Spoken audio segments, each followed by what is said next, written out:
It's DQ, baby. Pseudo killers, what up? What up? What up? Check. Tapping in, what's the subject? Evolution or revolution, we ain't done yet. Laying flat like Sanchez, this a bomb threat. I know my flow like Gangozi. Source up and show me, homie. You shut up and mute up a moment. The mad scientist, I'm knowing all the components. We own it, and we gon' off it if it's pseudo. You do know we don't entertain that keyboard judo. That big Bobby banger out of Baltimore. Done it all, shop before. Sold a little something, but I taught you more than your average teacher. I had to reach you at your level to bring you up. No devil can never beat you. With precision of a magi, the information supplied by some guys get debunked on live. CK and Juju, I chill in the cut. But if you boys wanna fade, then I'm chefing you up. I organize live, the beats are disorganized, truth every time. Kudos, who those niggas? Decorated pseudo killers, space age Africans. Tapping in. All right. Man, get the wildness off the screen. Let me delete the other. Yeah, they did too much over there, man. I figured it out. So we at least gotta block they before they even put on there, would have to, I think I can kind of like shut their camera off. That's what Miss Tiffany was saying. Or somebody. I can't shut your camera off though. Let me see. Mike said try it. Try it on me. Go ahead. Shut my camera. I can only put you down there. I can't take your camera off.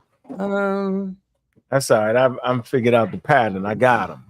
Yeah, if you ain't somebody on the scene before, you're done. Yeah, sorry. Yeah, you're done. Okay, so we back in the discussion. They killed us on purpose. You want to see that? There's a show you can tune into. Let me stop.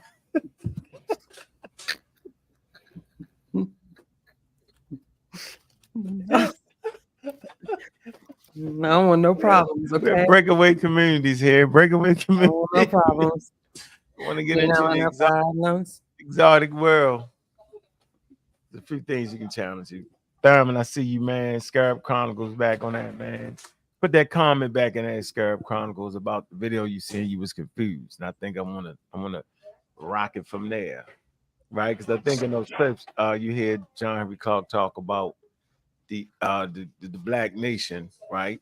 And then by the time you get to the end of the video, he's saying that ain't even a proper way to do it. The question is, why would he have to do it that way? And I say the thing to connect the dots is the education. So you got to realize the time period he was in during that time. And so if you talking about evolution, like he started to talk about back in the 70s and the 40s and the 60s, yo, come on, yo. We can't even get people to ride with us now, and they take DNA tests. We're at the level now of humanity where we can take swab-bound miles, and people still default back to the race thing. So, like the doctor said on another channel, man, just because we're saying race is not a social construct doesn't mean there wasn't any racism, and we don't recognize the racism based off of the pseudoscientific idea. All right. Big up to Brendan. How you doing, brother? Pseudo Killer 50, man. Always good to see you. So let's play that clip. Brendan, we miss you. Sorry. Okay. All right. I like this one right here. All right. I'm gonna do that one. A couple clips in here that I'm gonna do. But how the people look. The name of how the people. All right. Let's see if you can get the level of sophistication in John Henry Clark here. There we go. All right.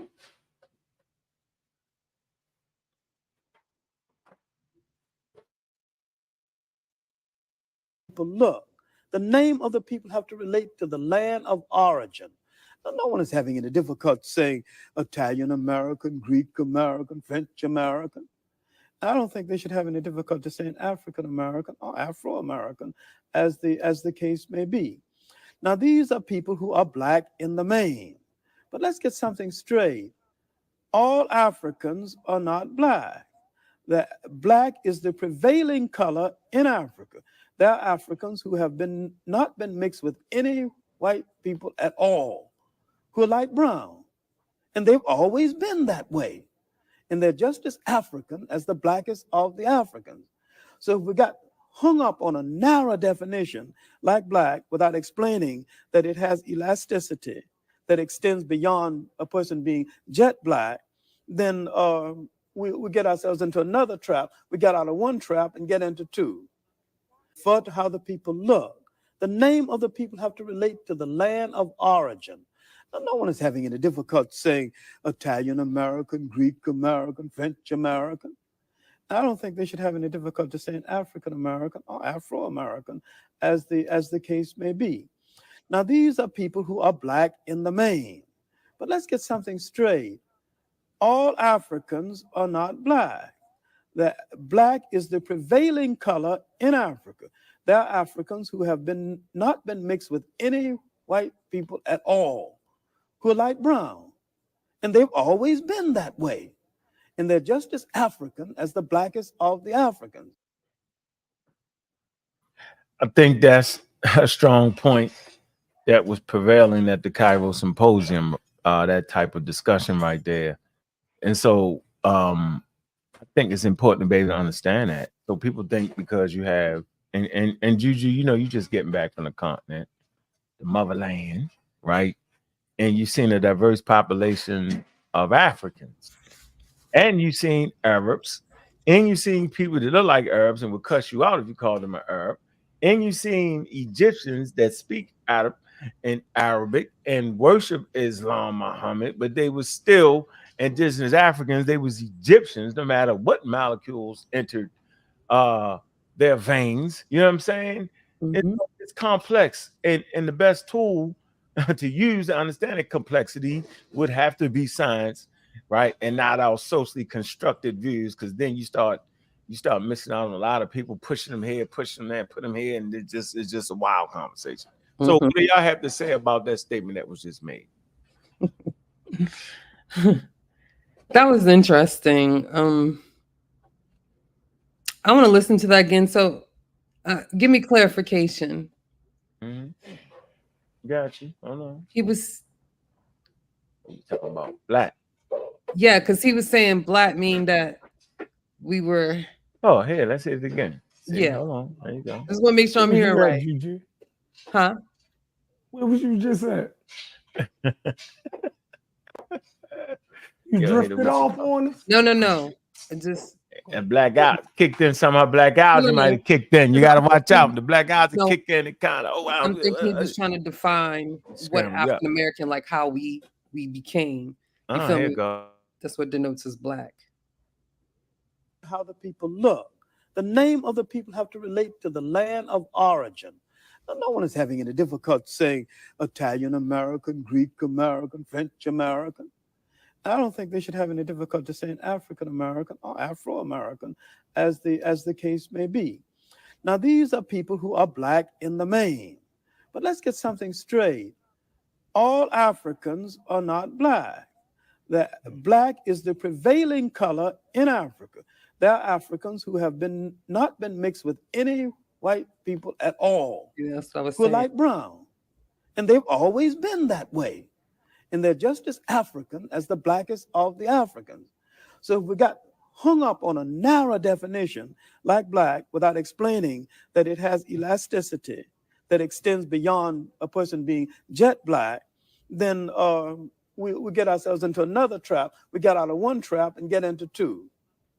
So now let's qualify what we're talking about with black. But when we're speaking of a people on a world basis, then let's relate them to land, history, and culture. So we'll know what we're talking about. Until someone creates a nation called black, from which we emulate, or black land, or black area, or black borough, then I'm afraid that the word black is rather limited. Right. I'd like to thank you very much. You've certainly said quite a few things. Yeah, that's pretty much what I was thinking. So he was defining how, black came for the African American, right?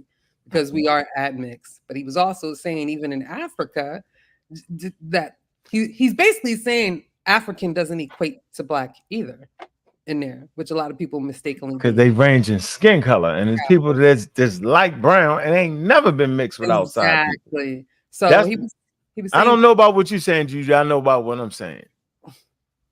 You know what I'm saying? Go ahead. Chef, what you think? Did you play it again? What you get out of that? Oh, Juju wasn't finished. She was go ahead, still Juju. explaining. Go ahead, Juju. No, I was just saying he was having he was saying two things. You know, Africans range in skin color. You know what I'm saying? Black doesn't equate to African. That's what I got from that. You know, he was on the tip of speaking about the diversity of Africa. Yeah.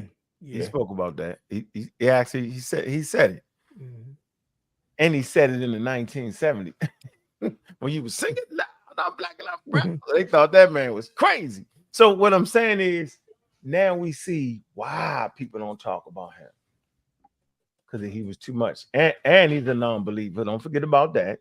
They put the non-believers over here. John Jackson, John Henry Clark, Dr. Ben, and all them.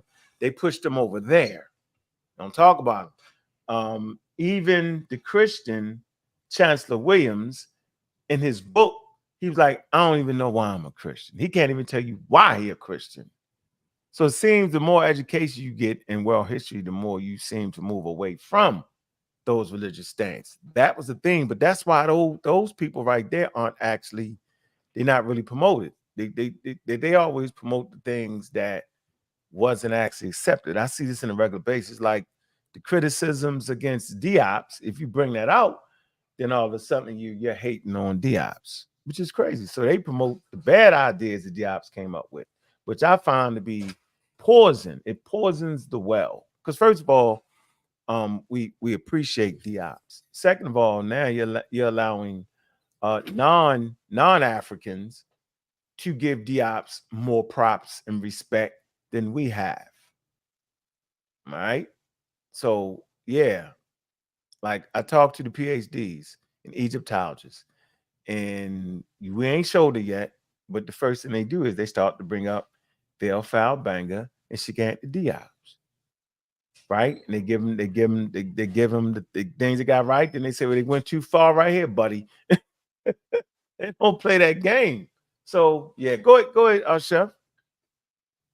Oh, yeah. I agree with you and Juju. I think he was making a point, and I like the way he was doing it because he wasn't denying blackness. Right? He didn't deny it in no way, shape, or form. So the dude that he was talking to couldn't even get off because he said, black is dominant in Africa, right? But it's not the only color that's in Africa. Yeah. You dig what I'm saying? So he was acknowledging, right, that they are, what I be saying, that according to the context of how they group people, that African Americans are black. They said that Africans was black. You dig what I'm saying? So under that, but all Africans are not black. And that's where we're at today. We're arguing that people are trying to say that all of Africa had to be black at one point. So that will make the North African population not black, black. Exactly. Or black at that point in time. You dig what I'm saying? And anybody who is in Africa now that is not black is an invader. Yeah, right? lies. Right. So so he did a good thing by right there kind of defined what black was. He kind of defined it. Yeah, he defined it, right? And he actually is at odds right there with a Diop. On that point. Yeah. You get what I'm saying? Yeah. Yeah. Hey, Joe says, in other words, don't use the color to identify people. Yeah, he breaks that. Yep. We're gonna get to the clips because we didn't play in the last thing. Absolutely. So let me play. Hey, Ghana, you want to say something about that clip? Nothing else but about that clip. Pick up the Joe for that donation. Yeah, what's up? What's up to everybody on the panel? Yeah, I think it's just I think y'all are like misunderstanding what he's saying. I believe that what was happening, he's in a discussion, it's just jumping in the middle of the video. He's in a discussion. It's at a point where African Americans where at this time in history, we're being called Afro-Americans, and we're trying to determine on how we should identify ourselves. He's not saying that we shouldn't identify ourselves as black people as a race. He's saying ethnically, we're not just going to have a title as black. We needed to have a title that connects us to a land, like he has expressed, which is Africa. We are African American. Yes, we're black racially, but ethnically we are African American, and that's all that video was about. He said race was made up.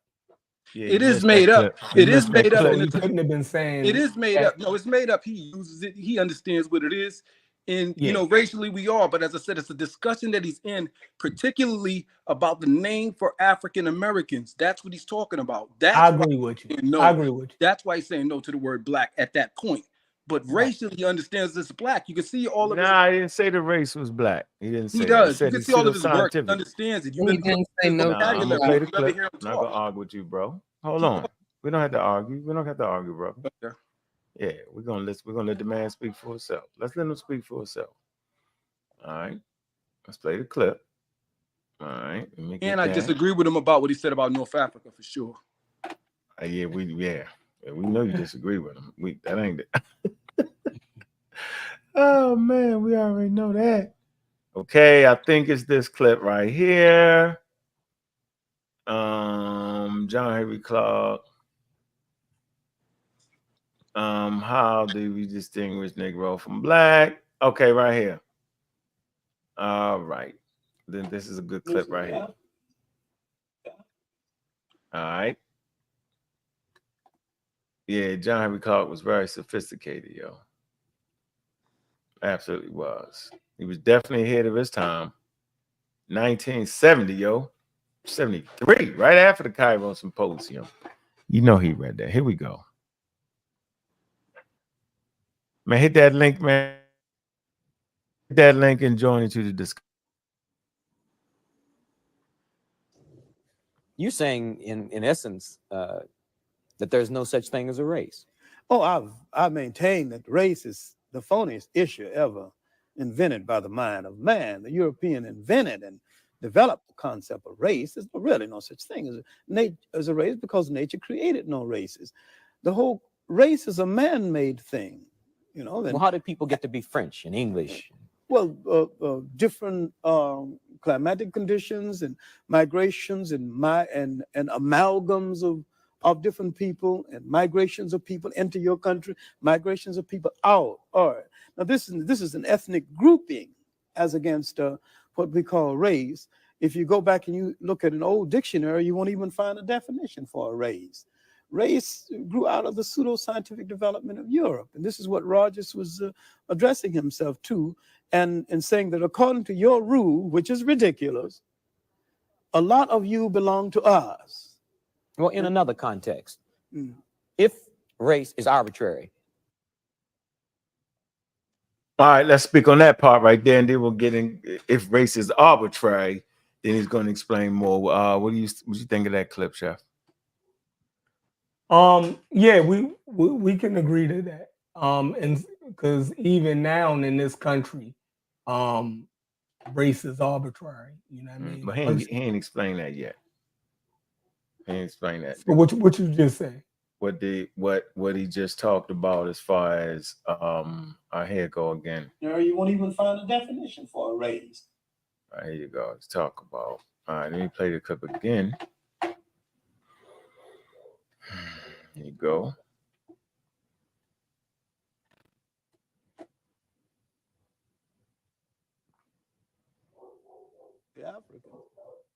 You're saying, in essence, that there's no such thing as a race.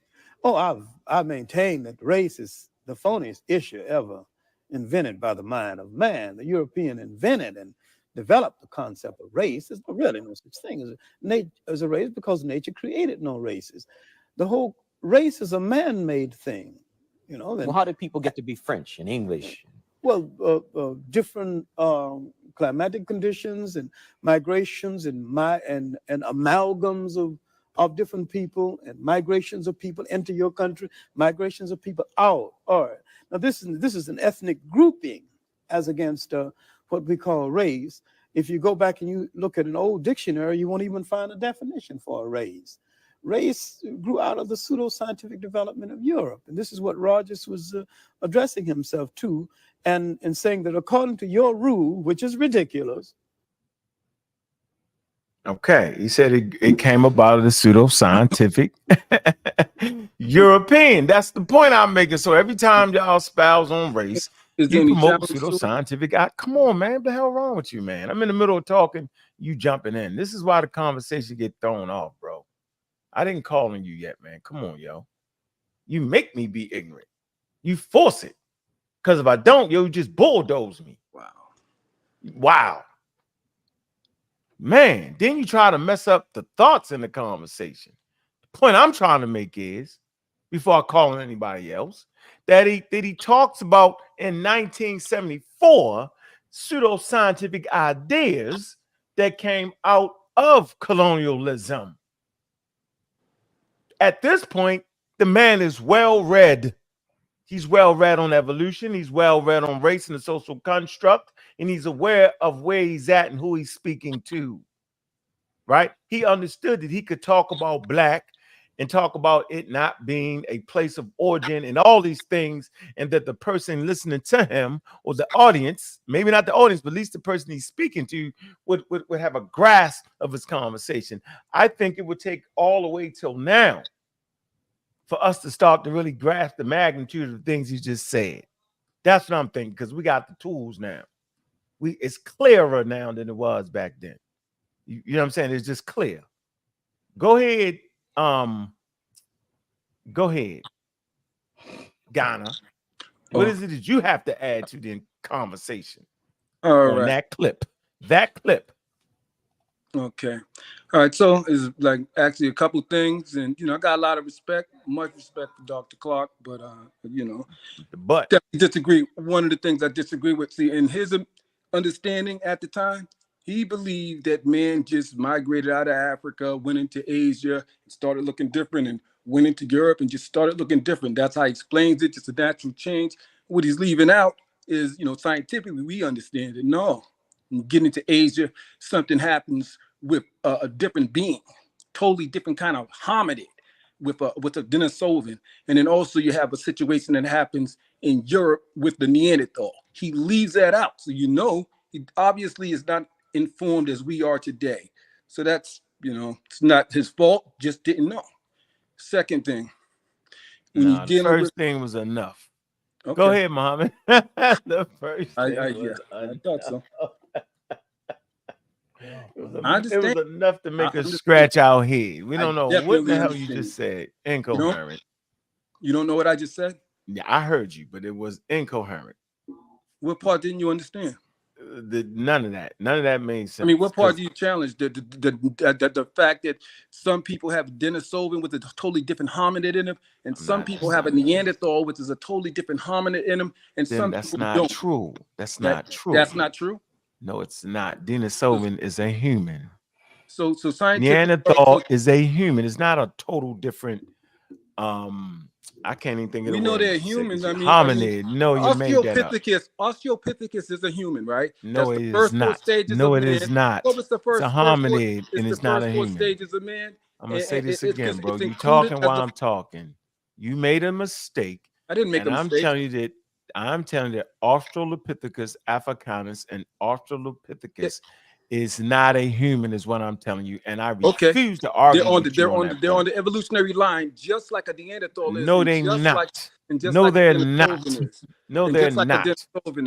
They're on the evolutionary line. We refuse to allow ignorance to permeate the airways at this point. I'm not doing it. It gives me a headache. He's uninformed. Go read a book, Ghana, and I'm not even going to tell you what book to read at this point, but I'm not going to allow you to continue to make mistakes because I already know where the conversation is going to go. So I'm going to put you on black ice for a minute. Black ice for those who are playing expert while messing the whole damn thing up. So Australopithecus is not on the human line. It's not a human Australopithecus. It is not. Homo Neanderthal. Hear the word? Homo Neanderthal. Right? Hear the word. Homo Denisovan. Go ahead, Nibi Muhammad. Oh yeah, he on point again. I think the interviewer had messed up the question. when he talked about, you know, there was no race, the interviewer said, well, where do English people and French people, he started talking about nationality when John Henry Clark had said there was no race. The interviewer thought he misconstrued that, was thinking that John Henry Clark was saying that that different groups of people don't exist. You dig what I'm saying? Because the dude said, well, you're saying that that English people and French people and that is nationality. So John Henry Clark had to go in there and fully clarify what he was actually saying, and I think he made his point.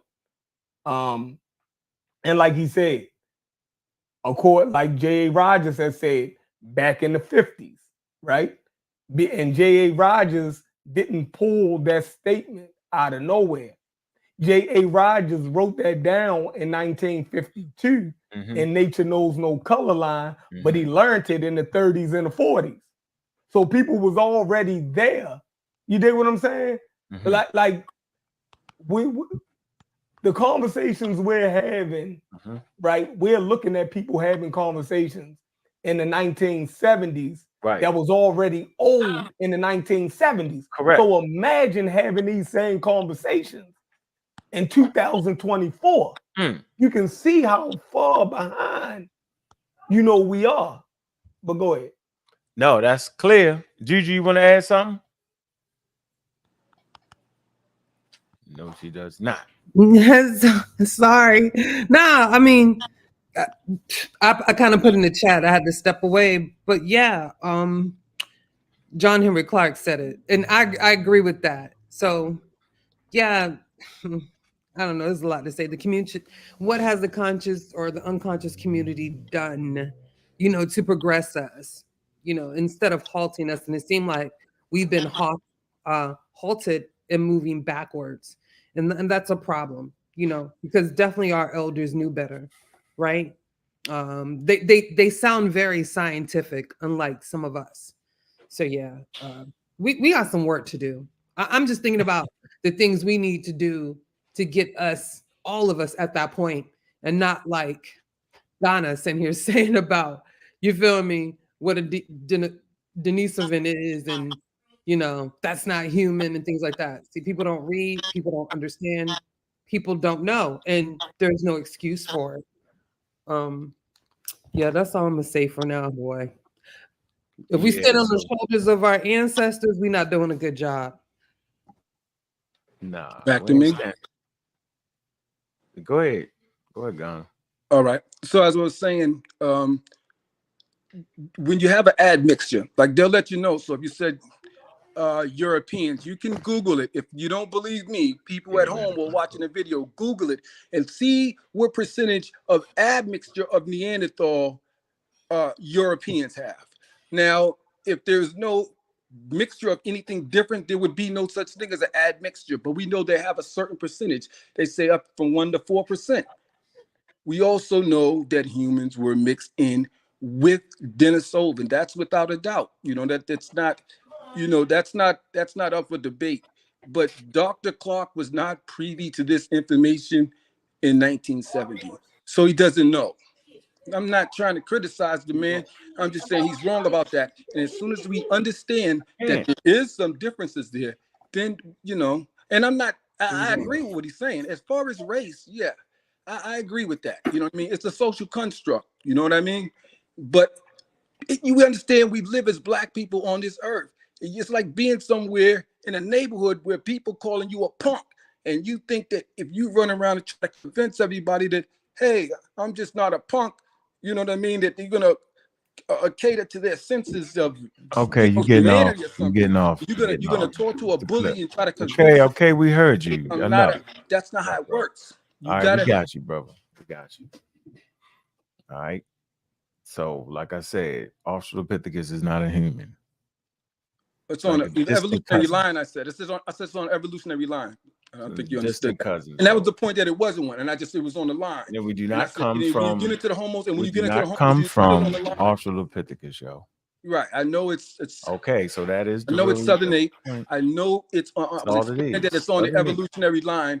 Just like when you get into the homos and when you get to Neanderthal, you know that it's different than someone that's just a plain Homo sapien. I don't. Why Like do you you have with keep Africans, trying to take over like the you have with conversation, yo? I'm with not trying to bad take over the conversation. information. I'm trying to have You a just said conversation. two separate things. You're not having a No, I didn't. conversation saying I mean, two I know separate I'm not. things, thinking you're you're making saying an the argument. same thing. It's a bunch of nonsense, man.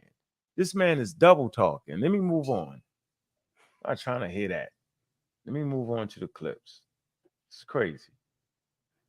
Gotta get some control over yourself, bro. I'm not doing that with y'all.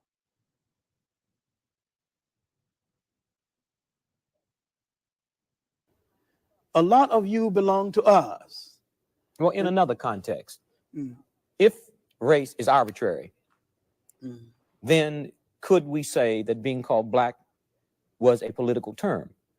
It's a political term, and a term which indicates our self-awareness at this juncture in history. And I think we really need it. We need to really bathe in blackness for a while, but I wish we'd get the bath over with and go on to something a little more important, because black in itself is not an ethnic term. Black tells you how you look, but it don't tell you who you are. We are essentially an African people. Wherever we live on this earth, we're essentially an African people. And we relate to the millions of African people throughout the world, including the uncounted millions of Africans in Asia. The word Afro-American or African-American would probably be more appropriate and more honest and more in keeping with what we actually are, because all of us are not positively, physically, real jet black. And so the argument now sometimes is between the supernationalists and the mild nationalists and blacker than thou, when blackness is a state of mind, a state of attitude, a state of approach to things that can exist in almost any of us, including from the blonde black person to the jet black. And the jet black can be traitors, and they can be patriarchs. They can be a whole lot of. See, we've been everything in history from saint to buffoons. We're a complete people, and we need to start looking at ourselves as a complete people. And I think that once we convinced ourselves that we're black and beautiful, we'll stop saying it and just go ahead and be black and beautiful and release a whole lot of energy for more important things. All right, since you. Yeah, he just hit you in the head with the elegance right there. He's basically saying the overemphasizing of the whole black thing is crazy. That's what he's really saying in 1973. Okay, he's basically saying you're doing too much. But once we get over that, let's just be that and move forward. You get that? That's what I'm taking out of that. I'm bringing in the whole understanding of science. He clearly understands that. He clearly understands the social construct, and he not only understands the social construct, he recognizes it as being quote unquote pseudoscientific and the foolish one drop rule. Complete foolery. Somebody want to add something to that, Juju? I mean, what you gotta add? Like, he's like on point. I'm not gonna add nothing to that. That's what it is. That's what it is. Yeah. So I mean, so let's examine Ghana's statement for a minute of Australopithecus being on the human line or being on the line. Oh, you want to throw something in there? Yeah, yeah. Before y'all even go down that, go ahead. I know you chomping at getting at him on. No, I'm not. I'm just gonna clear something up and keep it moving. I ain't gonna fight that. Go ahead. Well, John Henrik Clarke, again. European racial categories put us at a junction where it's something that we have to address. There's no way to run away from it. John Henrik Clarke did not run away from it. He addressed it. And in addressing it, he addressed the complexities that go along with it. But he didn't run away from it. You know what I mean? He could see that, okay, if you call these people black, let's acknowledge the blackness. right? But it don't tell you everything about what those people are. You dig what I'm saying? So he was saying that term is limited. That's basically what he was saying. He was saying there's a limited term. It just tells you how you look, but it don't tell you who you are. You dig what I'm saying? So for people who don't know who they are, like African Americans, right? Then that blanket term black, right, is a placeholder. You dig what I'm saying? And it connects you with other people that in a wider context will be called African, right? And then he start talking about other people that will be placed in that black category, right? He said we're connected to those people who with that same phenotype in Asia. You dig what I'm saying? In that wider context, right? So he was saying a lot. He had a lot on his plate, and for him to have to, and I think we're having this same conversation. Us trying to have these same conversations is a lot on our plate for us to unpack everything in these conversations. So it was hard for him to have to try to unpack all of that in one interview, but he did a good job. Mm-hmm. Okay, yep, I agree. Here we go. Being called black was a political black.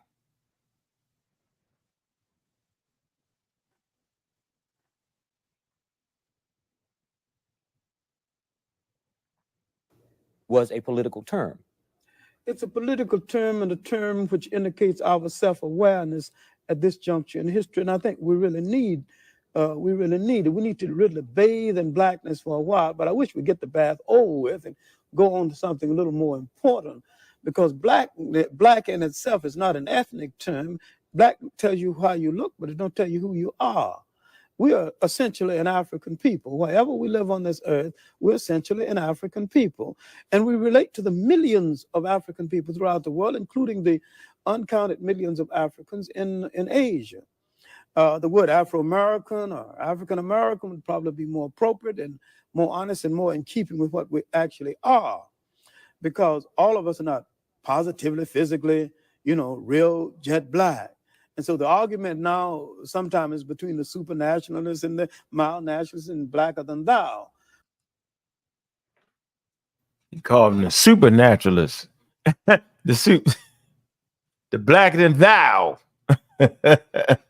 That's what we're up against right there. Nationalists, the super nationalists. The black, let me put it in 2020, the damn blackologists. The super black, everything is black to black, black to black, black, black. That's what we're actually up against. It's a political statement, man. I say it all the time, man. Say it all the time, man.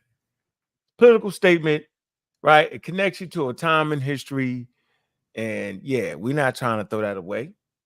I'm black and I'm proud. Okay?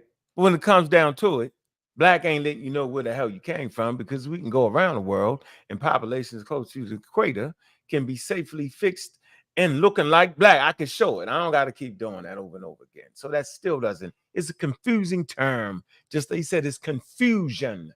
That's what I heard him say that. Chef, did you hear that man say this confusion? Yeah, it can be a confusing term.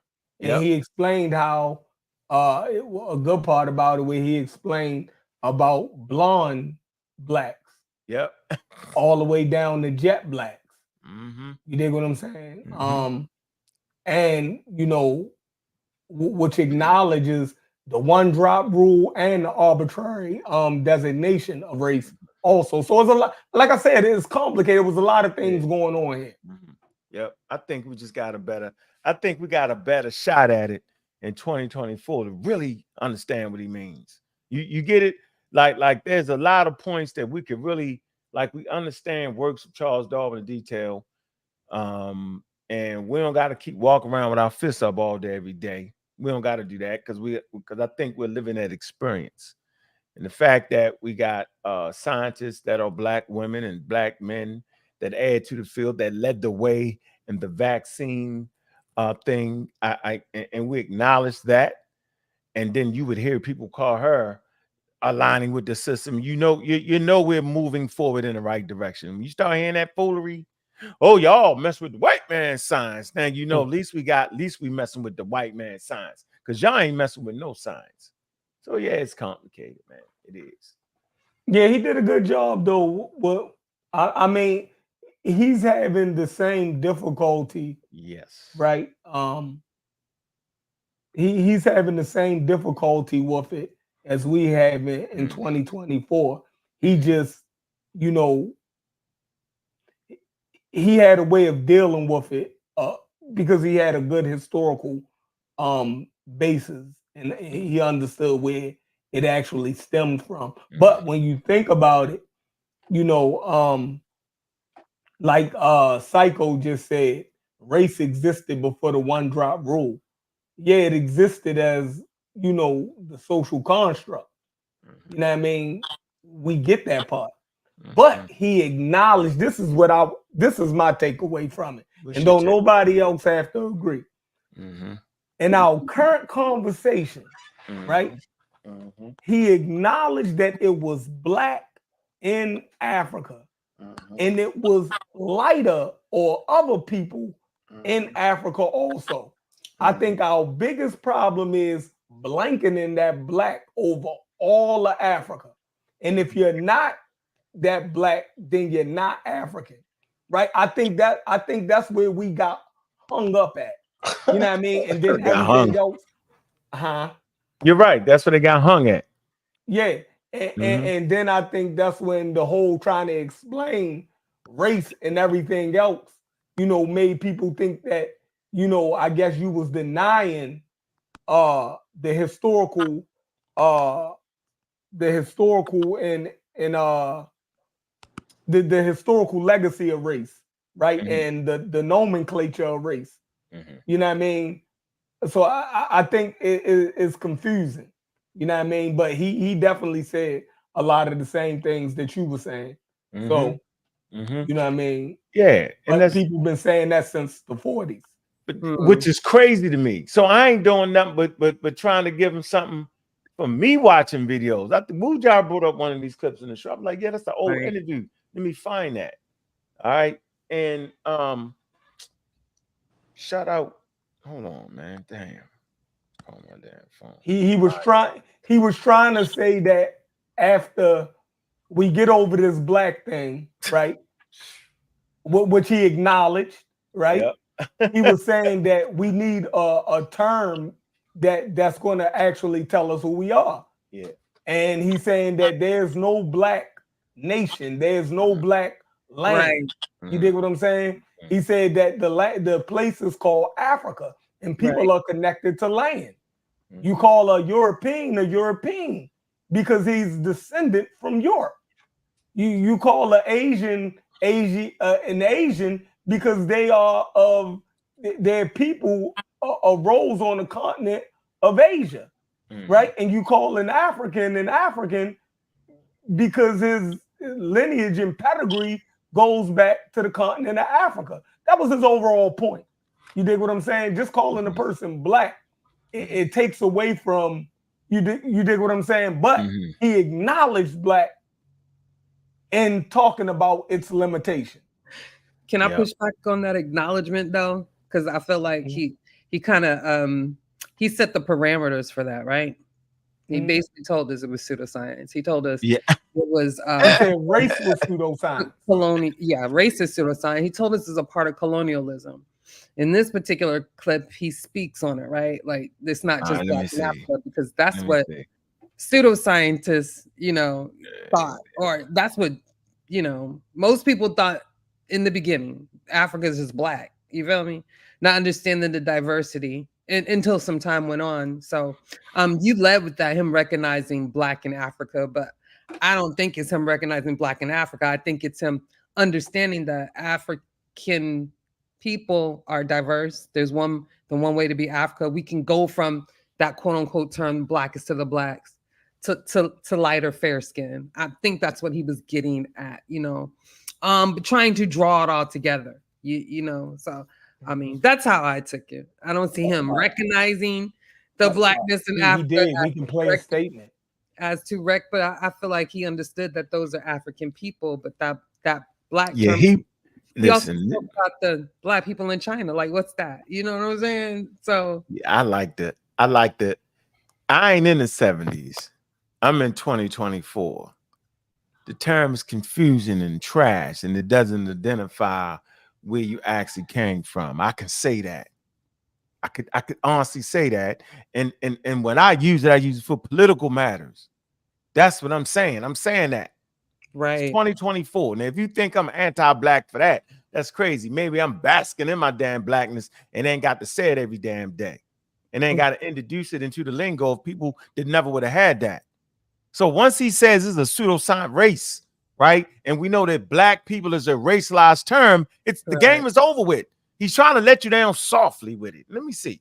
Here you go. He said you need to bathe in black. How do you distinguish between the words Negro and black?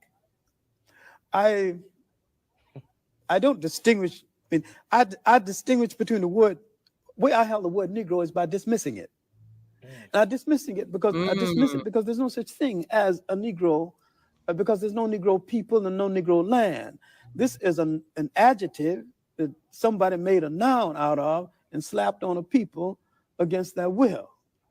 And I dismiss the word Negro.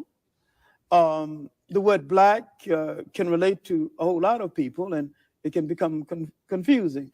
You see, people. Black can relate to a lot of people and can become confusing. We learned that for the last 2 years. Right. God, the Adamese, I don't think black. The Chinese is black. You be like, got the Native Americans is black. Which black are you? People? Which black are you? Are you the Asian black? The Mesoamerican black? The Adamese island black? Right. What are we? He was talking nationally. So we're gonna cut the states. That's all y'all. What? No. What you need? No. It was the other statements that he made that puts that in the context. I understand y'all context. Okay. You dig what I'm saying? But he said more. He said it was pseudoscientific, though, yo. He did. He said it was pseudoscientific. I think that's the base. Hold on. I would like to say this. I think nature knows no color. I think the basis of the conversation has to be based off of scientific data, right? It has to be based off of a lived reality.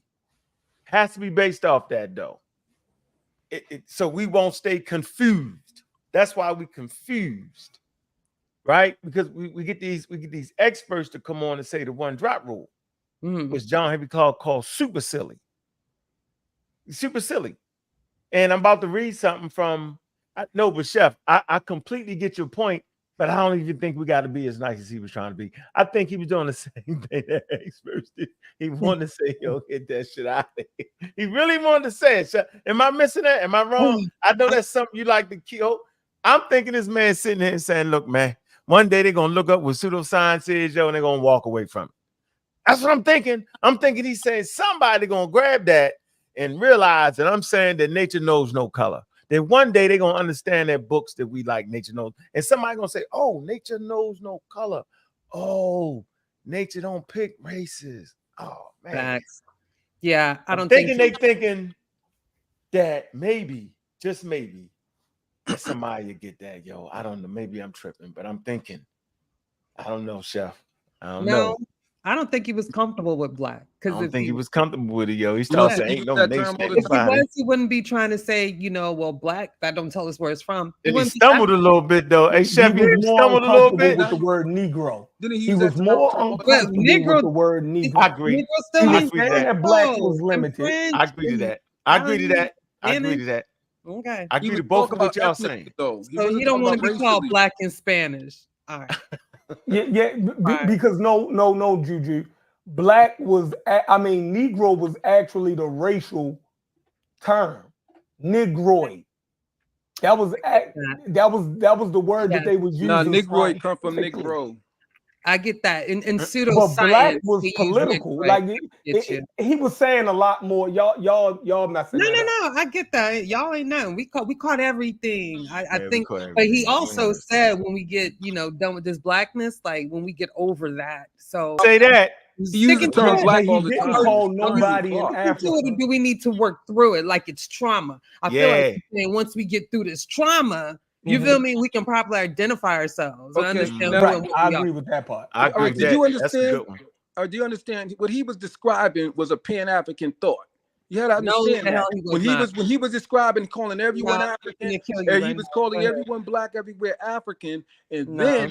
then once you understand that that's a Pan-African thought, you understand that this black Pan-Africanism is symbolized by a red, black, and green flag, and that black represents black people. John Henry Clark always used the term black when referring to black people. You're misunderstanding what he's talking about in that conversation. He is strictly talking about African Americans, and should we refer to ourselves strictly as black, or should we take on African American? That's what the subject matter is. That's what he's discussing. Not if black people as a race should call each other black, but if African Americans should call themselves simply black or Afro American. All right, we're gonna keep playing the clip. Let's see. Look, can I say this real quick, Bobby? The reason why that's improper, because technically Pan-Africanism started way before colonialism did. You know, we had this discussion, right? Okay. I'm gonna stick on that. So that would be before that flag, and still, and I challenge you anyone. Pan-Africanism started before what? We'll talk. Hey, before colonialism. Yeah. Y'all tripping. Nah, because I said Chef needs another conversation, but somebody sourced up on that. I can't go against. You said Pan-Africanism started before colonialism. Yes, they said the ideology of Pan-Africanism started in Africa before colonialism. Yes, that's what the sources said, Chefrin. It was the whole conversation we had. So I'm speaking from that point. Can you not let me just kill him? Can I bleed him out? But what I'm trying to say is that but the flag represents, we know what the flag represents. Yeah, but the flag came after colonialism. Okay, it can come after colonialism. What point does that let me make? just finish my point. That doesn't Please mean anything. find me an African who denotes themselves as black pre-colonialism, please. And I'm still waiting for that. You said please find one. Okay. Let me give it to you right now. Anna, you don't have to talk over me. Okay. Jesus. Can I answer the question? I've spoken to quite a few young. You asked me to give it to you. Jesus Christ, I ain't gonna do this with him. I've spoken to a lot of young Africans who are from the continent. A young lady on TikTok, Bior. He has a channel. He speaks about genetics and different things like that. And some of the people in his Discord, none of them knew anything about what black was until they was introduced to Western colonialism, the Western world. You feel me? Because they're Dinka, they're Yoruba, they're Wolof. You know what I'm saying? They don't need for the black. So I mean, show it to me. I can't find nobody to show that to me. Colonialism, where Africans were identifying themselves as black, and I'm not talking about like black as a color signifier, but as a people, as a group thing. Like, okay, try this. Try no, this. we're not gonna try this. We're gonna play the clip. No, okay. No, I can't talk. I can't answer. Brendan, you should have been in this discussion of intelligent discussion. Culture. That's what this I think is this is what limits the word black. Because if you say black, and where is the black land? I'm gonna show you what I'm talking about. If you say English, an image comes before you. Professor Clark, how do you distinguish between the words Negro and black? I don't distinguish. I distinguish between the word. Way I have the word Negro is by dismissing it. And I dismiss it because there's no such thing as a Negro, because there's no Negro people and no Negro land. This is an adjective that somebody made a noun out of and slapped on a people against their will. And I dismiss the word Negro. The word black can relate to a whole lot of people, and it can become confusing. You see, people must relate to land, history, and culture. And this is what limits the word black. Because if you say black, and where is the black land? I'm gonna show you what I'm talking about. If you say English, an image comes before your eyes, good or bad. The changing of the guards, Buckingham Palace, Stoutheart, the Bengal Lancers, If you say French, good cooking, great lovers, Napoleon, all that. All immediately you got an image. But you say Negro, what comes before you? No images, really. A condition. and a people is not a condition. A people must have a name that relates them to land, history, and culture. And so therefore, the name of a people, if it's going to be authentic, cannot be black. That can refer to how the people look. The name of the people have to relate to the land of origin. Now, no one is having any difficulty saying Italian American, Greek American, French American. I don't think they should have any difficulty saying African American or Afro American. Yeah, he just killed that. He got him there slow, though. Yeah, he did. He's got him there slow. He was talking about African Americans. Got him there like slow. Something I was saying. Oh, yeah, sounds like what I was telling you. Yeah, so let's get technical now. So she never heard of people calling themselves black. No, we don't want to do that. We've had that already. No, we've had that already. We've had that discussion already. Yeah, We want to go down the road. So you know she was wrong then. No, we want. You know that you did refer to yourself as black prior to colonialism. No, they didn't, man. Damn, bro. Colonial. You got Islamic colonialism. Al-Jahiz is before colonialism. Okay, so you had the Arabs that enslaved us, and it was a colonial power. It colonized parts of Africa. I'm not gonna sit here and argue with y'all. So let's get to this lineage, this line. So let me ask you this, Ghana. When you say Australopithecus is on a human line, as far as evolution, what do you mean? Because I know what I mean when I say, what do you mean? Explain. Yeah, I just saying it's the stage of human evolution. My point was it ain't really human. And then when you get to the homos, I'm saying so we straighten off the Leviticus. Although it's hold on, I want to correct it. You have something like a Neanderthal. Hold on, I just want to listen. Hold on for a minute. We know there's a difference. Relax. We want to always correct terminology here. So if we're gonna say it's on the same line, we need to identify why. What do they mean by that? It's not gonna throw the statement out there. So you're correcting using not the human line, but on the same line. Okay, you're correct in saying that, but now we got to define what you mean. So when I say it's on the same line, I don't mean homo. I know. I mean, yes, I mean it's strictly homo, meaning there are traits that you can see in Australopithecus that are human, and you can see traits. That's why the name itself, Southern Ape, right? Remember the importance of Lucy was the fact that for the first time they actually seen a hominid that was habitual and walking upright, the way her pelvic was structured, right? So they recognized that she was a habitual walker. Okay, so they recognized that. That's why that fossil is important to understanding evolution. That's that reason there, because half ape, half human. That's what that was. Just for me. Why you yawning in the middle? Okay, nigga, you ignorant. Get them out of there with that ignorance. So yeah, that's where we at with that. And that black thing, he got it out of there real quick. Yes, he got it out. You said you had something about the slave. I knew you were gonna do the slave ship one. That's funny. Yeah. I already know what you got. Just let me explain myself. Give me 3 minutes, okay? So first of all, we had the discussion, and I brought it up just to make a point, okay? And I misspoke. It wasn't the ideology; it's the philosophy of Pan-Africanism, okay? Yeah. So that's one correction. But yeah, I personally always said and still say that Pan-Africanism started when the first slaves boarded that slave ship, because most times it was different Africans packed on that ship, not particularly of this same tribe. When we had this discussion, a very heated one in the Discord, because I'm a Pan-African, you know what I'm saying? We had to pull out the sources. Now this is only wiki, but I can't argue with it. So I'm just gonna read why I said that, where I got that from. And you can find this in wiki, and you can find it at history.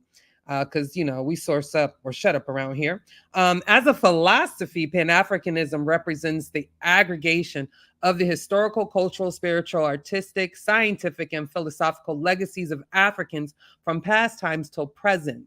Pan-Africanism as an ethical system traces its origins from ancient times and promotes values that are the product of the African civilization and the struggle against slavery, racism, colonialism, and neocolonialism. Thank you very much. Source up or shut up. What? On the what? What? What? I sourced up or shut up. I mean, so it was the what? What you want me to read? So You basically, since they was on the ship, it was from different parts of Africa, different ethnic groups. That's the and they had to work together. Correct. Okay, all right. For the greater good, for their. All right, that's a long goddamn stretch from being. The hell of a stretch right there, Miss Juju. But I get your point. Look, okay, hold on. See, you playing with me. I don't like when you play with me. Hold on. Share my screen one more time. Man, when we African Americans think of Pan Africans, we think of people messing up the scientific facts. Marcus Garvey with the hat on. We're not thinking about a group of people who ain't had no choice but to be on that ship and work together. That's two separate things.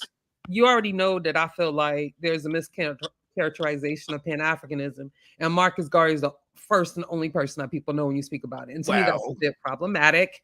But I think it's because he's infamous for the scandal. You know what I'm saying? I get it.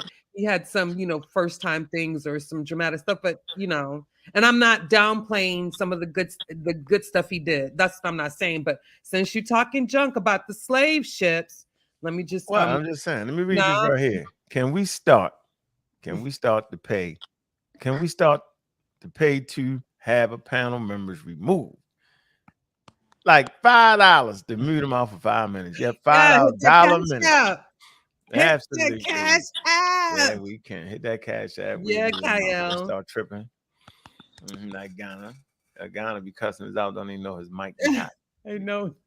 You in here, Ghana? Oh God. You know that, yo. Yeah, it's tough to have a discussion when you just keep kicking me out, man. We kick you out because you overextended. It's like you make it your show. It is. You keep talking when some people say, hold on, you keep doing it. I don't mind having you up here in your opposing views. I don't have a problem with that.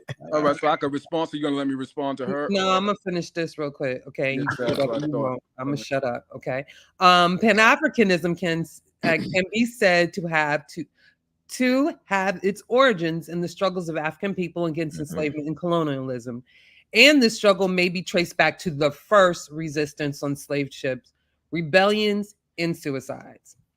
Yeah. Yeah, who wrote that? What's the source for that? Same source I got the other part from. Same source I got a wiki for now. No. Hold on. What's the number? Is it? This says Abul Rahim Tajin, Pan-Africanism, Politics, Economy, and Social Change in the 21st Century. New York University Press, 1996. Abdul Rahim. Yeah, Rahman. Okay, we're not listening to Abdul. Oh, so you finna judge him because he got a absolutely he has a Nation of Islam name. No, ready for the response? No, if it said the University Press in New York, I mean, I'm joking. Okay. I'm joking. Yeah, okay, we see that. Yeah, go ahead. Okay, go ahead, so make it short. You got 1 minute. I already know. I know. It's got to be quick to counter that 2-hour balance. But all right. So Balad al-Sudan. Anyone here familiar with it? Yes, we are. It's a name that how far does that name go back? Not far to the Muslims. How far does it go back? Could you get into a year? Does it go back? Does it go back to the 13th century? It goes back before Europeans come to Africa. It goes in before colonialism. Okay. We cleared that up real quick. And the people of Balad al-Sudan refer to themselves. Balad al-Sudan is for the black people. It's the land of the blacks, correct? People of the black land, right? Yes. Also, we know the word Guinea. Guinea is also a name that is an African name that means the word black. All right. Where did it come from, though? Both of those things came from outside sources. No, that came from inside. Berber is an African language, and Guinea is a Berber word. Yeah, you just saying anything. No, I'm not saying anything, but that's something we could just do the etymology for if we want to, right?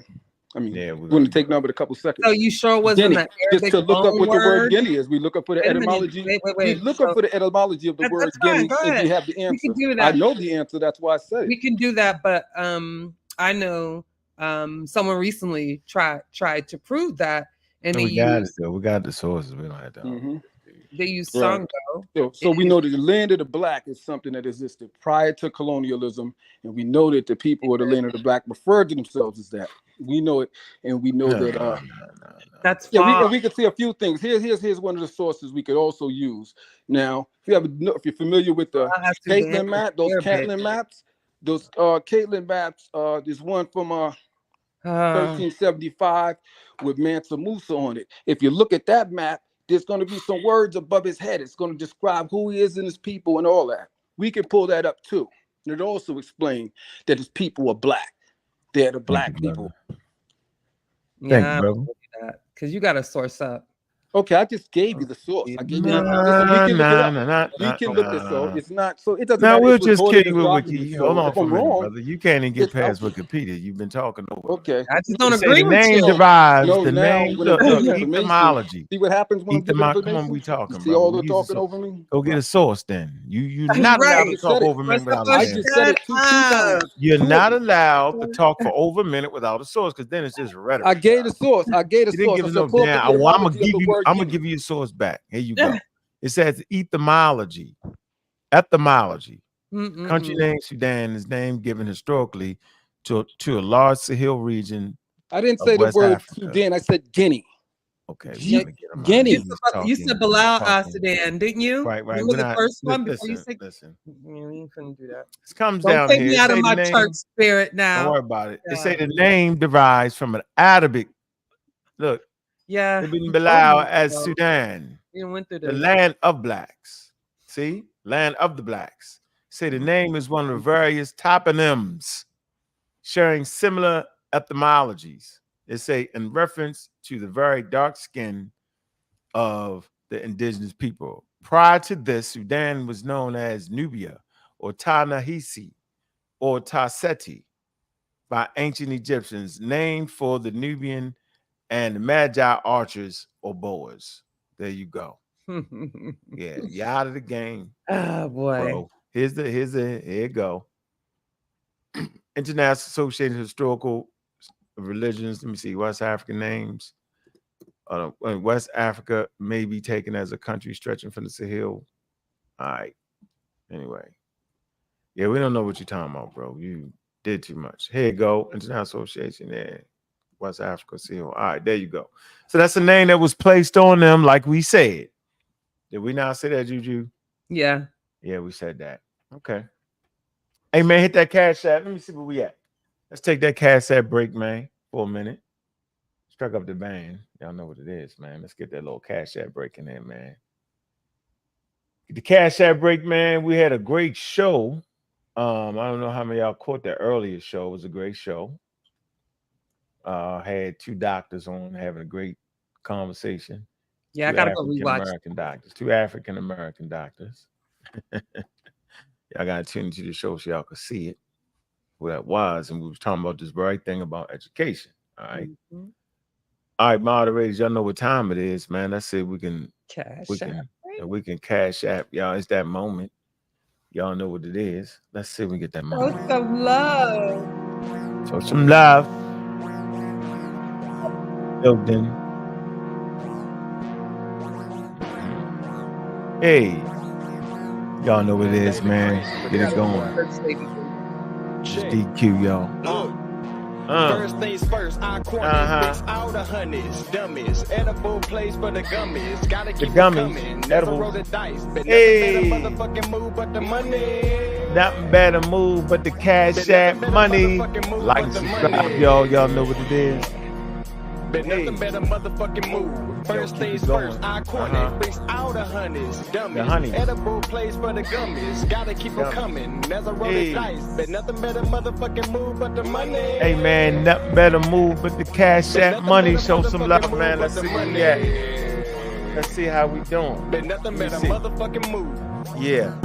Shoot another invoice. Working about a 9, need to get Royce. Yeah, I let her shine, it's the kid choice.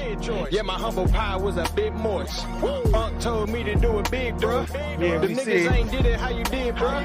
That's love right there. We see how you live, bro. How you living, y'all? Let me in, bro. I'm a speak in the light every time that I speak in the mic. The electrolyte, Peter light, that gives me light. See what's done in the dark, go come to the light. Life. Hell raising, you taking the heavenly flight. Y'all know what it is. See, the Glock is clipped up, the blunts is all wood, the sheriff is paid up, my bitch is fed good, the dice in my hand. Y'all know what it is, man. Like and subscribe to the channel. First thing first. The The honeys. Edible place for the gummies. Gotta keep them coming. There's a roll of dice, but nothing better motherfucking move. With the move with the Cash App money. Let me see who shows some love, man. Boy, I see Joe into the thing, man. Appreciate you, Joe, man. That's love right there. Man, you know we needed that. It's always in the game, man. Well, Joe held y'all down because we definitely was going to shut it down without Joe. Y'all was done. Yeah, done. Done, I tell you, done. Oh, man. Brendan dove into the fray. We see you, Brendan. Top notch. Brendan. Yeah, Brendan and Joe, man, they like the #1 supporters, man. Like Brendan do so much behind the scenes. Yeah, he do. He don't gotta show up. He brought his side. I appreciate you, Brendan. We appreciate you. Joe, Brendan did so damn much, man, that man, boy, I can't even begin. To say how much that brother do for the pseudo killers, man. Being a pseudo killer official. Yeah, boy, for real. I can't even talk about it. And then there's Joe. Yeah, because you might cry. Yeah, yep. And I ain't crying in this. I'm not doing it. I already know. Yeah, Brendan and Joe and boy, I'm not doing it. They really step all the way up with the conversation, the pocketbook, however you want to say it, with honoring, you know what I'm saying, science and scientific commitment to reality and the truth, man. Unprecedented, man. And then we got other subscribers and donators that every time we go live do it, man. We appreciate that more than you realize that, man. That commitment to excellence, man, is important because you know we can't get it done without everybody to support the shows, man. Y'all know what we're trying to do, and it's always based off of the level of education and how much they do understand what we're saying. They mistakenly say what we didn't say and misunderstand what the hell we did say. They do that all the time. So now all of a sudden we Uncle Ruckus. Because we teach the same thing that John V. Clark said in 1973. Crazy. I just think we got more tools to understand that right now, yo. Yeah, I think we do. Mm-hmm. So yeah, we at the 1 hour and 25 minutes. And we have not banged on Smash. I'd like to take a commercial break to bang on Smash. Oh my goodness. He had the most ignorant takes on what black people were that I heard since 1973. Took us back to the 70s. Knock it off. And now he's talking about something else on purpose because he got beat up in that. Experts beat him up. His peers beat him up. He beat his own self up. And the expert that he brung on beat him up. Falsified emails, changed. Okay, that's our Smash Scanwell moment. We're done. We're out of there. All right. So y'all had a couple good shows on. What y'all talked about yesterday, Juju? Let me drop the link, man. Anybody want to come on and throw some words of wisdom? Just jump on and hear your voice, man. Say hi. Y'all can if you want. So we decided to do something a little fun on Saturdays. We call it Space Age African Saturday School. It's not just limited to, astrophysics, space conversations. We wanted to have a plethora of different subject topics on that show, mostly dealing with the most controversial subjects. In space, of course, we deal with anomalies or very counterintuitive concepts, but definitely making it interactive.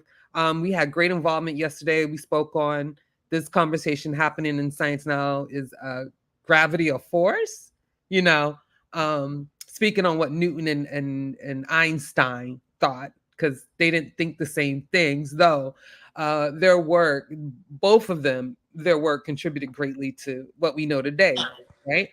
And what else we talked about? We talked about, cold spots in the universe, what those are, and super voids, talking about the cosmic web. And we just got into a little bit of it. So those shows, we do different subjects, so we want to get deep, but we definitely want to address some of the questions and anomalies, which it wasn't. And that's what we proved on the show.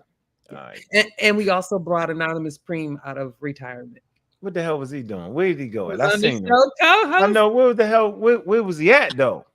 He was on the show. No, I seen him on the show. In the gym. He just be in the gym chilling. That's all. He said he don't got the patience with some of the conversations because he'll just cuss people out. Oh, yeah.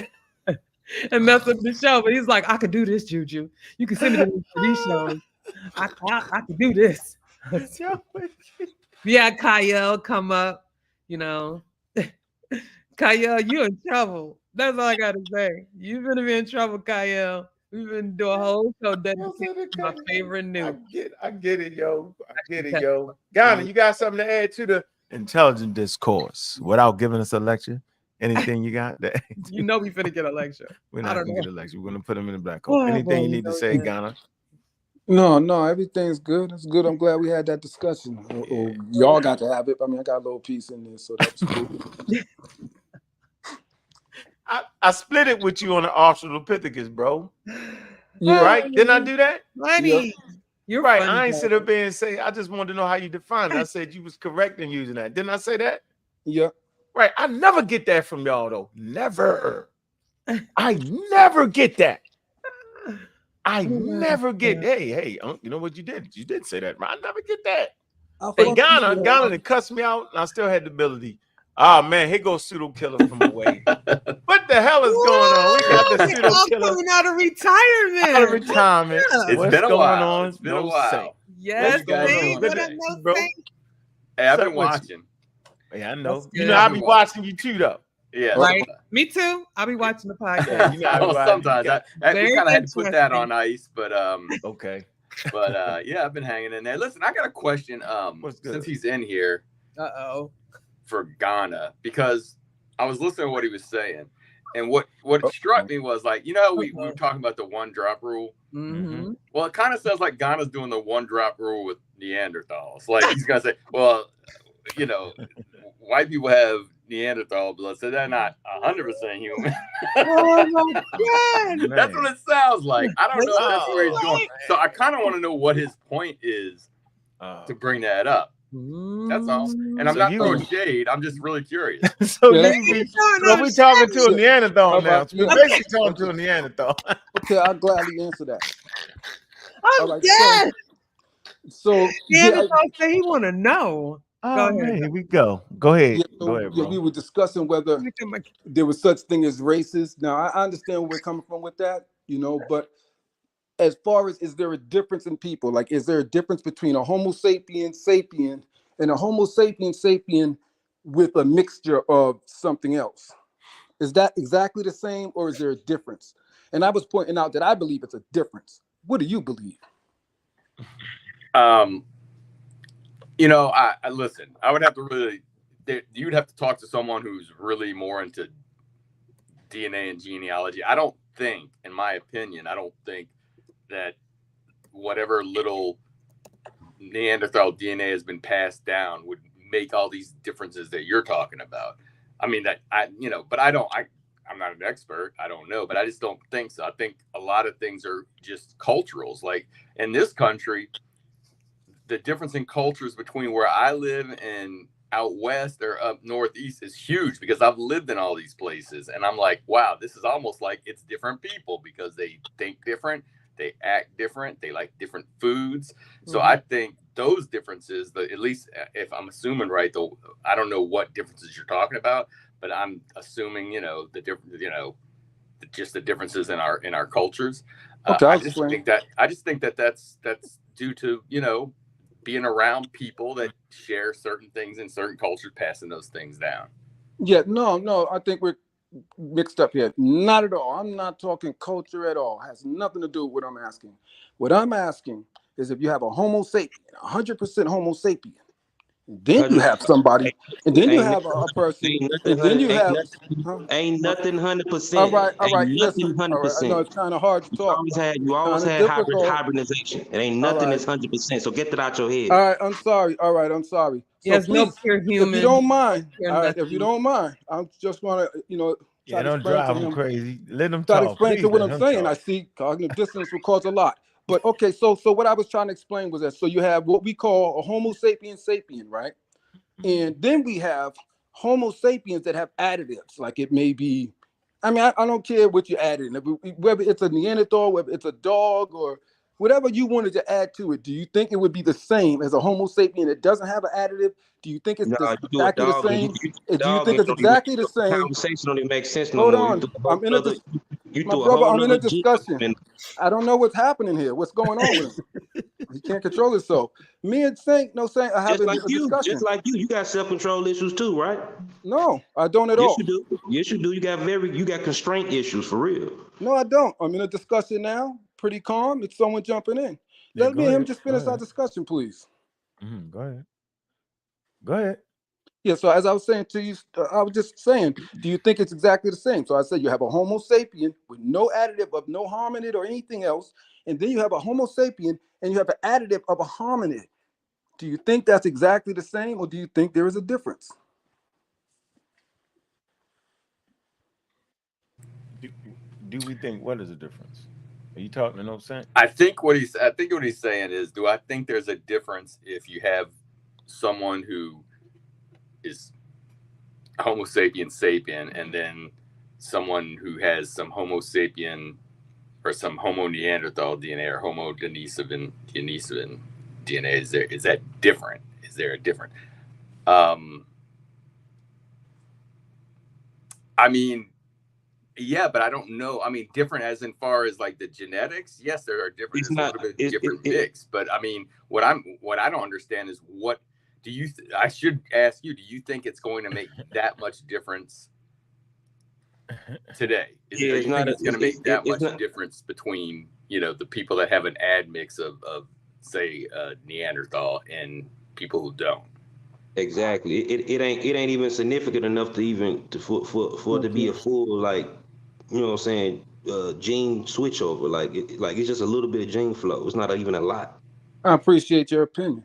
But I mean, so I did. Yeah. So that was it. So I did. I'm glad you identified that. So you did see there was a difference. I did hear that answer, and that's what I was saying, that there was a difference. So that was the main thing. I guess we are in agreement then. We're both in agreement that there is a difference. Let me read this to you. It says all. So the question is, are all Homo sapiens mixed? Now we know they say that all humans are 99.99 the same. That statement still stands today, approximate, even with the incursion of Denisovan, Homo Denisovan, Homo Neanderthal, and other archaic humans. So the question is, are all Homo sapiens mixed? The question is yes. All modern humans, Homo sapiens, have inbred with other hominids, including Neanderthals, Denisovans, and other archaic human species. For example, DNA research has shown that modern humans have mated with Denisovans twice in 2 different regions of the ancient world. Evidence suggests that all modern humans are descended from an African population of Homo sapiens that spread out of Africa about 60,000 years ago. However, interbreeding with other human species may have been a crucial factor in our success. It says, while there is various amounts of individual human beings, it say from size, shape to skin tone, eye color, we have much more, we are much more alike than we are different. It say, for example, about 1 base pair out of every 1,000 will be different between any 2 individuals. And that, my people, is the answer that we're going to move forward with. So you just agreed there were difference. There was a difference. No, no, hold on. No, I don't know what you talked about. You did. You just I'm saying because this is a mistake everybody makes. They'll harp on Homo Denisovan and Homo Neanderthal, right? But completely forget about the inbreeding that took place in West Africa with an ancient archaic species. They just leave that out. Would it be a difference? If that's the case, if we take your suggestion that they're just different, then Homo sapiens would be different then. Then they was different when they mixed with the quote unquote archaic form of humans in West Africa. Then it made it totally changed. But that's not what's that question. The question is about the people. No, they're not. No, they're not. Today, not about the archaic people that, it is. It's not. We wanted to know today. Is there? I'm saying today, based off of the mixing, no, they're not different. So the people with Neanderthal are no different than people that don't have. They're 99% the same. I didn't ask you if they're 99% the same. Yes, that's what I'm saying. So there's a difference. No, it's not. Is it 100% or not? Oh, come on, let's. There's no such thing as 100% human, man. That's okay, we're not talking about 100% human. 100% the same between the two different groups. The ones with the Neanderthal and the ones without it. Yes, they're 99% the same. I know you heard me. So, okay, I hear what you're saying now. So Thank you, brother. People with 100% Neanderthal, people with Neanderthal DNA and the people that don't have any Neanderthal DNA are exactly the same to you. That's none exists. All humans have Neanderthal. Okay, but that's what you're saying. That's for the record. I am telling you that all humans. I'm okay with that. I'm okay with that. I'm telling you that all humans. As long as you're okay with it. No, this is what you miss, and this is bizarre to me. If we was to say what you're saying, then we're sitting there looking at ourselves saying we definitely got Neanderthal in our blood. I'm talking about everybody on this panel right now. None of us have escaped it. So if white people are different, then we different. Because there's not a time when Homo sapiens didn't mix back with each other. So even when that population left out of Africa, inbreeding with Denisova in two different places and Homo Neanderthal, they come back into the damn population. Anyway, and then a forced migration, right, forced us to migrate to Brazil and different parts of the world and America, and we mix right back with humans that had Neanderthal genes. So we sitting here carrying the genes of Neanderthal. One guy is delusional of the shit, making it something totally different. So that if they is totally different, then all of us on the panel is totally different. And one guy just can't admit that they're different. You can't admit they're different. With all that being said, you're still going to come back and have to admit what I'm saying. Admit what? Makes it a little quick for what? You're just gonna come back and say there's a difference. You want to talk about how small it is. You want to, but there's a difference, and that's all the point I was trying to make. As long as I made that, let's move on. It's made. We all agree, even though we don't agree with the foolery you just expound on. We do. We all say there's a difference. No, we don't. The additive said that it's not enough, bro. The additive is not enough for what? Bro, who do we need to convince here? We just need enough to be a difference. Bro, you in a 0.0 percentages, bro. They don't care what percentage I'm in. I'm in the percentage of the truth. Bro, it's very small, bro. It doesn't matter if it's the truth. If the difference is there, it's there. 1 to 4%. Even if 1 to 4%. Think about it. Even if you take the Neanderthal out the equation, it ain't even 100% because you got other archaic humans that we don't care about all that. The question is about us. As we talking about people, race. You're talking about people who have people who have certain. You just don't want to get in your place, bro. What in my place? My place is in the place of truth. Even though Saint came and agreed, what do you guys do? Well, yeah, can't fight for him anymore. He already agreed. I'm still curious though. He asked the question and he agreed. What is? Are you okay? But have you? Are you saying that you, Ghana, you have no Neanderthal DNA in you? No, I'm not saying that at all. All right, so then I'm still trying, because listen, I know I got Neanderthal blood in me. I've done a DNA test. I know what it says, but I don't lose sleep over it. I mean, it's not that important to me. Okay. It might be important to you, but to me, it's just like, all right, that's just kind of part of the experience of being a human. You're gonna find out. You got, find out. It sounds like you're downplaying it. It sounds like everyone's downplaying it if you listen to it. Because I don't think they're, in my opinion, I don't think they're downplaying. I don't think it's that relevant though. I mean, to who though? Unless you just want to say that the only pure humans came from Africa. If you want to say that, well, fine. I don't have a problem. You can say that. I don't know. What do you mean? I want to say. What did the scientists say? What did the scientists you like say? I mean, the ones you listening to. I have never looked it up. Never considered it. Discuss it. Yeah. You never heard the scientists. You want to try? Hey, let's pull up articles. Let's pull it up for him, because we all like to learn. I'm sure No Saint would love to learn. I'm not sure if he missed the other shows, but Ankh will pull it right up. No, let's do it for him. Let's do it for him. You got the mind of an early 19th century anthropologist, bro. You racist. I don't know why he's saying that. You admitted when I hear people, you guys are getting upset just because I pointed out. We're not upset, bro. Hold on, bro. He's calling me a 19th century anthropologist because I said there's a difference. Because I proved that there was a difference. Hey, we're gonna bring up a source. Look, Ghana, you talking too much about the subject. Listen, you talking too much about the subject. Juju, can you see the screen? Either there's difference or there isn't. I mean, all right, yeah, I'm saying there's no difference, but the difference is that you make the same mistake of. You see this, Juju? Do we pick up any traits from it? Man, come on, yo, Juju, where you at? Okay. This is from.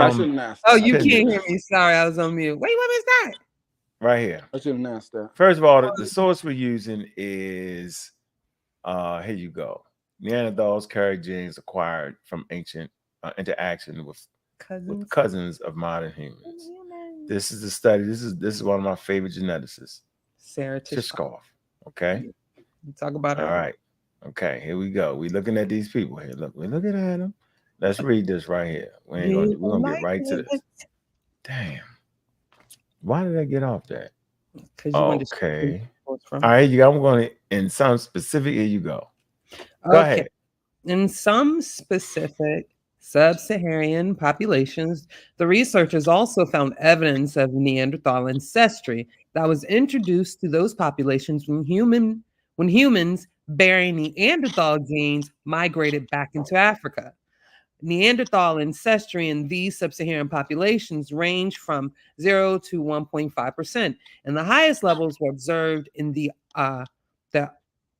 Amhara from Ethiopia and Fulani from Cameroon. To try and understand whether carrying modern human DNA was helpful or harmful when introduced into the Neanderthal genome, the researchers also investigated where these chunks of modern human DNA were located. To try to understand whether carrying modern human DNA was helpful or harmful, the researchers also investigated where these chunks of modern human DNA were located within the Neanderthal genome. They found that most of the modern human DNA was in non-coding regions of the Neanderthal genome, indicating that modern human gene variations were being preferentially lost from coding sections of the genome, which suggests that having modern human gene in a Neanderthal background is detrimental to fitness. Keep going.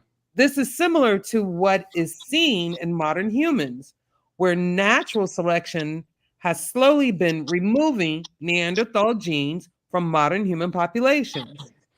So a Neanderthal allele might work great in Neanderthals, but you plop it in a modern human genome and it causes problems. Both modern humans and Neanderthals slowly rid themselves of the alleles of the other group, Platt says.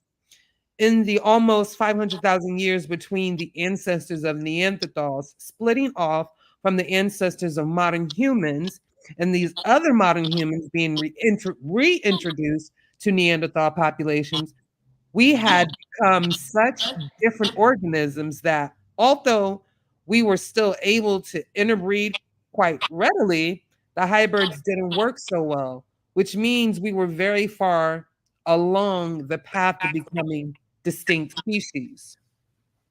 This research opens new avenues for exploring human evolution by identifying a genetic reference of a population that occupies a part of the human family tree that had previously been lacking from the genomic and fossil record. Discovering these ancient lineage of modern humans is really exciting for future research because it gives us a different lens to look at human evolution, says Daniel Harris, a postdoctoral research fellow in the Prillium School of Medicine and the study's other first author. Because we don't have DNA sequence from modern human fossils from that long ago, identifying these sequences will shed light on very early modern human evolution in Africa. You can stop right there. So there you go.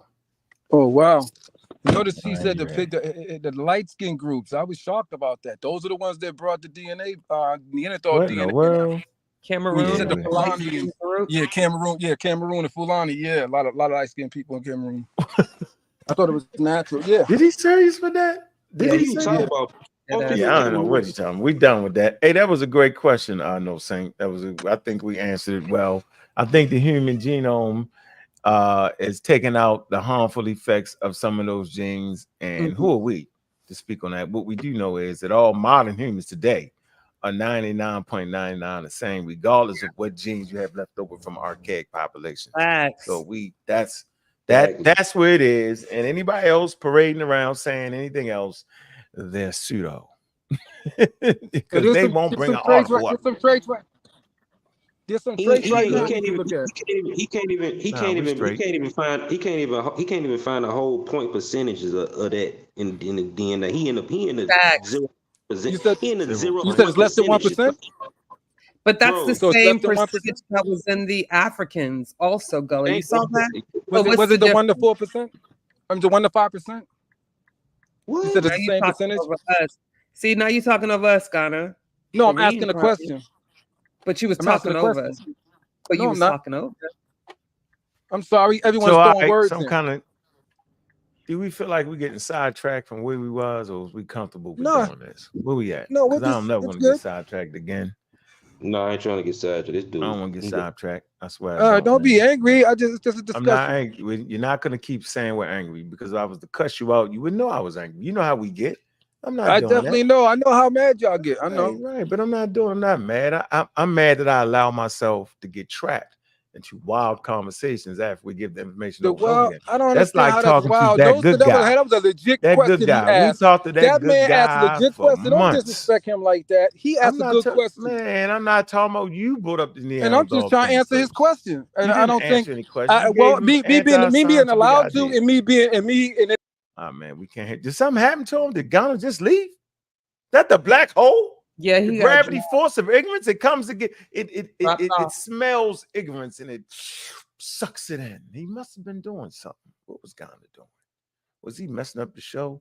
God, we're gonna keep good flows to these shows, man, and make more people want to get on the panels and discuss their ideas in the world. Because once you say something on here, it's gonna go around the world.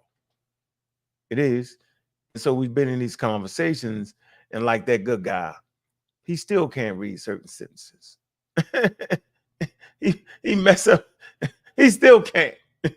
You feel me? So yeah, we hope to raise the educational level in the community. That way, when we have these discussions, we're not talking over the head.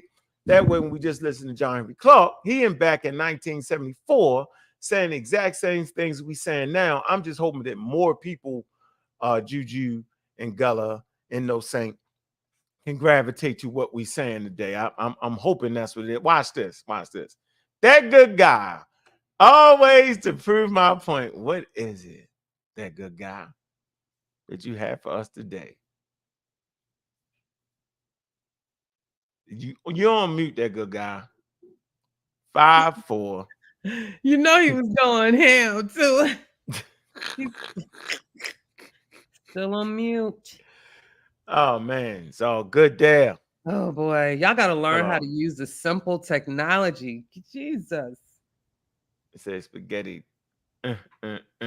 So yeah, man, I think the conversation went well today, man. Ain't No Saint, man. Pseudo Killer, man. Appreciate you. Yeah, I'm gonna try to get in here more. I've been kind of, doing what I do on the outside, so it's been a little slow for me to get on here. But I did watch the earlier show you had with the two doctors. Right. Really good. And then I watched most of this show as well. What I did like about, I think Dr. Maad said, she posed the question. And this is something that I think it's nothing special that I said this, because I think a lot of people are saying this.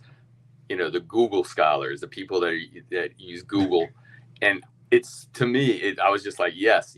I think it's a problem because what it is, I hear people say all the time, do your research. I did my research, and really all they did was find something that supported what they already thought and call it research. And I've been saying for a long time, that's not research. That's just finding something, a confirmation bias that you like. Right. And then you use it as a source, but you did no research. Right. So I thought that was when she said that. I think technology is great, but man, as we see here and we see it on other channels, it spreads pseudos far and wide. Yeah. I didn't realize how diverse New York, with all their different, whether the Hebrew Israelites or I didn't realize until YouTube and people like Polite. And the thing is, I think the reason they were able to spread all around like that is because nobody in my part of the world ever saw stuff like that. Like all the charlatans and things like that. You know what I mean? I don't know. I think I'm going off on a tangent, but I just wanted to say I do appreciate everybody on the panel. And you always come strong. Everybody, Dr. G, Miss Juju, sorry. Always come strong. I call you doctor, I guess. It's all good. Right. Maybe one day, not tomorrow, though.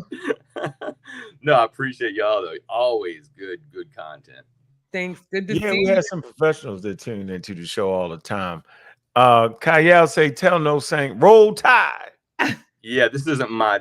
I'm in a bunk room at a fire department. That's not my stuff. He's probably a Seminole, Kyle. No, I'm a Tiger. Go Tigers. Go Tigers. Oh, man. LSU Tigers. Yeah. Oh, LSU. Yeah, see, he working. See, he working. He chilling. He tapping in on his working. Mm-hmm. So yeah, we do have professionals that listen to the show. As a matter of fact, the Egyptologist started actually perusing through our catalog, and they was like, man, okay, I see it. And they said, I see it. They say, Brother Unc, I see you. You don't mind diving in the mud. Yeah, but you know what? They say somebody got to do it. Yeah, I got to do it. Yeah, so every now and then I'll dive in the mud like I did with Smash, just to show the ignorance, right, in subject. I had to. I wanted to bring it all the way out. I wanted to put it to the point where you got to start taking statements back, acting like people agree, and that's when I know. When you start cussing me out, that's when I know. That's when I knew. So yeah, man, I think we reached a good point of the show, man. Hold on. Before you go though, didn't somebody read that they didn't have all the sequences to do the study?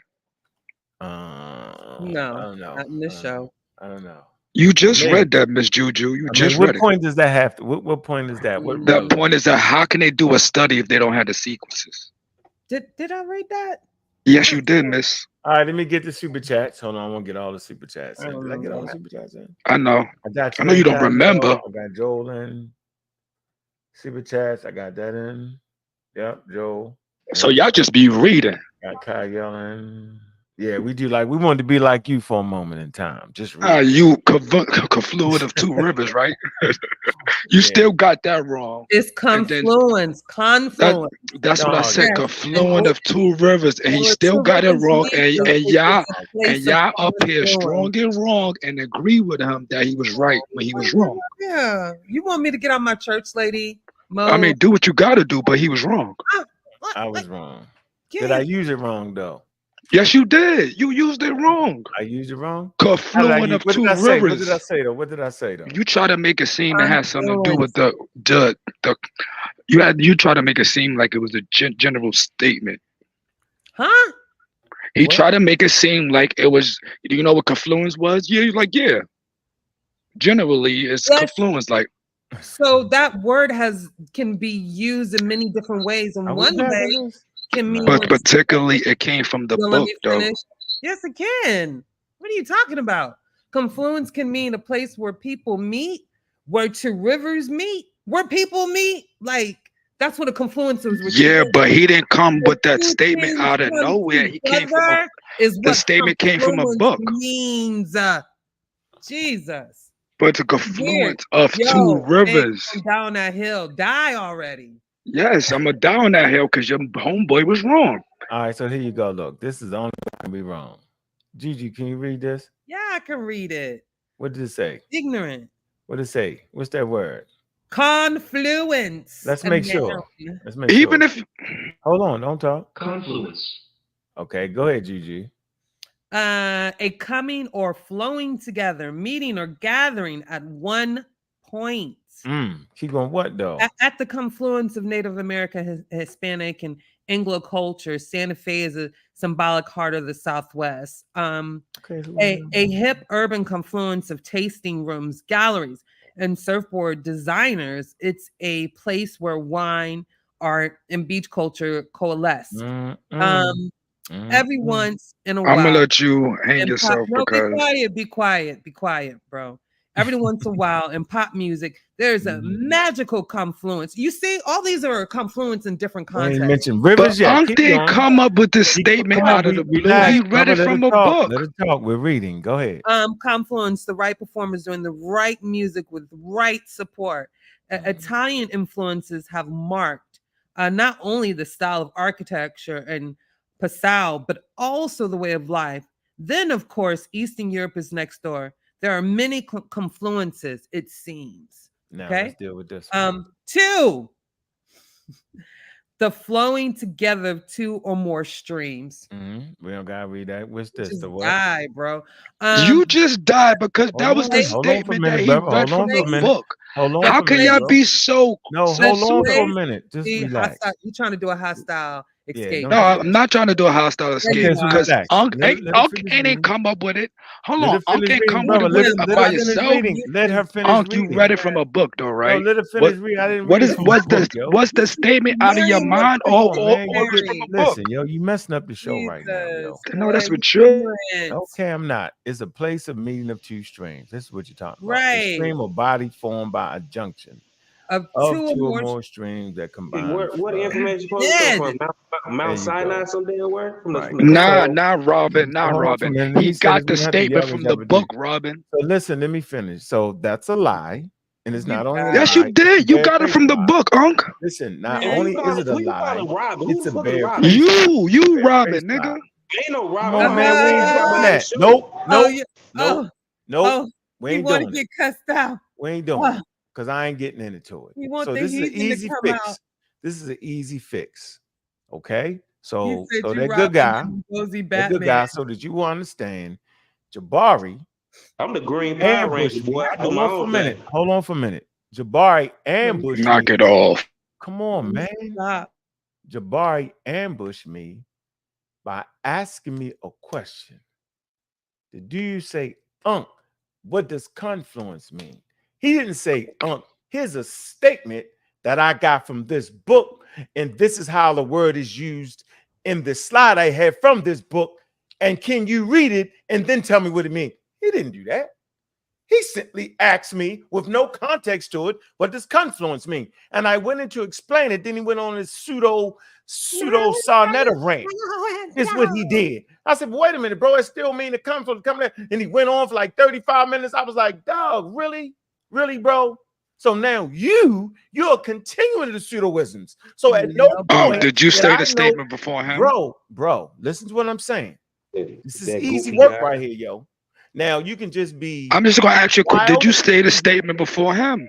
Now let's ask. Black expert. Yes, I said the statement be for him, but I used. So can I have another? Let me finish. So I used it correctly in what the hell I was talking about, and I just supplied a definition showing that I could use it like that. The coming together of different, like hip hop and country is the area of control. All that is in the game. So the way I explained it went with what the fuck I was talking about, not what that pseudo was talking about, bro. I'm not gonna let you drag me down the lane something crazy like that's crazy. And then I said, and then if he was an intelligent person, see, even if I'm trying to get you, say I want to get no sync, what this word mean, and then he use it right, I'm gonna say, damn, you do understand what it means, but I wasn't meaning for this. It was then I would have to admit that, yo, you did use it right. But in this book right here, it's talking about this. That's what I would do. Not Jabari, not the pseudo. He trying to get me. He want to win on that. No, I say, yo, bro, it do. And he argued me down. He talked for 30. I could play it again, 35 minutes. I'm like, man, come on. But man. You said the statement first, though, huh? Right. It did. So he was trying to hold on. I'm trying to understand. If you said it first, that means over this. You done did this. Hold on, because when you said it first, when you said it first, you got it from the book. You didn't get it out of your mind. Hold on. When you said the statement, you got it from the book that you was reading, right? No, that's where you got it wrong. No, I didn't. Because if I would have read it in the book, I would have said. I would have said that I would have said the white and the blue now. I didn't read it out the book. I've been using that shit for years, yo. Facts. That's the reason why he asked you. Did you know what you was reading? I guess. Right. I know. And look, here's the But great. you didn't understand what you was reading. Paul is not authority on the subject matter. He can't even read the glyphs. Remember? No, what listen. you talking about? No, listen. It's irritating. Get him out of here, boy. Hold on. Listen. Why you throw him off? I ain't gonna say you threw him off. Y'all threw him off. Yeah, I threw him off. I did it. Why? Why y'all jumpy like that? Because look at y'all. Let me say this. No, I would like to make this. I think this is a clear point that needs to be made right here. Listen. it was Jabari who didn't recognize that the word could be used more than one way. That's why he tried to get me with it. It's the quote unquote the nutty professor. The professors teaching Black history that didn't recognize that you can use the word not only with rivers but with populations. It was him that didn't understand that, because if he did understand, he would have said, you did use it right, but that's not what I'm talking about. See the difference? See the difference, right? This is so clear. This is very, very clear in that. This is clear. But see, I saw that, and I watched that debate. Yeah. Too. But you see what that's, but you know, sorry about that. But you see, that's what, especially on the debates like that, and like you said, I think Jabari was being disingenuous. Yep. Because all he's trying to do in that sense is trying to knock down your argument with, even if you use the word in the wrong way. You know, it's like if I say I could care less, you know what I mean. I should have said I couldn't care less. You know, but you get the picture, right? Oh, well, he said I could care less. He's you know, it's a way to distract, and that's what I didn't appreciate about it. It's like, come on. I just didn't appreciate him not knowing what the damn word means. Right. And you teach out of college. And playing professor. That's what I didn't appreciate. Like, really, dog? You didn't know you could use it that way? See, but I don't know. I don't know, but I just don't believe. I just believe that's the way he was using to distract it from what you were saying. I think he probably know. I assume he knows that if he's a professor. He didn't know. No, I could play the clip. He actually didn't know. He thought he's always doing that, man. Like, he claims to teach this book to his class, but yet he doesn't understand that words can be used in, like, confluence. It's a meeting. It's the way I use it. Look, the way I use the word, he was supposed to understand what the hell the word meant. He's supposed to look at the way it's used in the book by a Christopher Eric, what it meant with the two rivers. He's supposed to know that, and the way I use it, because he know where Egypt is located at. It's 3 continents, and area of confluence is an area of confluence for human population. He's supposed to know that, but now I realize that he only understood. He didn't even know how I was using it right. He thought it strictly for rivers. You could tell him because he got slick. You know, whenever Jabari think he got something, he gets super slick. Yeah, he does. He absolutely does that. He just did nothing. Oh man, that's loud. Okay, go ahead, Juju. What? I'm gonna find that clip and show you. You know me, I like to do it. I know, that's fine. I'm just saying. I'm asking again. I'm gonna say it loud. We're still waiting on those petroglyphs, and I'm wondering why y'all keep questioning us about Black scientists, experts, Black Egyptologists. Well, you know, they say no. The same reason why y'all haven't brought them on your panel. I'm gonna make that clear. So I'm gonna keep asking y'all, where are y'all Black experts at? Since y'all know everybody, y'all should have been the first one had them on. So stop coming to PK asking us that, because we don't discriminate. If you're an expert, you're an expert, and if you know your stuff, we're gonna bring you on our show. Point blank, period. But you know, don't ask us why they don't come on the panel. You need to go talk to them, because don't think we're not reaching out. That's all I wanted to say. Y'all have a good Sunday. You still looking, huh? Boy. Well, go ahead and hit that Cash App. It's good to see you, No Saint. Yeah, boy. We got No Saint in the building. Yo, they all coming out of retirement. Yeah. Yo, No Saint. I learned how to do the balloons by accident, so I got to finish that out. Me too. I just learned when I saw you do the heart. Yeah. Because sometimes I'd be on a panel and I'd see balloons. I'm like, I don't even know how I did that. What you be doing? I did something like this and the balloons came up, but we're going to figure it out, okay? I think it's thumbs up gives you a thumbs up. What did the balloons? I just something like, and some balloons. I just figured it out. I just figured it out a little while ago, and I was like, no, I forgot already, but I'll figure it out again. I'm gonna get it. You know, Brandon then came out of oh boy, wherever he was working hard. I was just asking where he was. I was like, hey, what Brandon? That was Gullah. That's 3 people. Anonymous Supreme was on Space Age African Saturday School yesterday with us, talking about super voids and the cosmic microwave background cold spots, and you know, asking the question, is gravity a force? Because I'll just share with y'all, believe it or not, Einstein didn't look at gravity or force. He looked at it as an interaction between the space-time and an object. You know, that space-time curvature in an object. That's gravity, because you know gravity is supposed to like pull to the center. So that if you have a curvature in space time, it pulls to the center. So so Einstein didn't look at gravity as a force, and that's something I learned too by researching. I thought that was interesting, right? That's a flat Earth dagger right there. But you know, so yeah, and neither Einstein nor Newton were confident in their theories concerning gravity, and I think that's very counterintuitive, right? The fact that we've built technology and went to the moon and shot rockets, you know what I'm saying, to Mars and different things like that. And these two gentlemen that, you know, off of their work, we did that. They were not confident in that theory of gravity. And yes, it's still a force, but there are some implications because the other side of the argument was when you go to the quantum level, some of Einstein's ideas about gravity did not work on the subatomic level. Go ahead.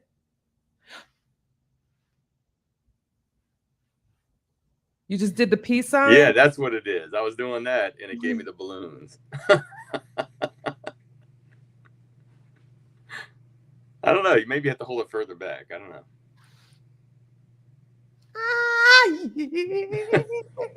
I got it. Thank you, No Saint. Yeah.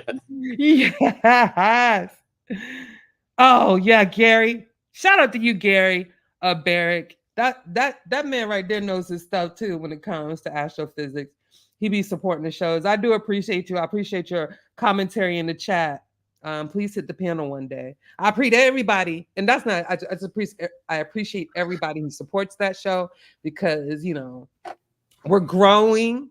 Getting more views. You ready? Every time I leave you by yourself, you start having too much fun. Can you just stay right? Oh, I made this, by the way. This is my first corsage I made. It looked like you made it too, Juju. Like you made it from your house just before you went to church. I made it last night, like 2 a.m. Right. There you go. Jesus Christ. Here we go. Here's the clip. Yellow. Go ahead. Go ahead. I'm sorry. Now you straight. Here's the clap. To those places. I know where they are. But the problem that he's doing is he doesn't understand what he read. I want to ask him 2 quick questions and I want him to answer. Number 1, Ankh, without looking, what does the word confluence mean? And number 2, do you consider the Nubians black? The area of confluence is the area where people mix, come together. That's the area of confluence. No. No. So that's not an area of confluence. Now let me show you why he didn't understand what he read. What? Let me show you why. Let me show you why he didn't understand what he read. Now watch this. Let's do this slowly. I know. So Jabari, this is what this says. Look at this. I know, but what is it? It says, brother, stop. I listened to you. What's the word? Listen, it says these lands extend from several hundred kilometers south of the confluence of the White Nile and the Abai or Blue Nile. Let me show you what this means. Because clearly, if he had been there or studied history like I had, he would know what this is. Look at where the White Nile and the Blue Nile meet. And now let me take you zoom out and show you what modern country that would be in. Can you tell me, Sonetta, I'm asking you, can you see what country these 2 lines merge in? What country is that? Can you read this word? Sudan. Sonetta, can you see it or is it too small? No. It's too small. Open it up. It's blurry, bro. It's blurry. Yeah, it's blurry. You should be able to read. Yeah. First of all, I hit y'all with the trick. Here's the trick that I didn't understand what I read. Nigga, what are you talking about? Read what? Get that? Like, I don't even know what I read. It's a whole damn book I read, yo. Yeah. You asked me one word in a book that I read the whole book. I don't even remember that part of the book where it talked about the blue. Like, can you give me a reference point? You feel me? Like, can I have the reference point? What are you talking about? He should say, what does it mean, Unc, when the Blue Nile and the White Nile meet? What's that mesh point called? That would have been better. I didn't know he was talking about that. What the hell is we talking about? And then, by the way, he was in the middle of avoiding me saying, bro, the guy Christopher Eric doesn't use the word black in that book. He does not. He does not use that. See, he avoided that. The whole thing was, bro, do Christopher Eric use the word black in the book to describe the Egyptian population? He avoided that, yo, for the whole show. I had to just pound him down to the end, and he finally said, no, that's all I was saying. All this is a diversion. Did I understand what I... Wait a minute, bro. I read the whole book. Let me finish this. Look. Crazy. Madness. Madness. Was that ancient Africa before 300 CE? Something like that. Yeah. No, let me see. I don't know. Let me get it. What was your response again the first time he asked you the question? What did you say? I want you to play that over. Like, that was some BS, bro. He didn't know it could mean that, though. That was the real point. Exactly. Place where two things meet. El Badari and Nakata were. I've actually been to those places. I know where they are. Where's it at? But the problem that he's doing is he doesn't understand what he read. I want to ask him two quick questions and I want him to answer. Number one, Ankh, without looking, what does the word confluence mean? And number two, do you consider the Nubians black? The area of confluence is the area where people mix, come together. That's the area of confluence. No. No. So that's not an area of confluence. Now let me show you why he didn't understand what he read. What? Let me show you why. Let me show you why he didn't understand what he read. Now watch this. Let's do this slowly. I know. So Jabari, this is what this says. Look at this. I know, but what is it? Though, it says, brother, stop. I listened to you. What's the word? You. Listen, it says these lands extend from several hundred kilometers south of the confluence of the White Nile and the Abai or Blue Nile. Let me show you what this means. Because clearly, if he had been there or studied history like I had, he would know what this is. Look at where the White Nile and the Blue Nile meet. And now let me take you zoom out and show you what modern country that would be in. Can you tell me, Sanetter, I'm asking you, can you see what country these two lines merge in? What country is that? Can you read this word? Sanetter, can you see it or is it too small? No. It's too small. Open it up. It's blurry, bro. It's blurry. Yeah, it's blurry. You should be able to read this right here. It says Sudan. It says Sudan. Yeah. Confluence is where two rivers meet. It actually says, listen to this, these lands extend, in any case, the geographical setting for the foundational developments of ancient Egyptian history, in fact, lay in the lands well south of the single late northern site considered in the genetics article. These lands extend from several hundred kilometers south of the confluence of the White Nile and the Blue Nile. He's saying several hundred miles deeper than this in the Sudan. Jabari, he does not know what he read. Jabari, you asking what is the word confluence mean, Jabari? Let's continue. Am I wrong on my definition, though? Listen, if he had known what I'm saying, am I wrong on my definition of confluence? Brother, I did not speak when you were speaking. No, we're talking about the word confluence. I did not speak when you were speaking. You can't do that, huh? Come on, he didn't speak with you, bro. This nigga here's a he has to know what the Abai refers to. This nigga's a flamming. But he did not understand what. Well, he's flamming. You heard me say it in the back because you know he was flamming. What is you doing, GG? You with the balloons? That's like the hand raise. What is that? Where do you get those balloons from? How are we doing this? What is going on? 2 peace signs. Y'all is wild. Y'all ballooning up right now. I can't do this. I'm in the middle. Oh, okay, he's not doing it right now. Look, I'm in the middle of exact science. I'm sorry. They asked me to. Oh man. Let me mute and cut off my camera. Let me stop. No, you good. You good. Yeah, I saw what when you replay the clip. I totally understand what you're talking about. Like, he didn't explain. He just used confluence as in that's the only meaning it has, the meaning of two rivers, right? Which is really odd because for a professor.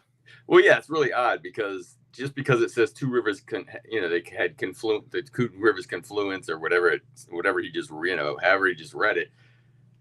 It doesn't mean that word can't be used in a lot of other things. That is odd. That is weird. That's all I'm saying. And then he used it to basically try to knock your arguments down. But yeah, that is crazy. That it gets worse.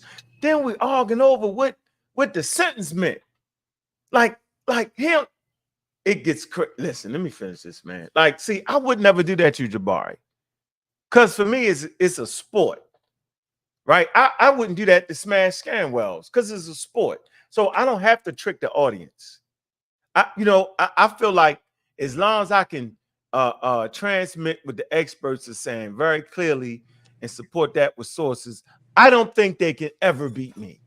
Yeah, I don't think they can come up with their own thing that could beat me. You feel me? So instead of messing up the sport, I'm saying I'd rather not participate because then if I got to do all that to get them, then it ain't the sport for yeah, and I like Jabari. I like watching Jabari.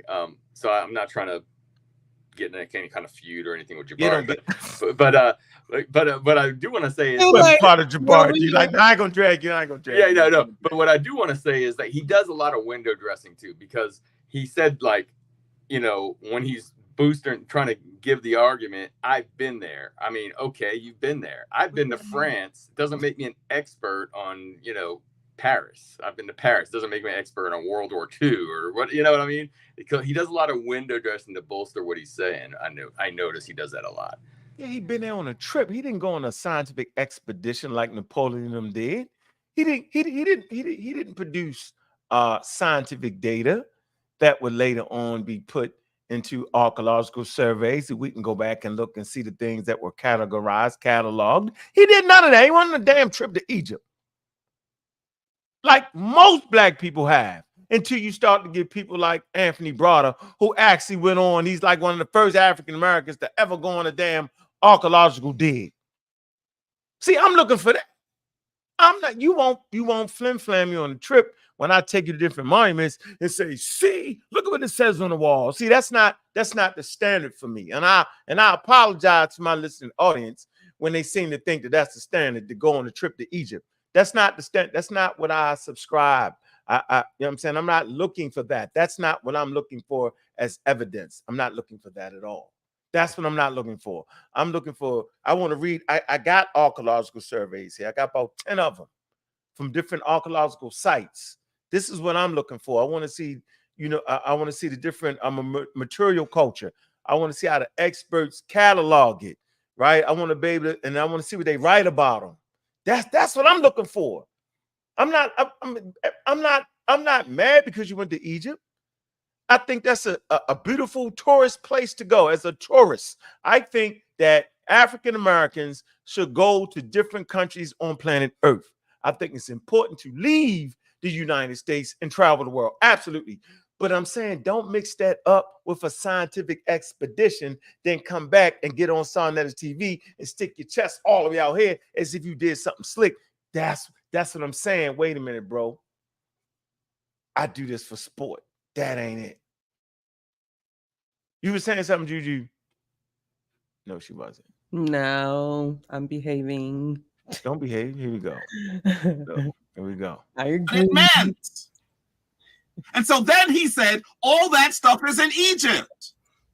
He is correct that El Badari and Nakada are there, but he's telling you that the foundational sites of Kemet lay several hundred kilometers south of this confluence.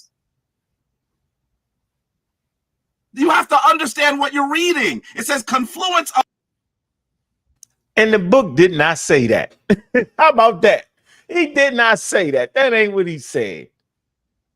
He said he gave Upper Egypt And that area that he's talking about is being early sites, right? That coalesce. It's right here in the daggone book if I can find a daggone book. Yeah. I know what the man said. Okay, let me finish this. And this is before Egypt anyway. Whatever. Here you go. Uncle, we both got that book the same when it first came out. Correct. Of the White Nile and the Abai or Blue Nile. And already went through it. When it first and then it goes northward to the archaeological sites of El Badarai in Middle Egypt. So he's giving you a space. All of these sites are not in Kemet. He went from Upper Kemet down all the way into the Sudan, and that's not the end. He claims I didn't read it properly, but he had no comprehension because he doesn't know what the word confluence means. You would get an F. F. Because it's right there in the passage. You didn't read it clearly. Don't tell me I don't know what I'm reading. And let's go further. They reveal instead a population with cranial and dental features with closest parallels to those of longtime populations of the surrounding areas of Northeast Africa, such as Nubia and the Horn of Africa. Members of this population did not come from somewhere else, but were descendants of the long-term inhabitants of these portions of Africa going back many millennia. I read it. He read it. How did he get it wrong? Right. How did he get it wrong? He has the darn book. Reading is fundamental. I read this book and I spoke to the author about his findings. You think I misunderstood when I talked to him? That's the lie. He always told a lie. Talk to all about it. Bring him on. Then if you spoke to him, talk to him. Because if you talk to him, you know he never even used the word black in the book, and you would understand my conversation if you actually talk to him. But see, we know that's the scam. And that was the point of contention, actually, is when you asked him about black and he did that whole show. He ain't finished. He's still avoiding my question. Oh, okay. Yeah, this is the avoidance of the question. Right. All this is not trying to answer my question. See, all this, ask me questions instead of answering the question. Here you go. Wouldn't he say, Jabari, I think you've misinterpreted that. I want you to understand that we have someone here who, when you read the source with me, he tried to tell you that I read it wrong. That is embarrassing. Stop it. I would not read a source wrong just to benefit me. That would violate my sense of morality and scholarly ethics. Do you think I would put a source on the site without reading it and understand it? And finally, with all of this talk about blackness, from a brother that calls himself real black atheist, he says it's proud. Now he wants to insult us because we are saying that according, and Sister Tiffany, listen to what I'm saying. I said it before. It's like you're not listening. The ancient Kemetic people did not have the same concept of race that we are familiar with today. However, no one is making that argument. What we are saying is, according to today's standards, they would be considered black. Please don't let them move the goalpost so much that you get dizzy. That's all we are saying. Karakuni said it. I said it. Did he say Miss Tiff got dizzy? He said, listen. No, but wait a minute. Bobby Banger. You stupid. I'm gonna bang him in his mouth for that, yo. What's wrong? Wait a minute. But Bobby Banger, so what type of racism did they have? He said not the same kind. What is he talking about? Man, he double talking, yo. He trying to say that he mentioned Karakuni and them. This is what Don't play with Miss Tiff. Don't play with Miss Tiffany. Wow. That was funny, yo. We gotta stop. Let me stop right there, yo. I want to finish it. Then I want to get you the anthropology book I'm sorry. Talking about him. He just mentioned Carol Cooney and them, and he's really referring to the one drop rule, right? Correct. All right, here we go. Here we go. Jim Crow South. Hey. What? He said, Miss Tiffany, it's like you're not listening. He couldn't say that. I don't believe you, Barry. He get on my nerve. He's so mad when people don't agree with him. Gets so offended. Oh boy, sis. Like you're not listening. He want us to get dizzy. He said he don't want us to get dizzy, yo. God. Man, I just cannot. I'm sorry. Hey, man, you know what? I've been wanting for days and weeks and months. You heard him say, he's saying I ain't read that right. He didn't read it right. I'm gonna go back to the point when he ain't know that the sentence before that the sentence he was reading was actually referring to the sentence before that. Hey, we argued about it. Then he must have caught himself and mid-thing. Well, I don't want to argue about that. No, you don't. Okay, let's finish Jabari Brand. He think he got me, yo. He's overemphasizing points, yo. He's doing his parade. He's dancing right now. This is parade. Look. Reggie said it. Say Cool said it. Smash said it. Asar Imhotep said it. There's a large line of people who have said it. And now he comes on here and tries to say that we are following something from the Jim Crow South. When the white scholar said the one drop rule on he used those people to make his point. Yeah. And then it is the Jim Crow South. Let me pause for a minute. Where you at? That's what he used to make his point. Let's see if I made that up or not. Let's see if what we're all talking about actually comes from the Jim Crow South. That's terrible. I accuse them. Let me get this straight. I accuse them of using something from the Jim Crow South. Is that not what he said? All right, let me see. I want to get this. Where's the book at? Hold on. Shoot. I'm about to die. I'll be right back. No, you're not. Oh, Juju, you got to get you the book. Can y'all see this? Oh, I was just finna grab my cord for the computer. Go ahead. Grab if what? I die. Yeah. Oh, what did you call? Can you see the? No, y'all can't see it. Hold on. Wait, where is that? Ooh. Hold on. Blow that up. Yeah, you see the book, right? This right here, yeah. But you gotta blow it up. Blow it up. It says race in the consensus, the U.S. Census. I can, but I'll be like this in the camera. Blow it up a little bit. Can you? Yeah, I gotta find it. I gotta be way smarter than the technology is trying to conquer me. It's right here. It's right there. See the no, that's something. It's over here. Where is Hold on. that? Let's see if I can do it. Yeah, it's right here. I got you here. I could do this. There it is. See? Yeah, that's good. Ready? That's good. Okay, here you go. This is what Carol Cooney was talking about. Go ahead, read this. This is an anthropology book. Go ahead. Hypodescent, race in the United States. Keep going. How is race culturally constructed in the United States? In American culture, one acquires his or her racial identity at birth as an ascribed status, but race isn't based on biology or on simple ancestry. Take the case of a child of a racially mixed marriage involving one Black and one white parent. We know that 50% of the child's genes come from the one parent and 50% from the other. Still, American culture overlooks heredity and classifies this child as Black. This rule is arbitrary on the basis of genotype, genetic composition. It would be just as logical to classify the child as white. Keep going. American rules for assigning racial status can be even more arbitrary. In some states, anyone known to have any Black ancestry, no matter how remote, is classified as a member of the Black race. This is the rule of descent. It assigns social identity on the basis of ancestry, but of a sort that is array outside the contemporary United States. It is called hypodescent. It says where? Read that again. Outside of the what? Yeah, I messed that all up.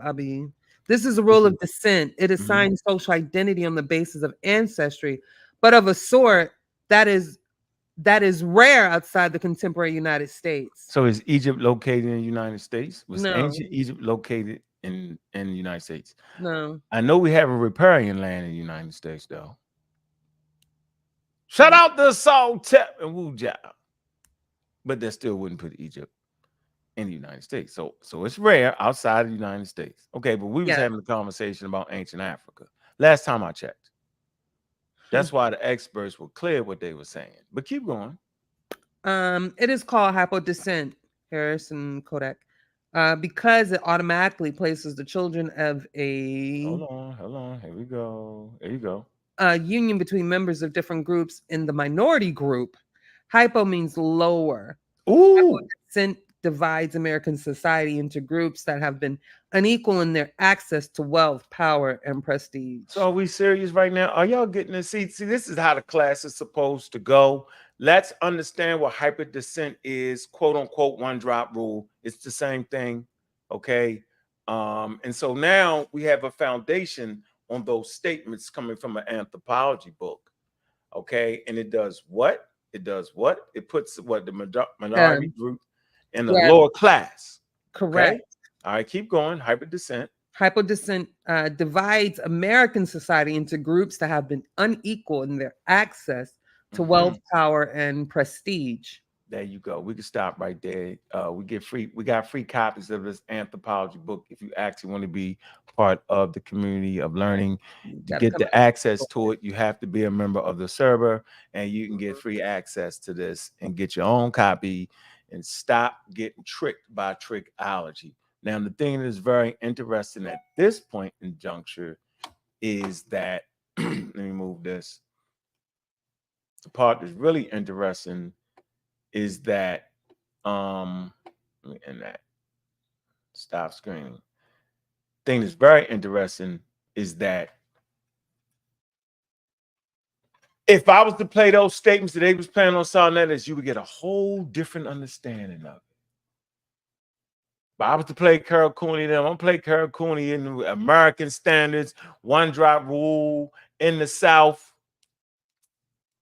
Now y'all understand what hyperdescent is. See, you would have to understand what that was to understand why I was saying what I was saying. Brings a whole new freshness to the conversation. Yeah, he was definitely trying to clown. Definitely that. And I don't expect that. I don't expect that out of Jabari, right? I expect him to take it as a sport of bringing real information to the community. I expect that out of him, but I guess I expected too much. Here you go. On his piece, he did this. He didn't say, oh, that's an offensive term. Why is he now insulting us because she said that? How does this make sense? Don't make me play her quote again. Because all it's going to do is make you look worse. Play it.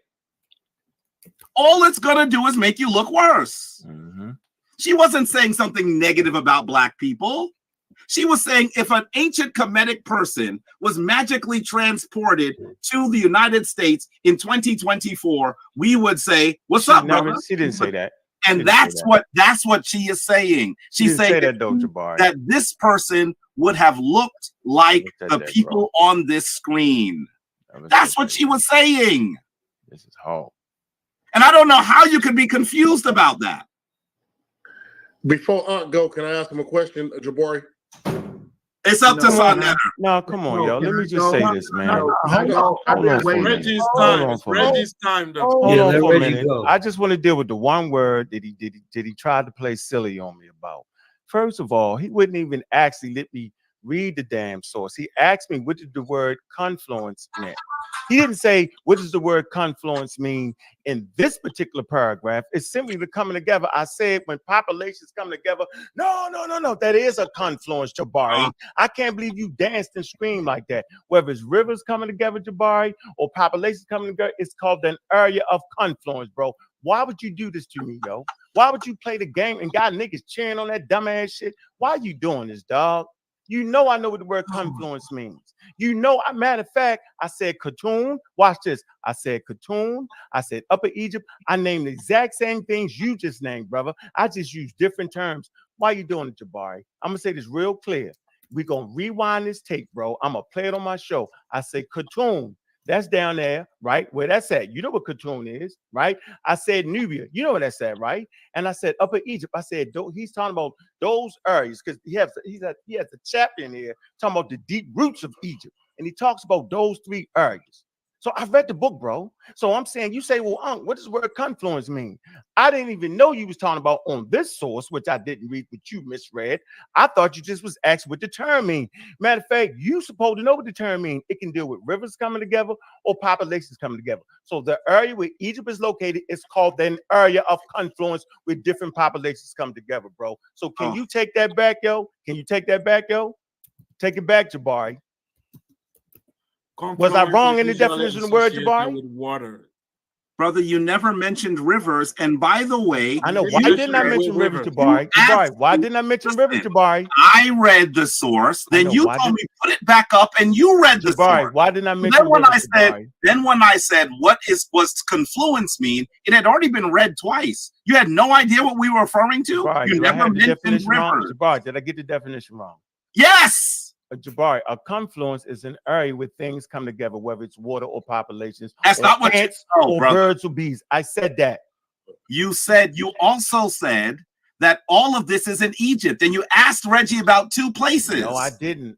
Yes, you did. Reggie was Folks, if you heard him say that all of the sites that I was talking about are within modern Egypt, put up a 1 in the chat. No, look, put up a 1 if you heard him say it. Look, and watch the ones flow. Hey, look, the white Nile and the blue Nile is obviously not in Egypt, bro.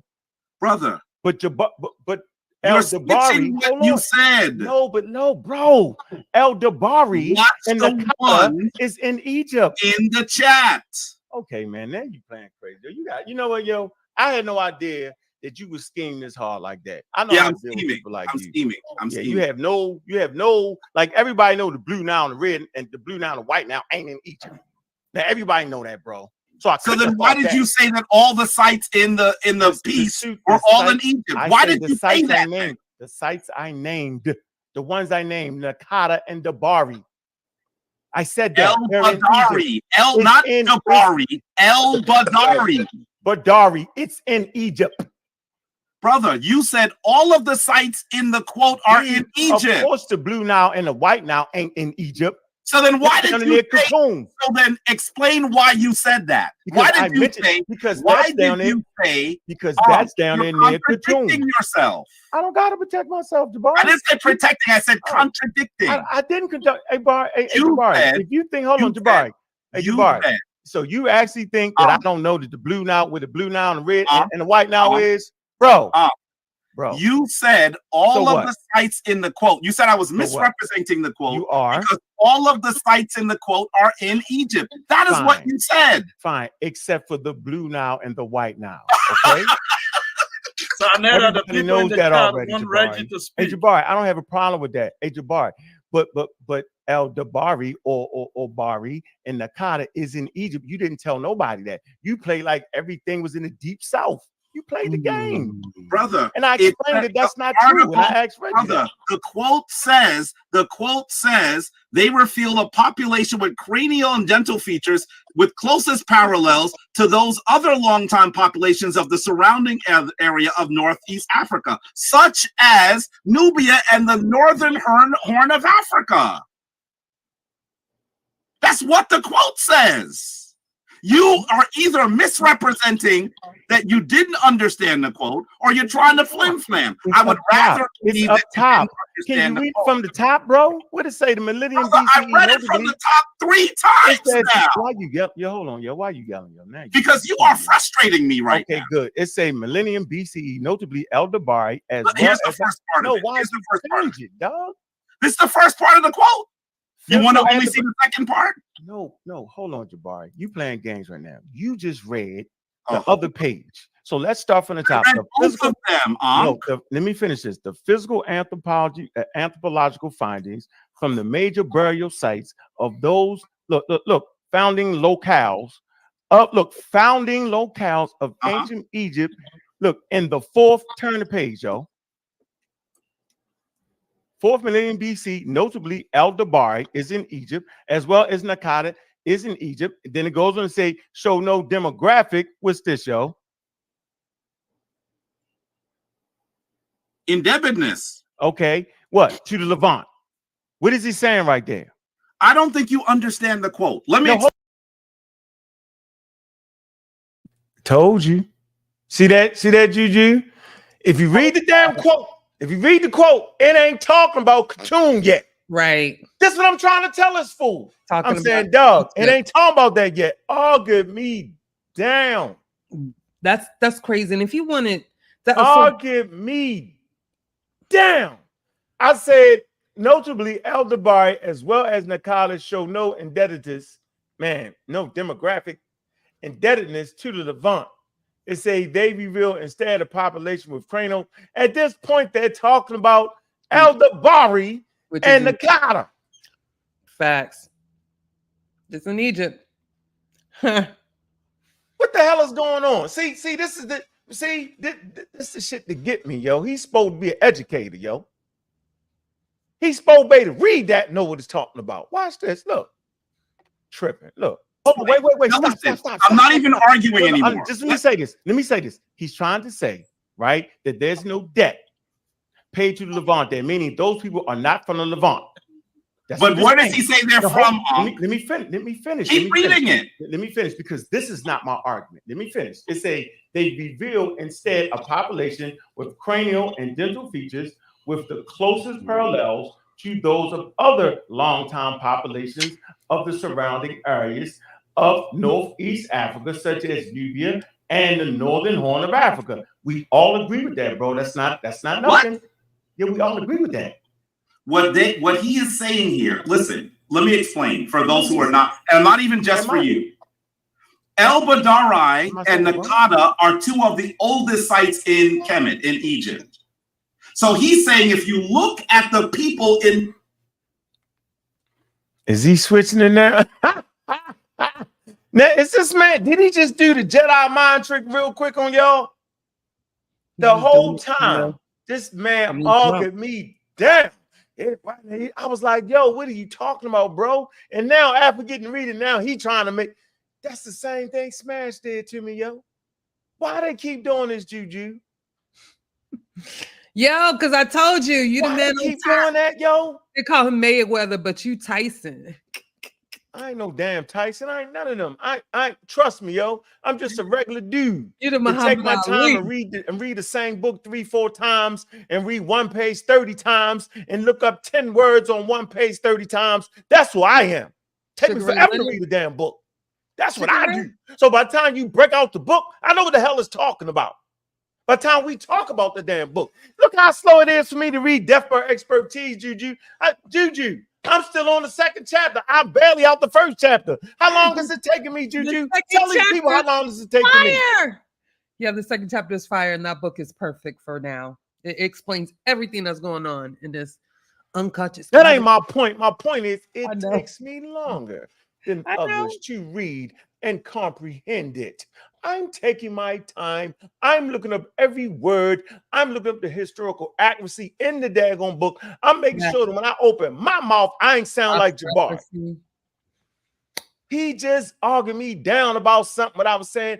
I said, yo, the sites he was talking about in Nubia first. My fault. He was talking about Khartoum, not Khartoum. Damn. He was talking about El-Dabari. He tried to correct me on that.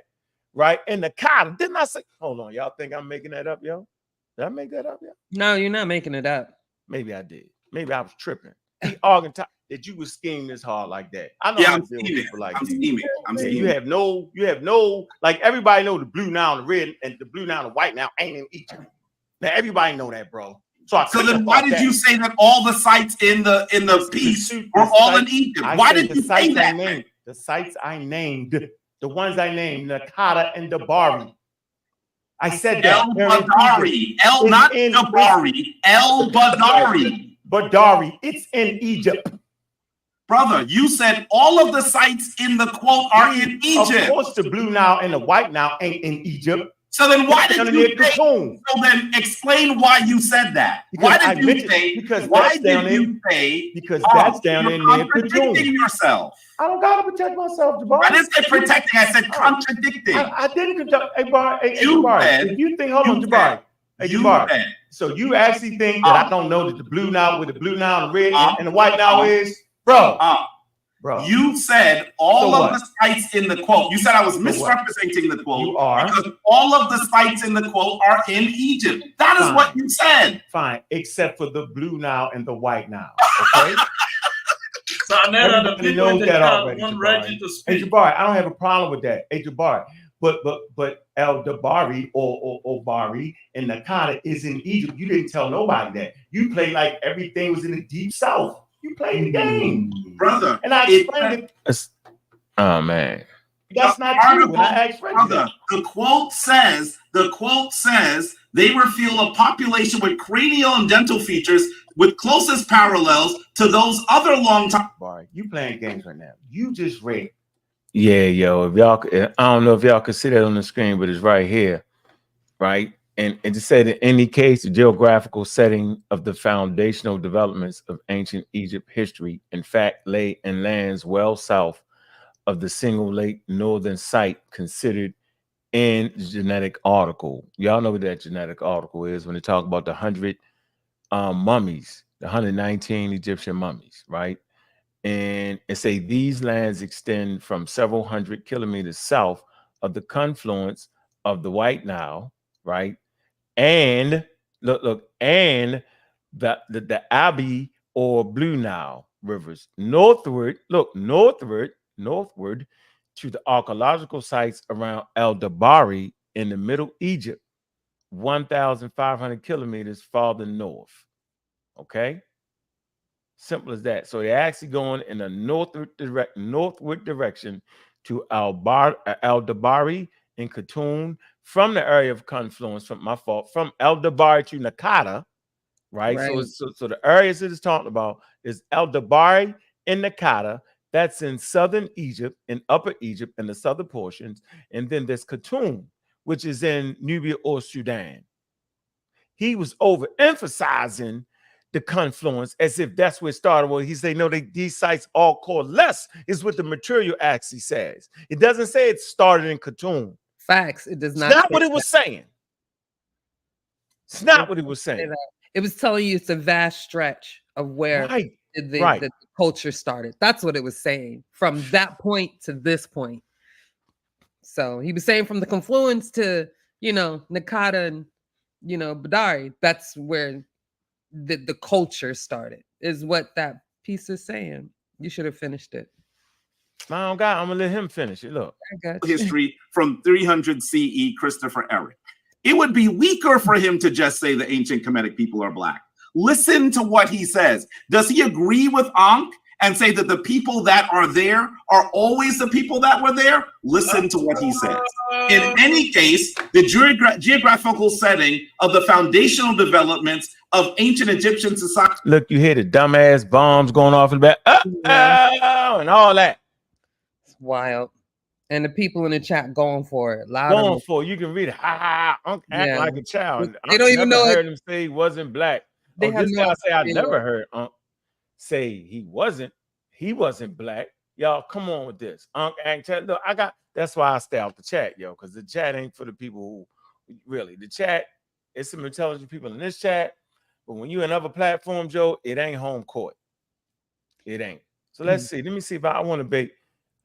Because it get crazy. He get to talking about what it didn't say. But wait a minute, Bobby Banger, they say you don't never, you can't take correction. You feel me? You never admit when you're wrong, none of that. But that's a lie. I just witnessed it. Can't take correction. I just you said did it in the video though. After he's like trying to gaslight you, he corrected you being, you know what I'm saying? Who? Trying to be Greasy Jabari. And you just took it and you just, took it and you kept continuing. So correct me on what though? With Jabari, because he didn't get nothing right on this. No. He just want to correct you on the word.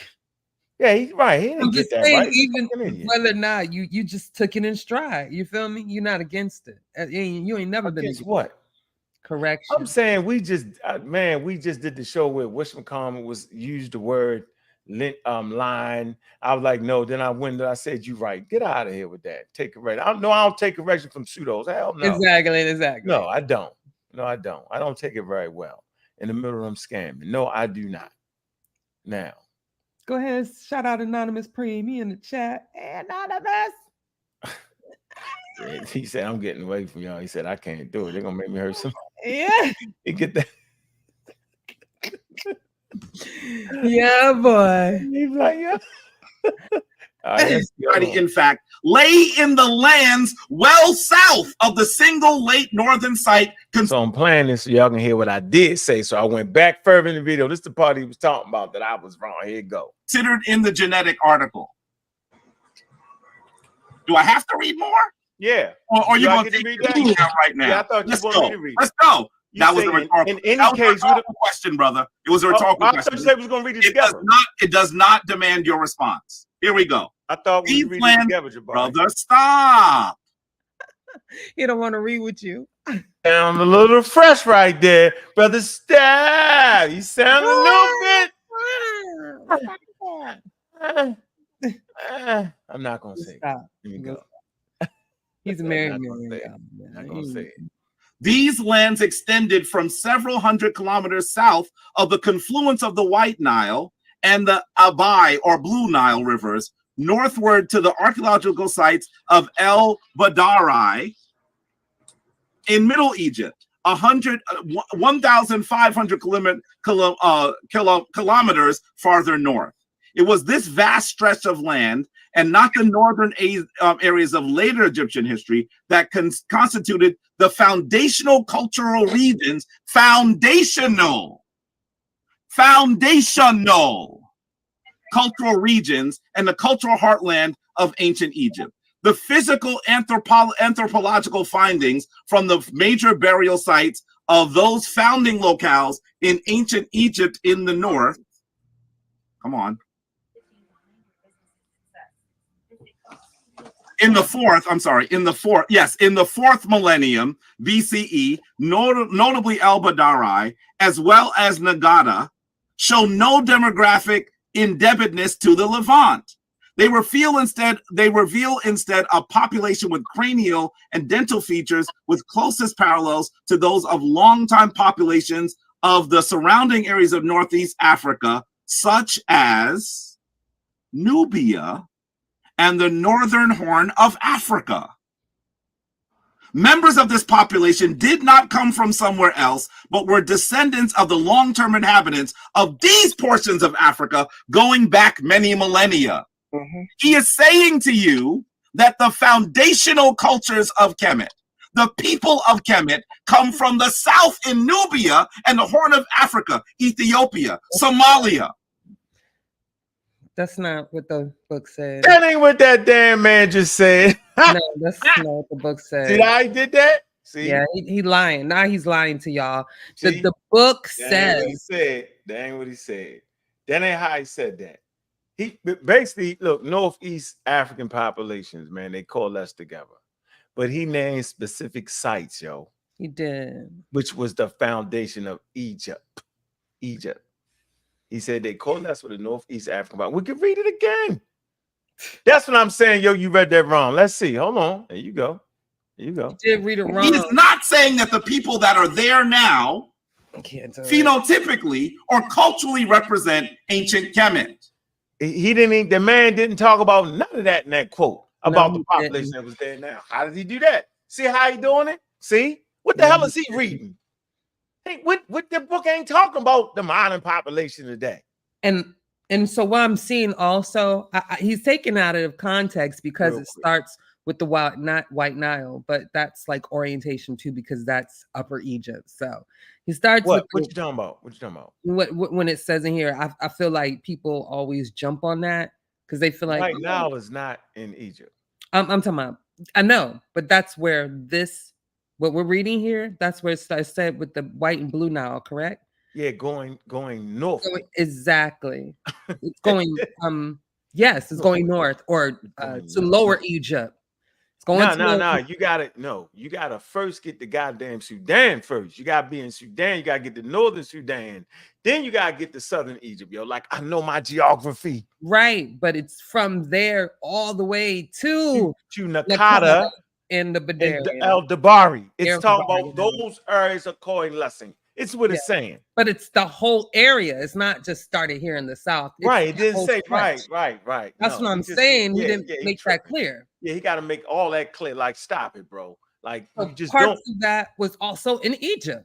You know, it just didn't start in the South. It was that stretch. South is in the South, in Egypt. In Egypt, you got in Lower Egypt. Okay, in you the got South, Upper Egypt and Lower Egypt, which is the South, right there. The two sites in El Dabari, in Nakata, right, and then we look at the Blue Nile. Of course, you know we've done study on that. Matter of fact, we've looked at the graves. We've looked at the grave sites that you find down there in Khartoum. I don't know what in this little limited world of wild shrinery and all that foolery. We over here with science. I've been looked at the grave sites. I could pull it up and show you. So you couldn't be talking about me. I didn't even need to read Christopher Eric work. That I've looked at the archaeological surveys. I can show y'all pictures right now that they're on grave sites. What are we talking about? Of the archaeological surveys. What are we talking about? Yeah, he tripping. Watch this. Look. Bugged out. This is even more powerful than simply talking about their phenotype. He's saying that and I want you to be clear, he is also talking about phenotype. Notice he said they reveal instead a population with cranial and dental features with closer parallels. In other words, that's what we could say is a phenotype. He's saying their phenotype is similar to those in Nubia, Somalia, Eritrea, Ethiopia. That's what he's saying here. I question, brother, whether you read this book. We gon' This is from pages 84 and 85 in the book. If you have, can we do what you promised? Can we read it together? Wait, I'm not finished yet, brother. And then we're gonna read it together, right? Like you promised. I'll stop. No, I want to read it together, like you said. So what you're going to do if you get this book? I got the book. No, I got the book, nigga. Turn it right side up. Turn it right side up. No, I want it upside because you read it upside down. What you just did was upside down. So I want to do this with you. So what you need to do when you read the book is understand that Christopher Ehret is saying that ancient Kemetic society comes from the South. It comes from the area around Sudan. It comes from the area around Ethiopia. It comes from the area around Eritrea, Ethiopia, Somalia. That is what this scholar is saying. That ain't what the hell we just heard you read. Right. See that? He left out Egypt. He left out Nakata with that statement. Oh, that's my point. Why? Exactly. He didn't even say they came from Eritrea. He didn't say that. Right. The Eritrea thing is clear. He said Northeast African population, they coalesce in general. And then he was specific to the origins of what you would consider Egyptian civilization, right? He talked about Nakata. He talked about El Dabari. He talked about the blue and the white. Now, that's how that read. I don't know what the hell he reading. See the game they play? Told y'all. Yeah, he definitely playing with y'all. Told you he playing with y'all, yo. That's what they all do. They misread everything and talk about me. He's supposed to be a professor. He's supposed to be able to comprehend that. See? Told y'all. Told you. He misquoted his source, though. That's not good. Tried to tell you, bro. He definitely did that. Yeah, could he read the damn source is the question in hand. See, talking about me, I'm the one that's supposed to can't read. But it seemed like every time I turn around, a guy that can't read, I'm saying is reading better than the dudes that's teaching in college or the dudes that's self-proclaimed Egyptologists. Well, reading is comprehension. Remember, we talk about that. And look, this is the most craziest bananas, and they just keep doing it and keep doing it. Man, where is, you know what I really wanted to find you, G? What part? Let me see. Hold on. Let me finish saying what he was saying. Something. I want us to read it together. We really start to fight. Still wrong. So he's not making, I don't know who's speaking. So if you are making an argument, I want you to understand that is what the article says. That's what the book says. No, it doesn't. And that's the same thing that we hear from Dr. Karakuni. No, you didn't. The scholars are now agreeing with Sekou, agreeing with Jabari, agreeing with Reggie, agreeing with Smash. See, then y'all get mad when I cuss them out when they do that. Y'all get mad at me. Old face lie. Y'all get mad None of at them me. scholars agree with When I me. just explode, y'all. I thought I was doing a good job on side. He was the one howling that time. But at that point, yo, I just wanted to squeeze his neck to his head just popped off. Boop. Now all of a sudden, the scholar, he not comprehending what he reading. Nor is he familiar with the scholars he's talking about, because he would have never said that if he was familiar with any of Karakuni's work, especially the passage you just had me read. He would not have a say, "Oh, she agreed with us." No, she don't. No way, yo. Oh my goodness, boy. No way. Hold on. But a single web we weave when we practice you to see right here, yo. So he never thought we was gonna rewind that. I know Saint like, dang, she is off the chain. I want you Look to find an article, find a source that says that ancient Kemetic society is exactly, let's even go phenotypically, that the phenotype of ancient Kemet today is the same phenotype as it is in the ancient world. And let's read the sources. They tell you that. Let's read the sources and say, well, how did they come to this conclusion? Because the experts are now agreeing with us. And I know that you said at one point that I'm trying to insult us never changed. by using the term. I'm gonna ask you to get kicked out in a second if you can't wait. Because if you're gonna speak over me, you're gonna have to crazy, leave. man. Can you kick him out? He's disrespectful. You're gonna have to leave. Yeah, he is of no value. Get rid of him. Get him out. So what I'm saying, he has a hat on his head like a muppet. Get him what out. I'm saying to you is that the experts are now saying this. Karakuni said that the ancient Kemetic people, according to today's definitions, were black. That's what she said in the interview that was for your birthday. I didn't call her. I didn't put her forward. I didn't sick her on you. Hold up. She did that for Unk's birthday? It was for Unk's birthday. Oh my God. This is an act of self-immolation. If y'all don't know what self-immolation is, please Google. This is an act of self-immolation. For those of you who don't have time to Google, that is when someone douses themselves with gasoline and lights a match.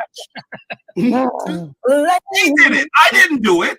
And you come on here angry with me because your scholar said that the ancient Kemetic people were black. If you are so angry with me and you have all this venom, why didn't you share that venom with her when you brought her forward? You know why? Because you're the real black atheist. That's why. How dare you try to put Jim Crow on me? You're the real black atheist. How dare you? By the way, Karakuni said, we have reclaimed the term blackness. She was very clear about that. What? She said, we say positive things now about what it is to be black. Now you're going to try to make it sound like she used a slur? Really? Is that what you're going to do to her? Because she did not say that that it was negative. Jabari, I didn't say that, Jabari. Well, listen, so that's what I want to do is I would like to go back. Listen, what I want you to understand. I would like to go back and put that back. Your source. I want to go over your source, Jabari. I want you to understand. Jabari, I don't want to hear that. Are you finished, I Jabari? want you to. I'm not finished, or else I'd stop speaking. Keep that up, though. I want to keep. I want to go back over the material you just. When what I want you to do is recognize that there are plenty of scholars that now agree, and they're saying the same thing. The phenotype of the people that live there now has changed. You're lying. Why? Because of foreign invasions. And if you have the nerve to sit here and insult me of calling me a liar, why didn't you call Dr. Karakuni a liar? Because she said what I said. She was correct. No, she didn't. You didn't call her a liar. Because she wasn't. She told the truth. And so if she told the truth and she's saying the same thing I said, what's the difference? No, you're just dying on your sword. No, the difference is that you're flim-flamming. The difference is that you like to say negative things to black people. I know. But you smile right now. I know. Jabari, keep talking. Don't let me talk, Jabari. Keep going. That's the difference. Keep going, Jabari. And so I want to be really clear. I can play the videos again. I can show you the clips again. I want to go over the material you just showed. Show you quotes again. No, you can't. But I read this book. No, you didn't. And I'm questioning whether he did. So we get ready to figure it out, though. I use this book. Okay. I use this book in my time. I don't. So I've been studying it for a long time, and don't make me get Christopher Eric to come in here and critique you. I don't believe you because I've been speaking to him. I don't believe that neither. I know you don't believe it, but there's a lot of stuff you don't believe. I know, like God. so what? It always boils down to this. He's a crummy atheist, that guy. Always boils down to that.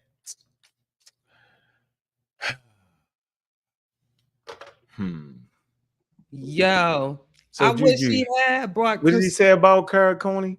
Let's go to the video and see what Cara said. She agreed with him and that it wasn't disrespectful. That word wasn't disrespectful. Yeah, anything in the Jim Crow South is damn near like labels. That's damn near damn disrespect. I don't know what y'all talking about.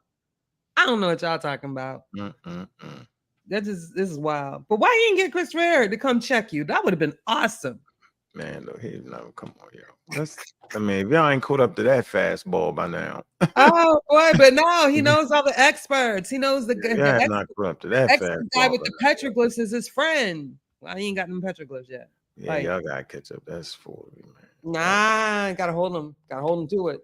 But he not gonna do it. He ain't gave us nothing what he say. He run off a year and hope you forget about what he said. Now he gonna bring Christopher Eric on. Now he ain't taught no damn Christopher Eric. I'm making a list. I'm keeping a track. I'm keeping a tab on Jabari. Are you kidding me? I ain't forgetting. Play too much, so he definitely played too much, man. Where's the cat? They all play too much, so they take the fun out of the sport of conversation. Oh, where's that Cara Cooney article? Email me that. What's that word? Hypo. That's not Cara Cooney. It's hyperdescent. Hypodescent. Yeah, just one drop rule. Type in Wikipedia one drop rule. I got you. It explains that the technical term is hyperdescent. No, I know what it means, but that article? That's what I'm saying. I want that article. No, you got it. It's an anthropology book. You mean what we just reading? Oh yeah, I do have it. Human diversity. It's anthropology. Too much to read. I'm like got 4-5 books open right now. Yeah, that's in the chapter race and ethnicity. All right, I just might check that out. Gotta take a day and do that. Oh man, it's devastating to the pseudo. Gotta take a day to do that. Yeah, I gotta get on it. All right, here we go. So he said, I want to make sure we know he said this. I want to make sure we understand it. That man said that Cara Cooney said something about the population not being the same. Did he not say that? No saying. Did you hear that? I know y'all somebody had to heard that. No, I ain't necessarily hear it. But you didn't hear that? Did you not hear it? Don't make me play it again. Did you? Play it one more time, then.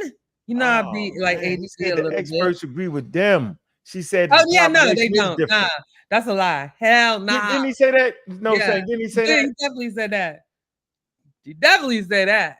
Put a one in the chat room if he didn't say the experts agree with him. Nah, he said that the experts agree with him, but I mean, he can't be saying that. That's a lie. Oh, hold on. Here. Look. See, hold on. What I basically have to do is say to you, I now need you to show your sources and explain. No, I want to use your source. I'm fine. Go back, start from the beginning. Don't use my source. Yeah, start from the beginning when you start. I have to speak though because no, you don't. We don't need you right now. Don't get in the middle of this. You just came to our show. You have to keep quiet, bro. You need to keep quiet. You came to our show. Hey, Sonetta, he said he wanted me to read the source with him. Yo. See how they do me? Now I gotta wait 35 minutes of rhetoric to get back to that. I'm not doing it. Let me come to when he start howling, screaming about. He said the same thing. Here you go. I want you to understand. That I don't want to hear that. Are you finished? I want you to. I'm not finished, or else I'd stop speaking. Keep that up, though. I want to keep. I want to go back over the material you just when what I want you to do is recognize that there are plenty of scholars that now agree, and they're saying the same thing.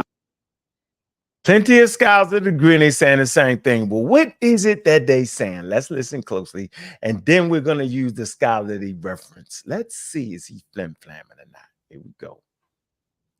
The phenotype of the people that live there now has changed. You're lying. Why? Because of foreign invasion. I said he was lying. The phenotype of the people changed today. They changed. Different people living there today, they changed. Phenotype changed and all that. So you do know your phenotype can actually change and you be the same people. Y'all do know that, right? It's just based off of what genes start to express themselves.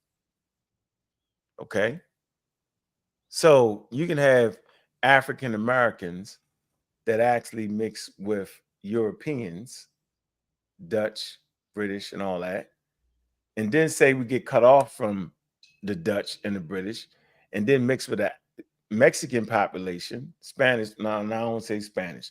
Like a Southern Mexican, I won't say Mexican population, right? We would still be African Americans. We would just have a different mix. Y'all get that? We would still be that though. We just got another mix. So over time, the Egyptians got different mixes. That doesn't change the population. Still Egyptians. Man, let's see. Here we go. And if you have the nerve to sit here and insult me of calling me a liar, why didn't you call Dr. Karakuni a liar? Because she said what I said. She was correct. No, she didn't. You didn't call her a liar. Because she wasn't. She told the truth. And so if she told the truth and she's saying the same thing I said, what's the difference? No, you're just dying on your sword. No, the difference is that you're flim-flamming. The difference is that you like to say negative things to black people. Oh, I know. But you smile right now. I know. Jabari, keep talking. Don't let me talk, Jabari. That's how I knew he was in trouble. When you start bringing up the white people, you're in trouble. You're in trouble. Let me show you how much in trouble he actually is. Here, I'm going to play the clip for you. Karakuni explains populations. Here we go. Yeah, so that's bad. When I'm teaching undergrad. Yeah, so here we go. I mean, it is what it is. Here we go, ladies and gentlemen. Ladies and gentlemen. You know, when I'm teaching undergraduates and you learn about like the Arab occupation, right? Or the Arab conquest. We often call it the Arab conquest of the 7th and 8th centuries AD CE.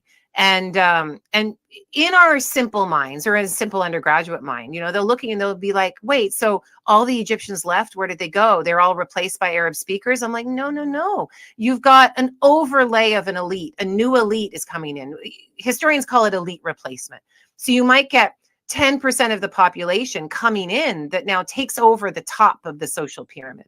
And then everyone else is then meant to follow their cultural lead. So they all start speaking Arabic because that's how they get the money and the jobs and the influence. They better speak Arabic, and they abandon their Egyptian language identity. That does not mean that, you know, millions of people left Egypt. All the Egyptian speakers just left Egypt. That's that kind of understanding of history as a massive people moving in and a massive people moving out.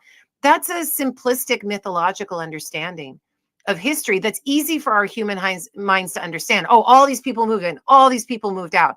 But it's hard for us to understand things like, you know, if here's another example that I really like. Like, what the hell are we talking about here?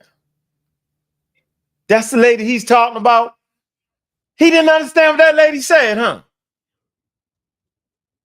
He actually didn't understand what that lady said. The lady said, when y'all start talking about everybody left, that's a mythological understanding of the situation. Man. That's not actually what it is. So it's like I said, you're lying, Jabari. If you hide in the bushes, you're lying. That's what she said. She said that. Man. Did I miss it? Did I get that wrong, Juju? No. Did I get that wrong? No, saying, am I tripping? Because you know I can be tripping. Okay. And I think she goes on, she actually explains how about when they used the one drop rule. I think she might have went into that. Let me see. Hold on. Let me see. If you go to England, and you went to England in the 1930s, right? All of the upper crust Brits were trained in Latin. Right? They don't do it as much anymore. Though if you go to Eton, I'm sure you do your Latin, but they're all trained in Latin. What the hell is Latin? It's the language of the conqueror. The Romans came in and they conquered this British area that conquered the Britons. They even took Boudica's daughters and raped their daughters in front of her. Boudica is going around trying to raise her kinsmen up and try to fight against the Romans. She has a good year of battles against the Romans, but they will win. And it's a brutal and sad victory. But what do the Britons then do after this conquest? They associate with their conquerors. They learn the language, they learn their religions, and Christianity is going to come in through the Romans as well. They're going to speak their language. They will not speak the British languages that they used to speak. They will use the writing system of their conqueror. Are they all Romans? Hell's no. Did you get a whole bunch of Romans coming into Britain? Yes, but does it replace the population? No. You get an overlay of power. And then that power filters down through trickles down, if you like to use a Bush word, trickles down through the community. And then people, if they want to have influence, they learn that material, they associate with it, they change their identities, so much so that you can't see it anymore. I was with my son once, and I talk about this story in The Good Kings, that book that I keep mentioning. My son said, Mom, where did all the Native Americans go? Because I'll talk to him about white supremacy. I'll talk to him about stolen indigenous land. And he asked me, I think he was probably 6. And he goes, where did all the Native Americans, where did all we don't use the word Indian, where did all the indigenous, he probably said Native Americans, where did they all go? I'm like, they didn't go anywhere. If the ones who weren't killed by all the diseases, exactly, or the enslavement or all of the other issues that white supremacy brought to this place, Manifest Destiny brought to this place, the ones who are still here are all still here, but you can't see them. And it's funny, when he asked me, I had a friend there, Luis, who's got the perfect Aztec nose, right? And I said, they're right there. They're right there. But he's not speaking the indigenous language here. He's speaking the language of his conquerors. He speaks Spanish and he speaks English. Those are the languages of his conquerors. Does he now identify with being indigenous? Not really, because that doesn't serve him in this place where identifying with your conquerors gives you power. And when you ask me, was there a historical Jesus? Did all the Africans get replaced? Africa used to be black and now it's not. This is thinking in the ways of our conquerors. It is thinking in a way that is patriarchal, all or nothing, conquering rhetoric and thought processes, that it can only be one or the other. It is painful for us to think, I now am a turncoat. I am a betrayer of my people. I'm using a religion that wasn't mine. I'm speaking a language that wasn't mine. I'm using a text that wasn't mine. I have forgotten who I was. We don't want to think that way, but if we do, then we can find where our actual origins and past were. And it's much more complicated, but much more beautiful than this patriarchal all or nothing, millions of people are moving from one place to another kind of bullshit. So she called it bullshit. See what I'm saying? She called it bullshit. Why they keep doing me like that? They know it's on tape. The eye in the sky don't lie. When they start to pay millions of dollars in NFL contracts and a player is disputing it, they just go to the eye in the sky. Well, let's look at this. Out of 50 plays, you missed this many tackles. In comparison to a person that's making this amount, I don't think we want to pay you that. Right here, you was off beat with this play, you did that. The eye in the sky don't lie. So she explains the whole thing to him. See? So like I said, Jabari, you lied. I'm not a hater. I'm just a participator. I'm simply playing back the eye in the sky on what she said. She made it super clear. She went into detail of that whole population leaving and they different. Nope. So I don't know why they do it. I'm saying they scamming, flim, flam, bam, bam, booming.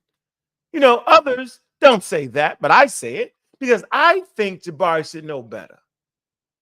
I think at this point, Smash Scamwell should know better. Maybe last year he didn't know better, but now sitting today, in retrospect, if I'm looking back through the whole thing, I think he should know better. I think we all should know better when it comes about speaking about African history and understanding. We should know better to go to YouTube and think that's going to be the final answer. I think we should know better and go to the experts, no matter what they look like, as long as they data match up with the historical record.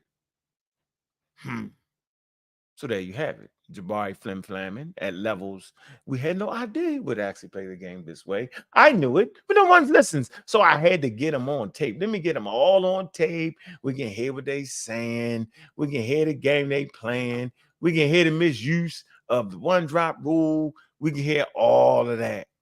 The one-drop rule. Let's see. They was all on here scamming. They had a scam party. I call it the scam party. They got into the, let me see. Let's see what they play right here. Let's see.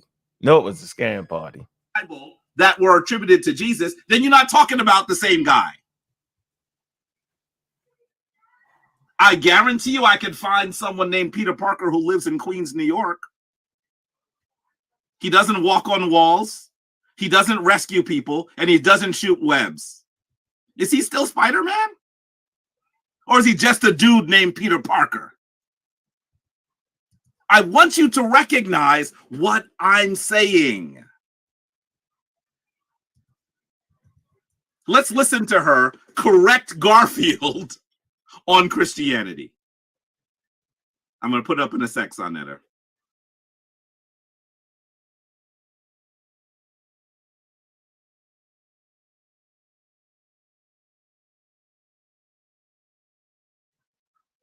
Don't come with me with those statements without having something back it.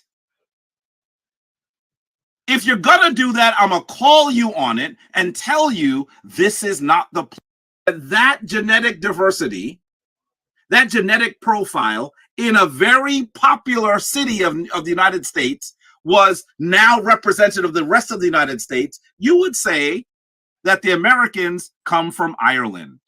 That's what you would say. Because a large number of people in Boston come from Ireland and Scotland. This is a particular hub where people went to. Are they representative of the United States? And what period are you looking at? What if you did a DNA profile today in 2024 and then said, this tells us what the Native Americans look like? Every one of you would be laughing out loud. But that's precisely what some of these DNA studies do. Read the paper. If you're going to be a scholar, read the paper. Don't just look at the headline that you see on some website. They're going to link to a paper. If you really want to read the paper and you can't get access, call me. Because I'll use my university credits to get it for you. Some of these papers, and I can't even blame them, some of these papers you can't get access to. You got to pay $300, $400. I'll either use my University of Chichester credentials or my Hunter credentials. So when it comes to the papers, I read them all. I read them all. Don't come with me with those statements without having something back it. If you're going to do that, I'm going to call you on it and tell you this is not the place for your flights of fantasy and your tomfoolery. Because that's what you sound like. Let's go. Let's listen to Dr. Cara Clooney describe the ancient Kemetic people as, let's be really clear what she's going to do. She's going to describe the ancient Kemetic people as black by today's standards.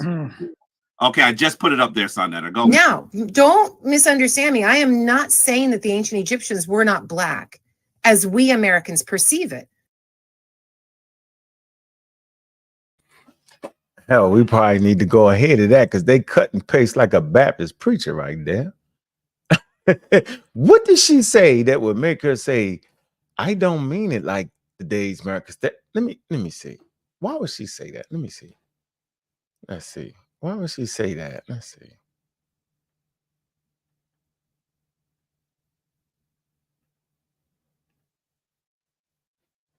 Black in our definition, our American definition of what black is, Jamaican definition of what black. Woo! Son Netter. Come on, man. You got to play that again. Let's just play it again. Nah, I think we want to play the real Andy B. What you think, Juju? I think we want to hear that. We don't want to hear the cut and paste part. Play the real thing, because you know they're gonna mess it all up. I wonder what she said when they made them cut that right there. Let me see. Hold on. Let me see. And he goes, where did all the Native Americans know? So the language of the is then meant to follow their culture. Undergraduates. I'm gonna give the last question to my brother before we go. Tell you what, while we was on break, what did you say was quote unquote bull crap? What did I say was bullshit? What did I say? Oh my God, remind me. The population changing out from ancient Egypt. Oh yeah. So when I'm teaching undergraduates, and you learn about like the Arab occupation, right, or the Arab conquest. I don't want to play. I don't want to play that one. We just heard it because she was like, "Yeah, that's bullshit about the population." She went into detail on how we supposed to understand it, right? I want to go back to this. Hold on, with Jabari and them cut and paste like Baptist preachers on us. See Baptist preachers. Let's see. Hold on. She's just there to receive what Osiris has given her. Happens. Isis lands on top of his peak. You can have a historical Jesus and a mythological, and divinity, who are minds or in simple undergraduate mind. They're looking and they'll be like, wait, moved out. But it's hard for us to understand things like, if year of battles against the Romans, but they will win. Fourth, two, there are no borders of these lands. There's no nation states. There to be really funny. Where's Ongai? Oh, where you at? Because I'm right here. They love you, but you said something that's gonna get you a lot of hate mail. Okay, here we go. Jesus is historical. Yeah. Cultural influence directly that does not by people all over. The cult of Jesus. To Christianity. So getting to a different topic totally now about Christianity of southern Egypt and northern Egypt, and are using kings like Thutmose III, languages they speak, their patriarchs who are trying actually need the labor, and anyone could move in, anyone could live. It's a way for people to mythologically understand how Egypt has been so diminished. Egypt in the Bronze Age collapse is not as affected by drought and famine, toppling dynasties and settling in places. So you have that Sephardic Jewish population unoccupied since the Iron Age, and that's equal, but it's not imperial. People that I don't see Egypt, not to be all crazy about Egypt and in love with Egypt, but I don't see them as a type like an Assyrian or a Persian or a Greek. Thing is introducing the experts. A lot of times the experts don't want to do like you. Like, but I got through the pandemic. Allows vassals to rule. Oh, they did these things. They occupied, they settled, they hegemonically conquered. But I'm not going to say that they were imperial because that wasn't their system. Live because they're coming little in a small way. You're flitting in and out of people of Kemet along the Nile Valley, but they're not of the Kemet space. So those Pangraves, you find a lot of them. Associated with mercenary groups because archaeologists went into Nubia and they brought havoc. So that they call the land black, not themselves. Say that again, please, for the people in the back. The new life, this black earth. He's always depicted with a deep black, carbon black skin. All right, let's get and that. People ask, is that because she was from Luxor? She was from Egypt South. Maybe it's possible, but it also means that she, as a divine figure, was associated with fecundity, new life, this black earth of Egypt. So the Egyptians called their land where the Nile Valley flooded black, but they didn't call themselves black. Oh, hey, GG. So that's where they cut it off at, huh? Yeah. Caught him cheating. do the rewind real quick again. Do it a little. Caught him cheating, boy. Yeah. Boy, you gonna Caught get it, boy. him cheating. We don't stop. We don't quit because we know. Caught him cheating. They cut and paste like a Baptist preacher, yo. Man. Got him, coach. Put me in the game. Put me in the game, coach. Man. And nobody wants to. No, here we go. And then one more thing. Right. When people hold on. That's important. Which part? Well, you said that they call the land black, not themselves. Say that again, please, for the people in the back. Okay, so the Egyptians called their land black. They called it Kemet, but they did not call themselves black. And there is a reason. And the reason is it's only part of Egypt. Hold on. Let me see Jabari now. Call him cheating and hand in the cookie jar kind of shit. Egypt. Now, don't misunderstand me. I am not saying that the ancient Egyptians were not black, as we Americans. No, don't misunderstand me. I am not saying that the ancient Egyptians were not black, as we Americans perceive it. They were. The way we define black with mixed race one drop rule, the way we not even. One more time. Mr. Metro need to hear it. He Hold on, I want to let y'all know that they ain't play this part though. we define black as a positive thing. Now, don't misunderstand me. I am not saying that the ancient Egyptians were not black, as we Americans perceive it. They were. The way we define black with mixed race one drop rule, the way we define black as a positive thing, the Egyptians were black. Not maybe all of them according to our definition, but certainly most of them. And if you go to modern day Egypt today and you go to a place like Luxor down in the south, you'll be like, these people are black in our definition, our American definition of what black is, Jamaican definition of what black. Woo! Woo! Now let me come to what she said in full flavor and context. Full flavor. Yeah. We ended up being called the land black, not themselves. Say that again, please, for the people in the back. Okay, so the Egyptians called their land black. They called it Kemet, but they did not call themselves black. And there is a reason. And the reason is it's only part of Egypt. One reason I don't use the term Kemetology, for instance. Because it's a reasonable thing. You're like, but it's Kemet, so I don't get it. If you're doing Kemetology, you're only studying the people who live along the Nile Valley. You're not studying you're not studying the peoples in the desert. You're not studying the people in Nubia. You're not studying the people who are part of different worlds and going in and out. And the desert is not like just this Saharan space of nothing. The desert is a place full of life and herding possibilities and mining and quarrying and people's moving in and out. And that's Deshret. That's the Red Land. Well, there we go. Proof is in the positive. What's going on, brother Wuja? I see you done pulled up. What's good, brother? How you doing, man? Hey, peace. Just What's stopping through. Hey, I appreciate you stopping through, bro. I ain't seen you in a while. Appreciate you, man. Yeah, just stopping through. I didn't catch the whole video at all. I just saw that it notified and I clicked and I saw that you were replaying that clip right there. Is that still? Because I can't find that video. Oh, I got the video. I can see the whole fresh copy, whatever you want. It's on my channel.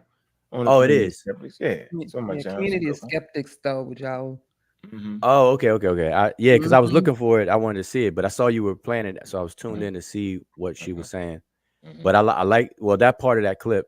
It is very clear that she specifically said that the ancient Egyptians did not refer to themselves as black. That's right. And I think that needs to be highlighted, period, because that's, been the stance all along. They never call themselves black. And then the second part I think that's interesting is she, like all scholars, they know that Kemet technically is the inner part that hugs next to the river, the Nile. And then there's a separate region that the Egyptians saw as the hostile area, the desert area, and everything. And so when she said that she prefers not to call it Kemetology, because although Kemet is a reasonable term, obviously, because the country was called that, but she feels that by doing that, you're only studying the Nile Valley right there near the river, and you're going to ignore the desert and all of its findings and things, and even the outskirts. She even mentioned Nubia and so on and so forth. So she makes a distinction between Kemet and Desheret. And I know that she knows that the entire country was called Kemet at one point, but it's in the same line that what we've been saying all along, that's why Kemet technically is not all of Egypt. It wasn't all of Egypt, until 11th dynasty. They referred to their entire possession as Kemet. Yeah, she got a good book too. You should probably a good scholarly book on it. Let me see. I want to show this to you. That way you can have a look at it. You was talking about, well, what about the black land and all that, man? We was kind of talking about that. Wanted to give you a fresh perspective on it. Let me see if I can find that. So yeah, I know at this point y'all going to be engaged in the riparian land thing, but I thought we had an excellent discussion on it, so I don't actually have no pushback on that. That we had a real good discussion on that. I clearly understand what you're saying, and I think for other people, they just trying to get off the fact that they was wrong for the last 2 years, so now they want to switch it up. But I don't think they can handle y'all on that topic neither. So. But let me ask you. I know you're looking for something. I want to ask you something. Yeah, go ahead and talk while I'm. Go ahead. It's fine. Okay. I want to ask you something, and Juju.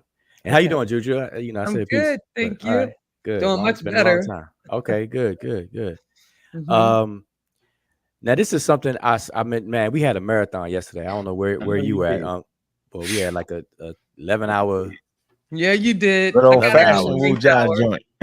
Go ahead. I got it on the 9th hour. But here's my thing. With Chief X. Yeah, but Chief X was on there? He came let it. Yeah. Yes. He got beat up. I ain't got to look at it. Oh God. Yeah.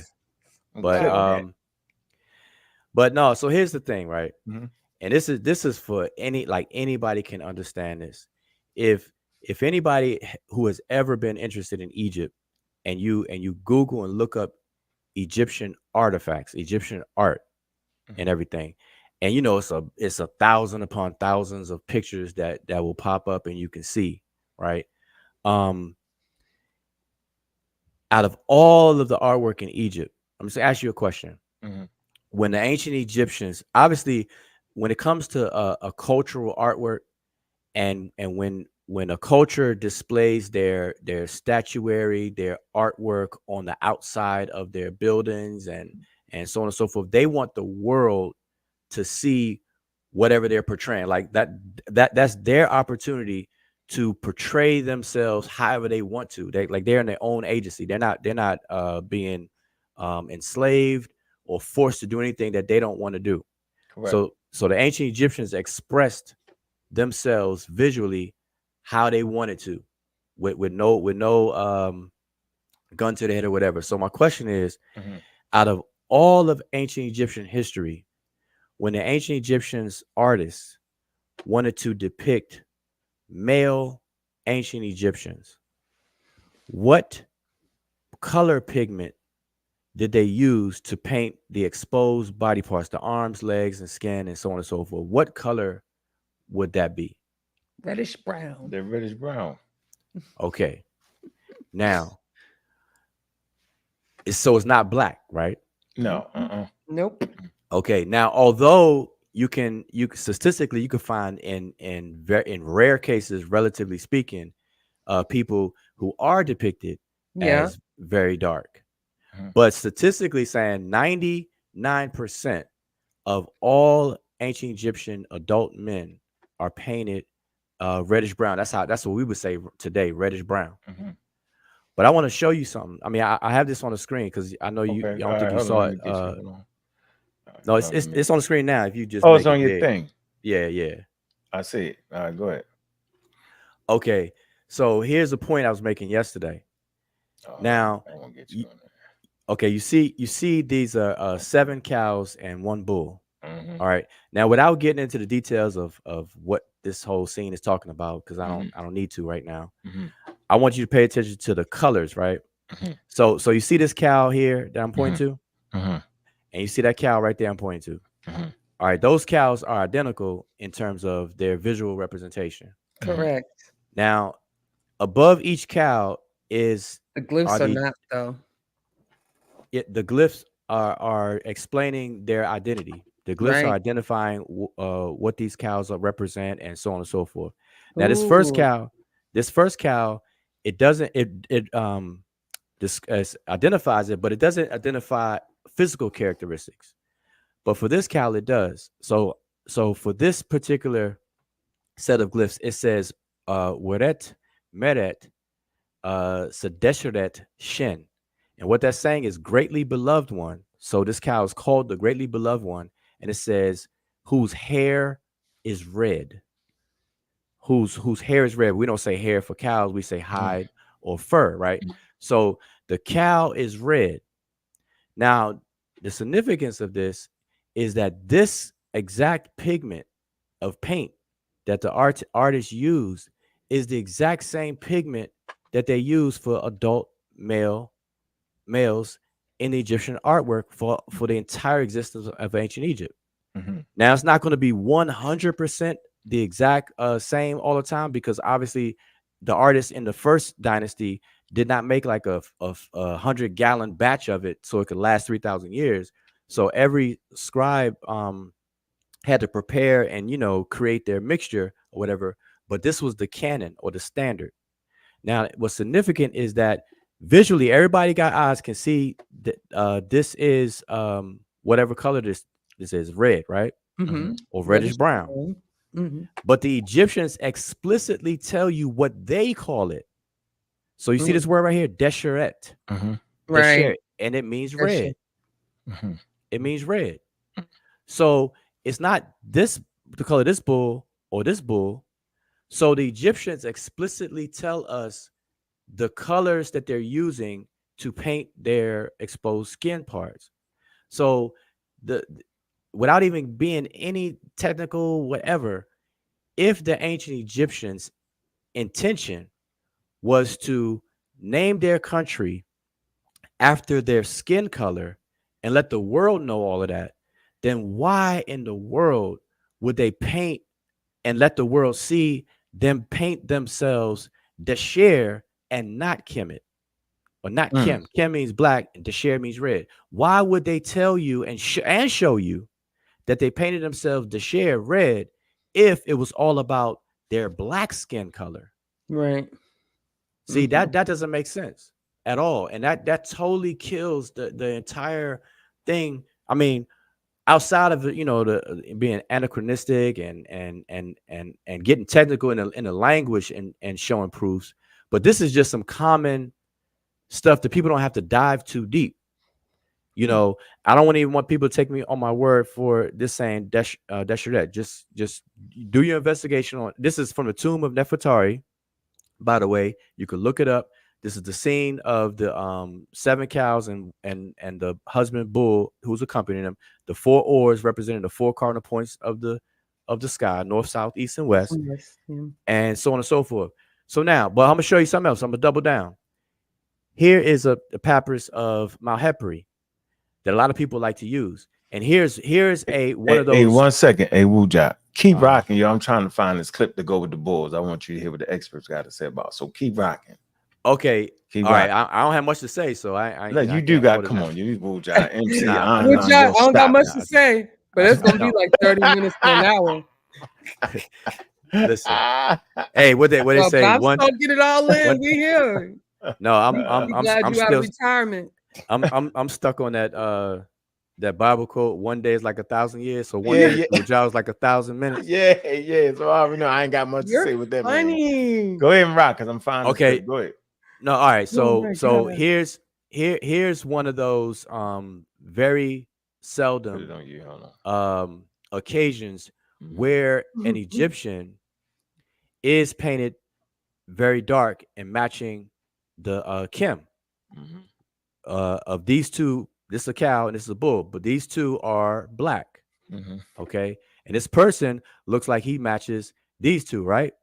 So, and this is a rare case, but the point I'm showing this is this cow here, just to double down, because I don't want people to accept me for saying that the other one was red. Even in this, first of all, I want everybody to notice that there's 7 cows here, and the bull. And you have the 4 oars. That's the exact same thing that we see here, but obviously one is on a papyrus and the other one is inside of a tomb. But this is the exact same text. And remember what I always say. I tell people that nothing in Egypt is in isolation. You can find it's a lot of redundancy in Egypt. The Book of the Dead is everywhere. All these different texts, you're not going to find them in isolation. You always should be able to link things to other things. So this is Malhapri's papyri, the same text. This is saying the same thing that's this is pointing to. So one of the cows here is also the same cow. We see the word Desheret right here for those. Let me blow this up if I can make it bigger. All right, it's a little bigger. For anybody who can read the glyphs can see it, but those who don't take my word for it. Just do your best to find out from whoever you trust then, right? So this is the word Desheret. You see the hair determinative, which identifies nature, character, or actual hair, literally, or whatever the case is, the surface of something. Then you have Wer Meret. Same thing here. You have Weret Meret, greatly beloved, and then red of hair. That's the same cow. So it's identifying the same one. So it is red. So this person does not match. But going back to my first question is people have to understand that in the entire Egyptians' existence, the ancient civilization's existence, the ancient Egyptians made a point to paint all adult men desher, red, and not black. But there are rare occasions, just as the one I'm showing now with Malhapri, who are what we would say black, Kim. We could tell that this particular pigment of paint, when the artist dipped his brush in his little dipper, that same dip of paint, he went and painted this too. He had to switch dips. He had to switch dips. Right. But for this guy, he didn't switch dips for this cow. So this representation of an Egyptian represents the bulk of all Egyptian visual artistic canon. And people got to understand that they did not, the artist did not dip his brush in this paint and paint this cow and then dipped it in the same dip and then painted this guy. That's not happening. What he did was he dipped it to paint this cow and he dipped it to paint this guy's hair, but not his skin. Correct. The skin matches this cow. And my point is that this Egyptian represents 99% of all adult Egyptian men in their artistic canon. Period.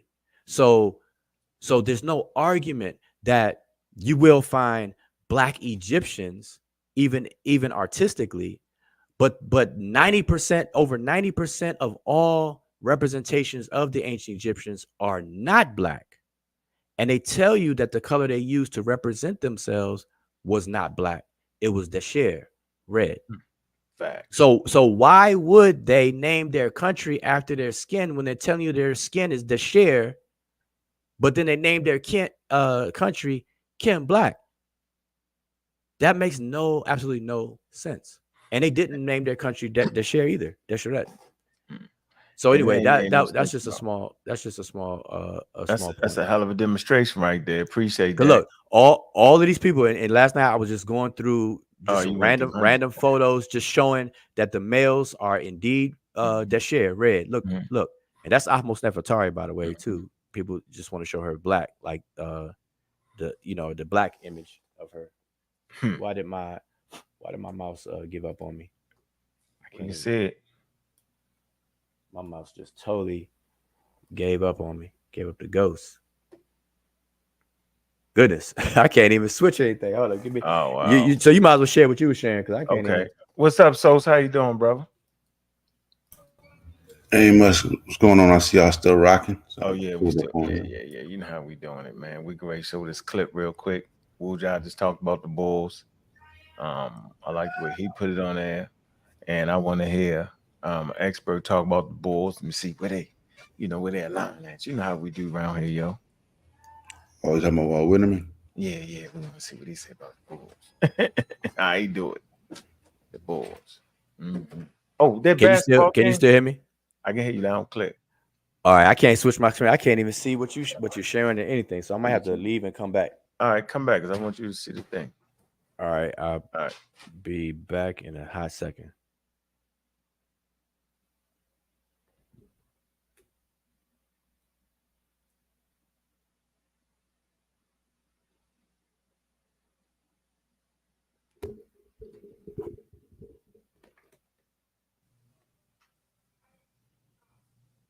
Should have.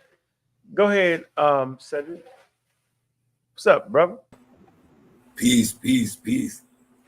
How everybody doing? What good, Sosa? God, is it? And well, please. God.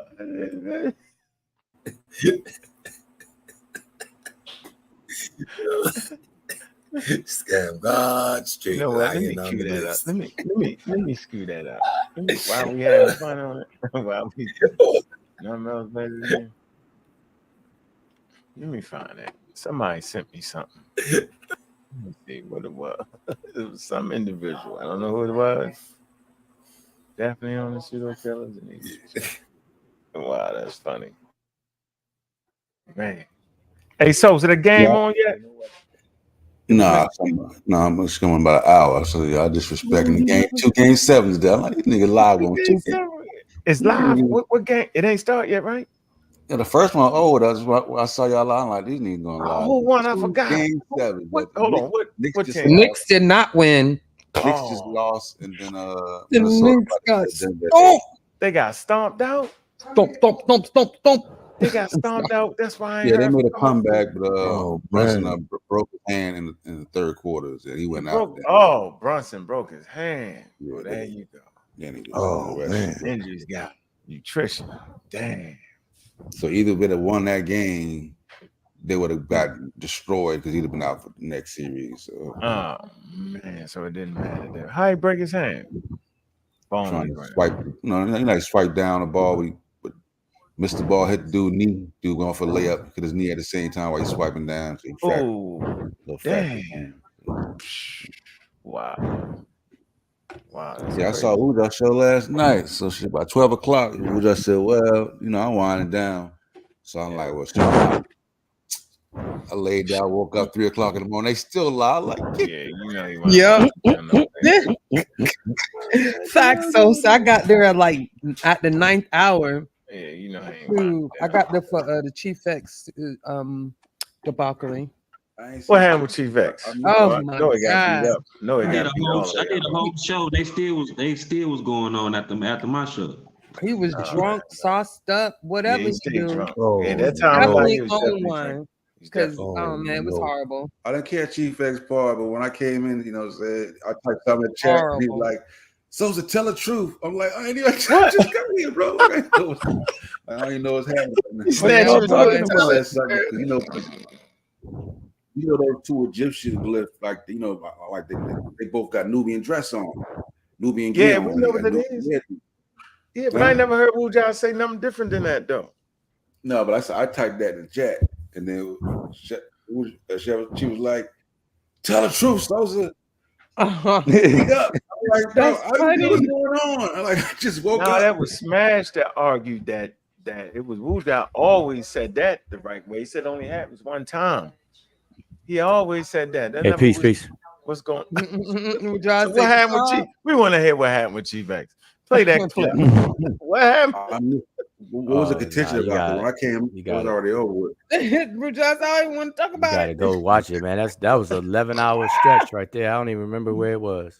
Yeah, and ain't no, like with a show going live, it's hard to go back and see what happened. So I was like, Maybe I'll go back and check.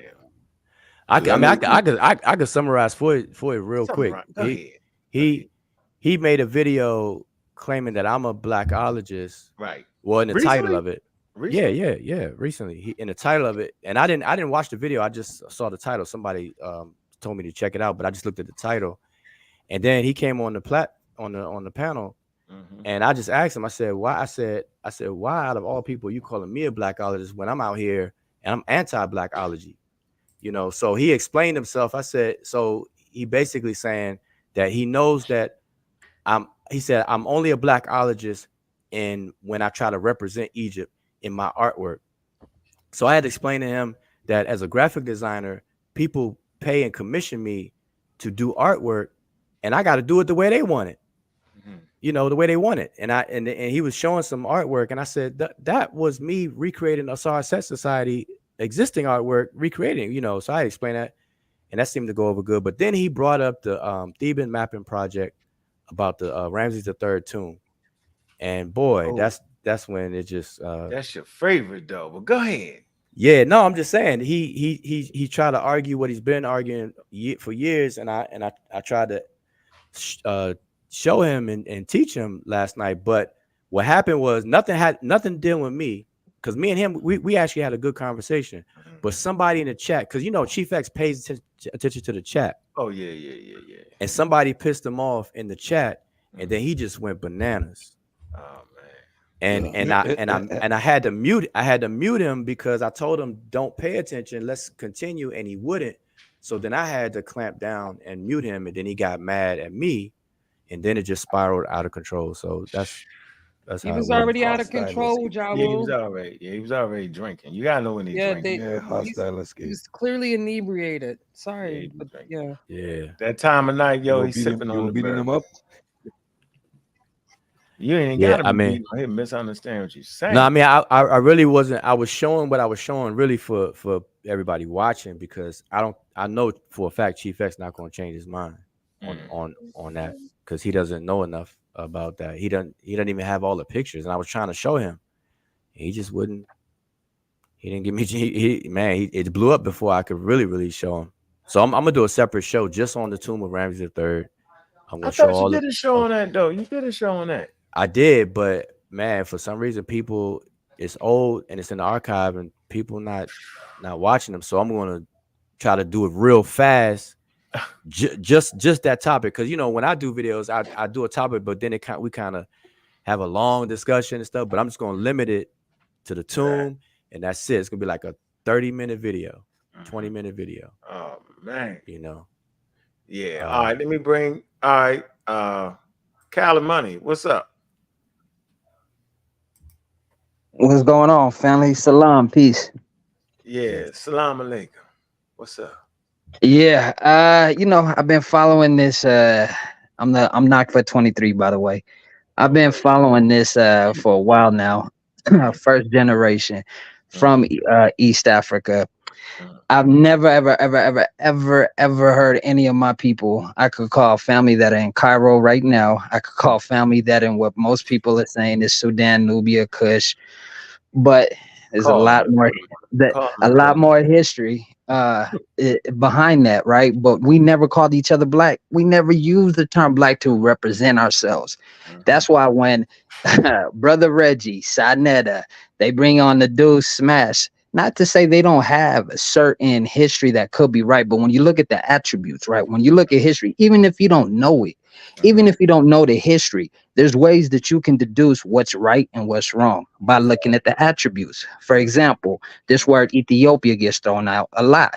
But when you look at Ethiopia, right, and even Dr. Ben's book or any of the scholars or the elders, they're talking about a connection to Egypt. Ethiopia wasn't around at the time of Egypt. Their greatest kingdom goes back to Aksum, okay? And Aksum, when you even look, was 800 years after Meroe, after Damot, after Adalus. So one has to ask themselves, where is this understanding coming from? But then you realize it's a much deeper, crazier story behind it, the connection, because to this day, the African Union is where Ethiopia. So the colonizer, the oppressor, planted this word into everybody and then walked around saying everybody said they was Ethiopian or everybody said they were black. No, you wouldn't. You have no point of reference to do that. We've never used this term whatsoever, but for some reason in the Western world, some scholars, right? Some people, because I've met a lot of smart brothers and sisters over here, and I always say brothers and sisters because that's the other trichology.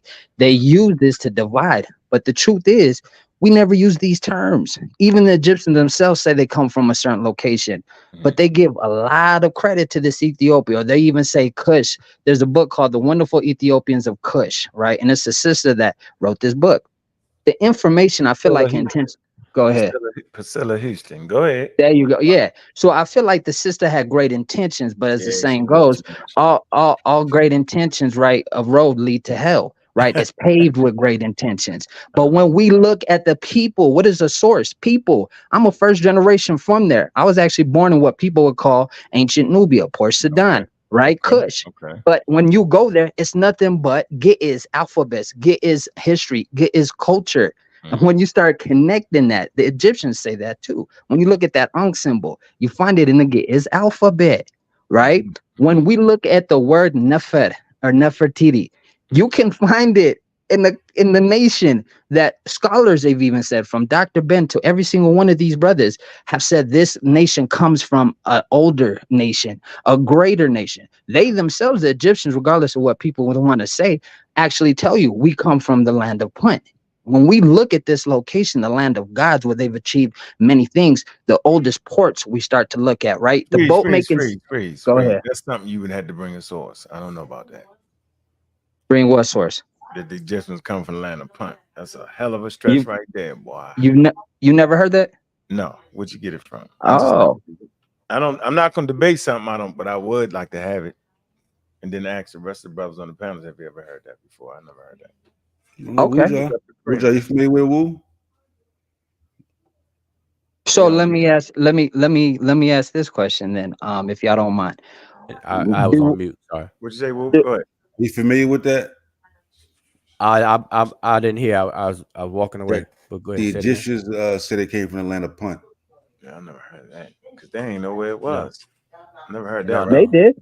Oh yeah, one of the queens actually had a voyage going into. Hold on. One of the queens actually had a voyage going to this place, right? And then they don't know where. They don't know where. Hold on. They don't know where it is. Yeah.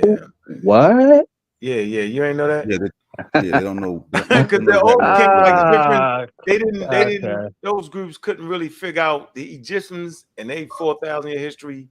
Yeah, what is that like an oral tradition story? No, it's not a oral. No, this is not an oral tradition story. So what you about to say? Hold on, I want to hear what baboons and the isotopes and shit. Like they said it was in the Retrie and all that. Yeah. Wait, say that again. Say that again. I don't know where it's at. It was just right there. No. What did you say? Eritrea? Yeah. Okay, so when I said, hold on.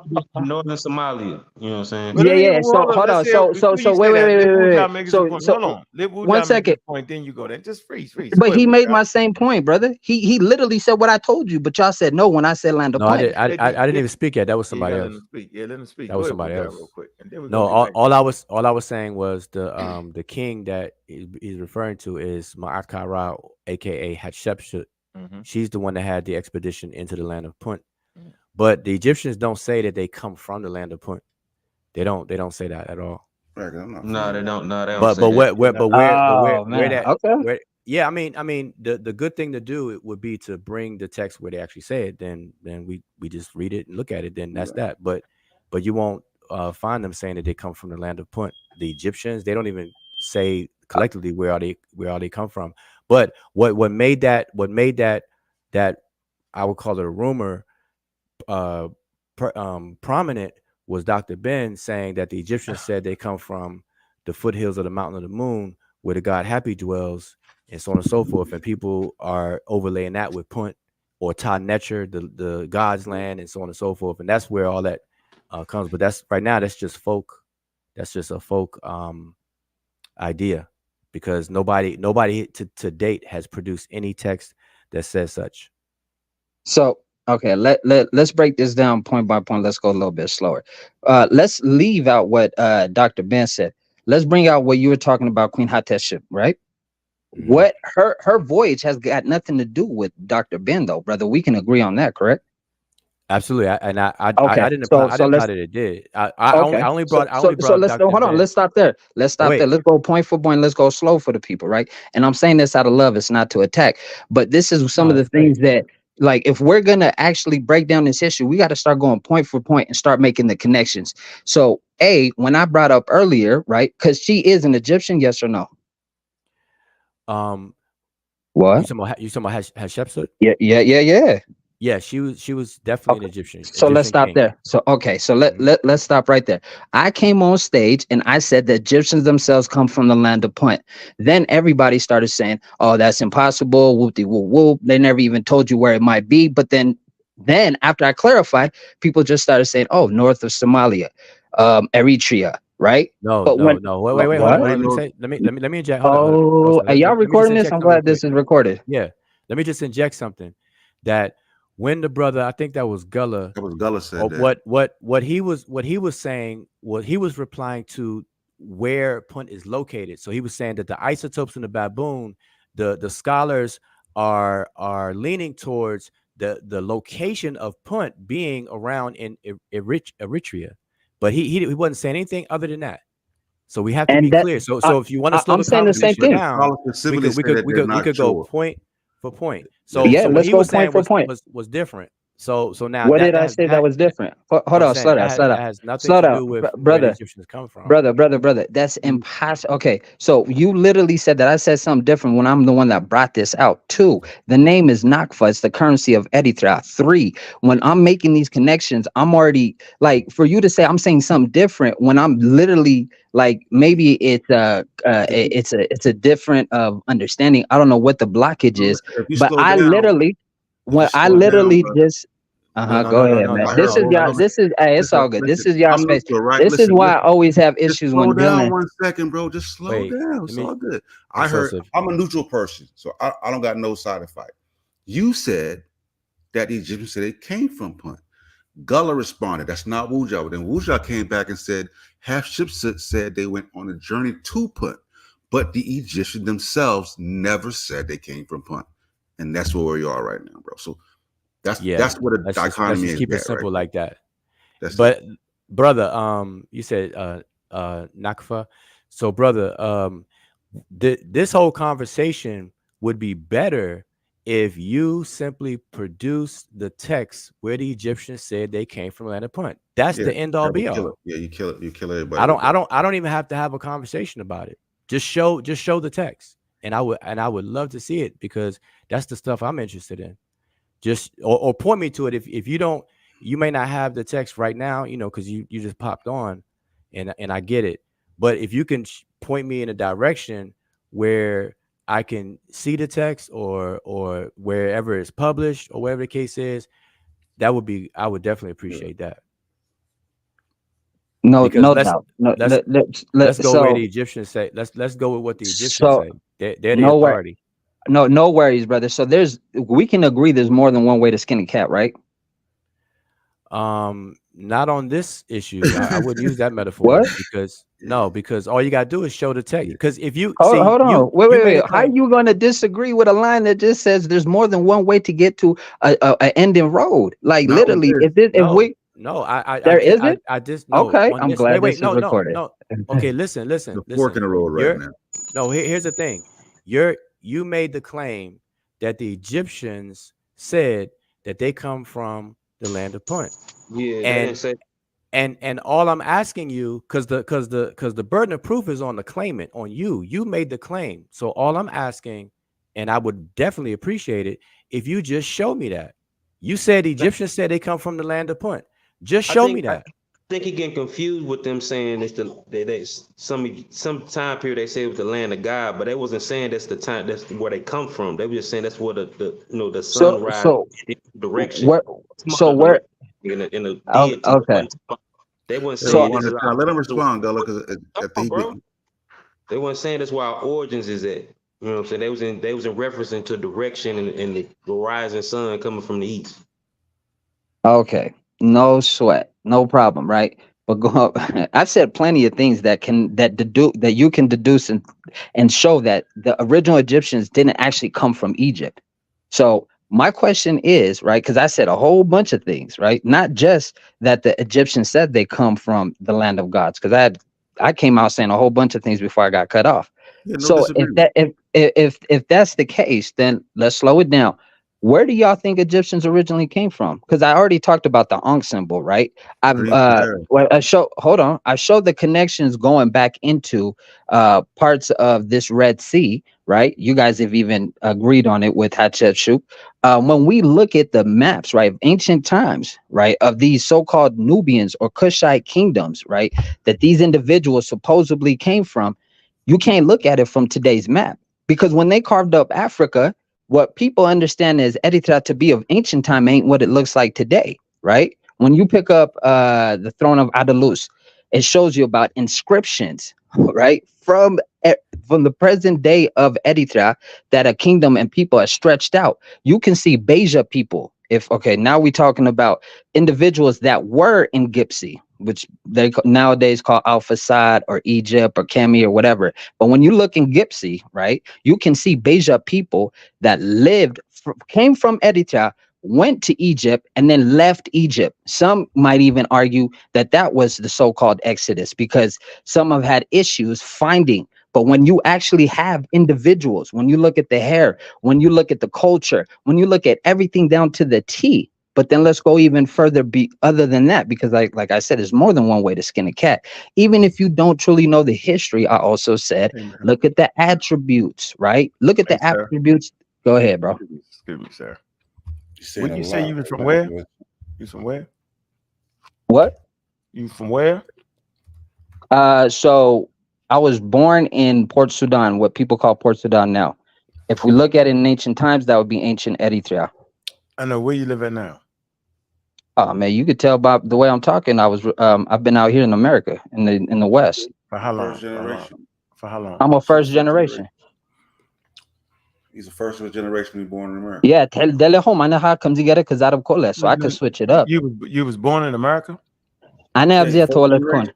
Ane abzia toilet kon. Kap ade mete. So ane nafire kapti navzi nafina. You know. So the first generation. He's the first to be born. His parents are African. He's the first generation born in America. The first generation. I wasn't born. Hold on. No. I wasn't. I told you I was born in what y'all would call Port Sudan. I wasn't born in America. You know the first generation. Oh, well, that's what they said. That's what they once again, this is what I've heard here. I've heard a lot of things in the West. So I'm just going go ahead. Hey, your ethnicity Beja, bro? Hold on for a minute, man. I don't want to go that far. You gotta stop hanging around African Americans, yo. They be playing, yo. They got you going, yo. You gotta ask yourself, if the Egyptians came to Eritrea, what the hell happened to the population that came out the Green Sahara? Or are you saying it was like a mesh point where they all converted? You gotta ask him if he's familiar with the Green Sahara before we even go down that road. I don't even want to ask him that. Ask him because the way he's talking, I don't think he's familiar with that. So you're not familiar with the Green Sahara? Hold on. How can I? So wait, this is interesting. I love the assumption, right? But if I'm talking about the original Egyptians from ancient times, right? And then we looking at all these architecture and structures that are built that predate the last ice age, right? Because if you look at some of the obvious the old ice age, predate. Listen. He going way back to the okay, well, you don't have to agree with it. It's okay. No sweat. He going back to he going all the way back to the Afro-Asiatic speakers, I think. He's like hold on, bro. Are you familiar with the population that was in the Green Sahara? I said yeah. In so many ways, I said yes, brother. So what structures? What ice age? What structures? What you talking about? Let me see. No. So the reason we got to put context, right? The only reason I said that is because one of the speakers on stage had said, I don't think he might know, going that far back, but yet we got to ask ourselves, why are there certain indications, right, that you can look at from the structures in Northeast Africa or Gipsy or Egypt or whatever people are calling it, that actually Well, wasn't the last time ice age around 10,000 years ago? Yeah. Okay, so What so what are we structure looking at? What just give it architecture you're talking about. What What are we talking about? architecture So, are you hold on. Before I just start continue spilling the beans, I got to make sure you even understand where. Now, see, I'm gonna flip it on you. I'm So, are saying you? what Hold on. architecture No, no, no, no, no. Hold on. I'm Because I starting was to answering smell your you a questions. little bit. Come I was on, answering yo. that question. So, Came are out you good, saying? yo. Are You was doing you good. saying that there was nothing there prior That's to not the? what nobody said. We asking you asked you to what say. No. Yo. I've been architecture? answering. But I've been answering questions since I got up here. Like, You're I can't making ask a question. No, I'm saying you're making a claim. I'm trying to figure out. I'm No, trying to but get clarity in what you're saying, bro. Like you but talking about 10,000 BC. Now I'm thinking about Gobekli Tepe. I'm thinking about. I no. want to know But what Gobekli architecture are you. Tepe. I'm sticking to inside of Northeast Africa, fam. So then give me. I'm not talking about So Gobekli can't Tepe. just tell me what architecture, bro. Like why we But gotta slow down? no. But that's the point, though. I can't ask one question. I've literally been answering questions, Go ahead, fam. ask the question. I don't know So why the you question. came up here. Oh, wait. Not You the. No, I came up can't here. ask the question. No, wait. First of all, you came up here eloquently talking about African culture and how it was black. I was rocking with you, and then all of a sudden it changed to like some semi could be. I'm not sure. I don't know. You start making statements that was kind of 10,000 definitive. BC. What are we talking about? Yeah, Well, and hold then on. you hold on. Let me When finish. was So the you went from Sahara hold on. green? Wait. When You was went. the when was the Let me whole just Sahara finish. green? Relax. And the Relax. Sahara is huge too. This It's is what I vast. want to say. Let But me this, finish. Let me finish. wait. How long ago? Yo, let me About finish. Did my 10,000 mic years go out ago. or something? Yo? Okay, so if it went 10,000 years ago, and I've been saying the same thing in so many different ways, it's just that you want me to say a specific way. If you was versed in this, you would understand, right? Like, this is weird to me that you want to ask so many questions, but I couldn't ask you that one question.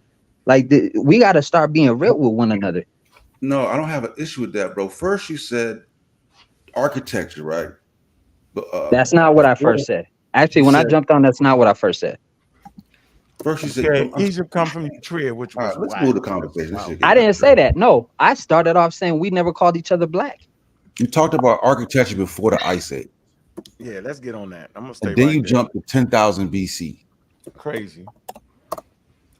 Yeah, you So tripping. are I'm you asking- saying? I'm asking what Are you saying there was architecture no are you talking about? architecture Yeah. in there Yeah. during the Green Tell you Sahara? what, no, then, goddamn, no, then. Now tell me which Yeah, one. yeah, How ain't none. No, Ain't now no, you ain't just nothing being on, petty. ain't Yeah, go nothing get Now on you did. 10,000 Hold BC. on. Now you getting emotional, fam. No, Nobody's emotional, but you definitely got Listen, sassy. now, hold on, Like if you Juju, came up listen. here to give us information, give it. Yeah, we Hold just on, want. Juju, hold on, Juju, I listen. gave a lot of I Thank think information. Hold Cali on. Money, you. Cali And Money. Are thank you you for Listen, saying I everything haven't? you gave. I think the Are you ground saying was I never gave there. one information? That's not what I said. Juju, I don't said be if you're That starting here you, to give I gave the We ain't fighting information. against just you though. give When it. you act Don't, like we fighting don't against gotta you be though. all that. Listen, Cali Money. I think that Africa was all green land. Ain't nobody built nothing. Now, what architecture was around 10,000 Well, that's BC? wrong. Well, then that's All right, wrong. we'll Then go. So I'm all right. not going to continue a conversation with ignorance, bro. Like I really was trying to build. You did. No, that for you to say that there was no architecture whatsoever, that's Teach, pure bro. ignorance. So that's not When a me. I'm not teacher, gonna entertain. man, I'm not gonna when a sit here teacher entertain arrives, ignorance, bro. I'm Like asking that's you to crazy teach to me, me. bro. Just What teach macro me, bro. structure you talking about though? Like, Educate me, Yeah, bro. all right. All right, let's get serious. Let's get serious. We was about to show the glyph and everything for Cali jumped in. Educate me, bro. Jesus Yeah, go Christ. ahead. Hey, Callie. Okay, so show the glyphs. Do what you want, No, man. Callie, Like don't. I said, Callie, it's seems all like good you're because this is backpedaling. Seems like Hey, this you're is hilarious, man. before you switch, No. It seems like before you're you switch, backpedaling. Hey, Callie, don't before do that, bro. We're enjoying the conversation. You just start. There's certain landmarks, and when you start saying before the Ice Age, you start to dive in at Van Donovan territory, yo. Before the Ice Age, there were structures like what? Was it the pyramid? Yeah, I'm just trying to figure out what you're saying. I just want to get a grasp on what you're talking about. We know they was making they was making structure. What kind of what are you talking about? Out of wood, right? What are you talking about? We don't got no mud brick structures. What wood structure would have survived They got that long ago? Sudan. They got one in Sudan. I think it's about 6,000 years ago. We're talking about the you know what I'm no, talking no, about. but I said Ice Age, right? So what wood structure can actually last that long? 10,000 years. I just named one. You said 6. Yeah. Okay, And first of all, and where so then what the structure last do you ice got? age was 10,000 years, brother. Yeah, You but we still don't gotta 3,000 fight. Listen, behind. so hold on. So at What are this we point, doing? all you got to do is give us Longer than what that. are you talking about? We're Mud, not brick, kidding. brick. What are you talking about? I can ask you that. What are you talking about? That's all. Just asking you. When you start going past the ice age, right? Then I'm saying, okay, Bro. what structures are you talking about? That's all. No, Maybe he man. meant say Once at the end again, of the ice in age. So you context, just say you don't know. and hold on, in context, listen, right? Because the brother said, "Oh, I don't think he knows that." So that's why I came out and said what I had said, right? So we got to start keeping things, huh? I asked you, did you know about the population retreating to the Nile? The I Nile, said that. bro, Right. this first of all, I'm talking like everybody on stage. That's hilarious. So, okay, the Nile stretches from Gipsy all the way into, and it breaks off, right? So the Nile stretches from up down south or up north, however you're looking at how it flows, right, and goes into what people are saying is East Africa, because I still consider Egypt or Gipsy East Africa, because those people come from this area. They never came. They never came originally from Egypt. Like, we have to be able to agree on certain things. We can't agree with that because you got people. Okay, on the so Nile show me. that Okay, so show me why I'm wrong with that. Educate me. See, this is how easy this is for me. I don't know about for you, but see, if you ask me for a source, I'm gonna show you. No, I didn't ask you for a source. Just tell me, because I don't want to tell you because I don't want you just to tell me, because obviously what you're telling me, you refuse to substantiate. Just tell me, brother. Just tell me where they came from. I'm going to show you. You supposed to already, he already said Wait. I just want to get a word in real quick. Good. To the brother that was speaking. All I want to know, and I just want to be clear on this, because I'm very interested in this topic. But if you have a text where the Egyptians said that they come from the land of Punt, that is where they come from, I would definitely appreciate that, because I've been looking for that. So you'll be doing me a big favor. So if you have a text, or you know of a text where the ancient Egyptians said that, that's what I need.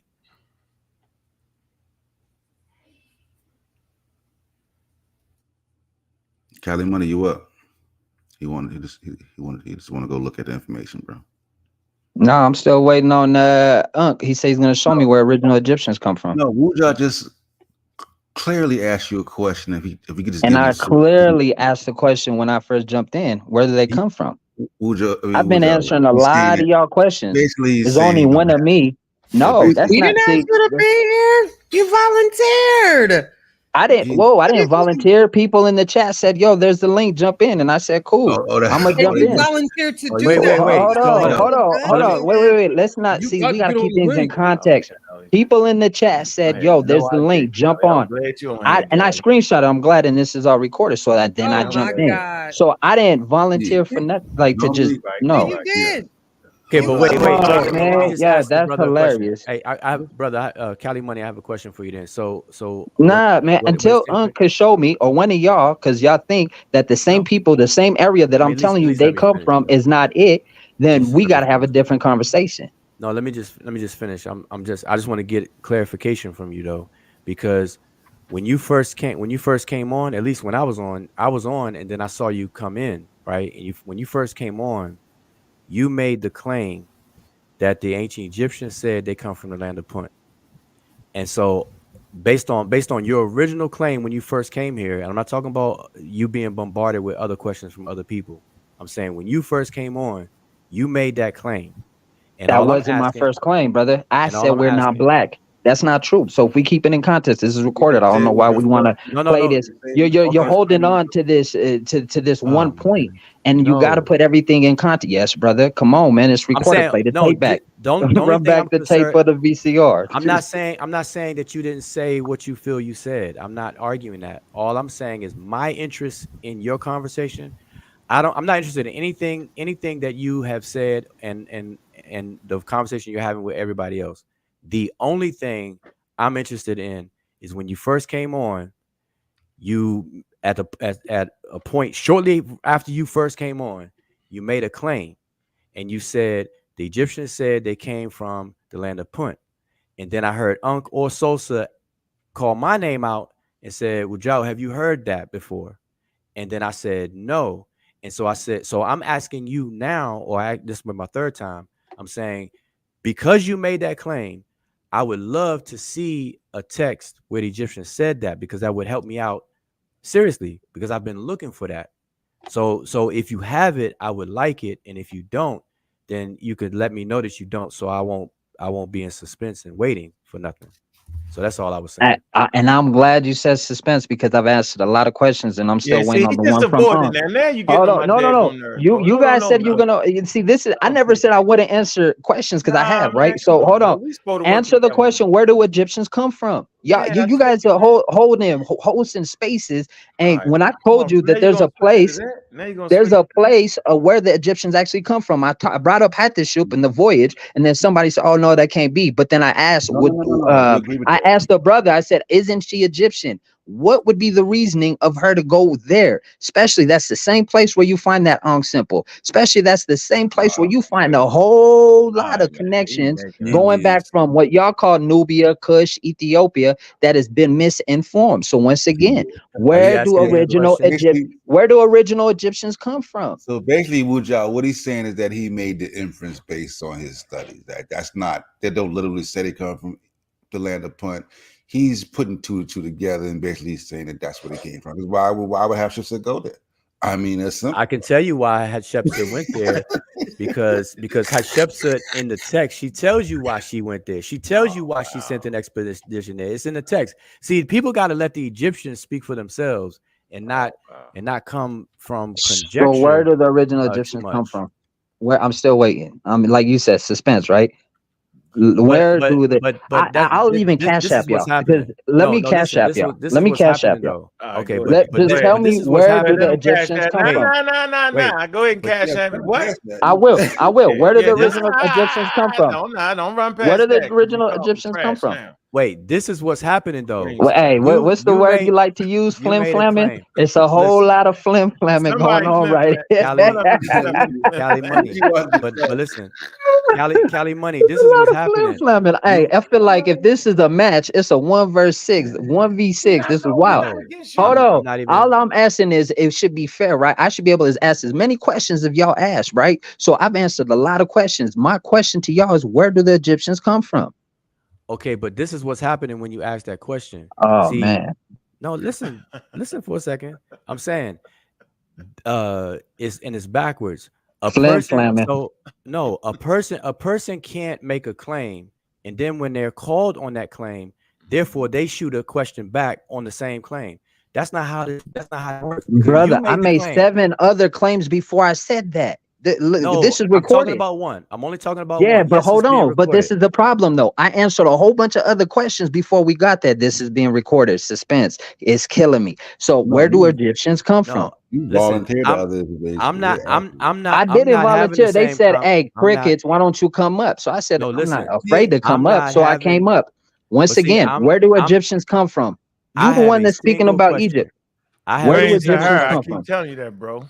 I have a single. The Green Sahara. The Sahara is large. Before it was a desert, the Green Sahara. That's like saying I come. I know you hear me. Oh man, come on. I know you hear me. You're muted. I said the Western Desert and the Green Sahara. Man, that's wild. That's not an answer. They actually come from a specific location. So if y'all can't answer that, then I'll answer whatever question, another one, because I've answered multiple, but I've only been able to ask 2 questions, right? So my second question still hasn't been answered. Where exact location do Egyptians come from? All right, man. Wherever they said they came from. Show me that. Oh man, see, flam. It's okay though, you know. Okay, so all right, so if I all right, so if you answer, did you make that claim? Did you make that claim? All right, and then look what I'm gonna play your game now. Whatever they said, right? I've already answered so many questions. Does that help? Yeah, but you want me to play? That's crazy, yo. How you gonna put me in a box? But when I ask you a question, I've only you haven't asked me a question. I have. I've asked you plenty of questions. No. You have not asked me a question because where do the Egyptians come from? You claim they came from Punt. Where do no, brother? I'm not asking you to tell me what I know. I know what I know. I want to know what you know. So where do the Egyptians come from? Wait, did you make that claim? Yes. Once again, I'm answering another question. See, listen to the recording. I've answered another question. Where do Egyptians come from?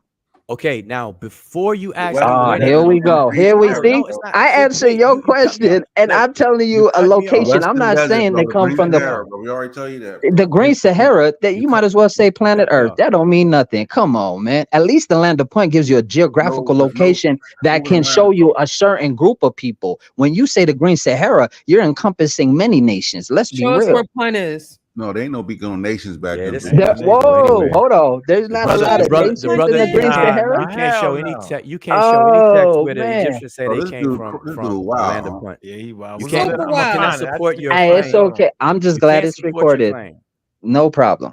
I know, but you can't support your claim. That's what this really boils down to. You cannot support the claim that the Egyptians said they came from Punt.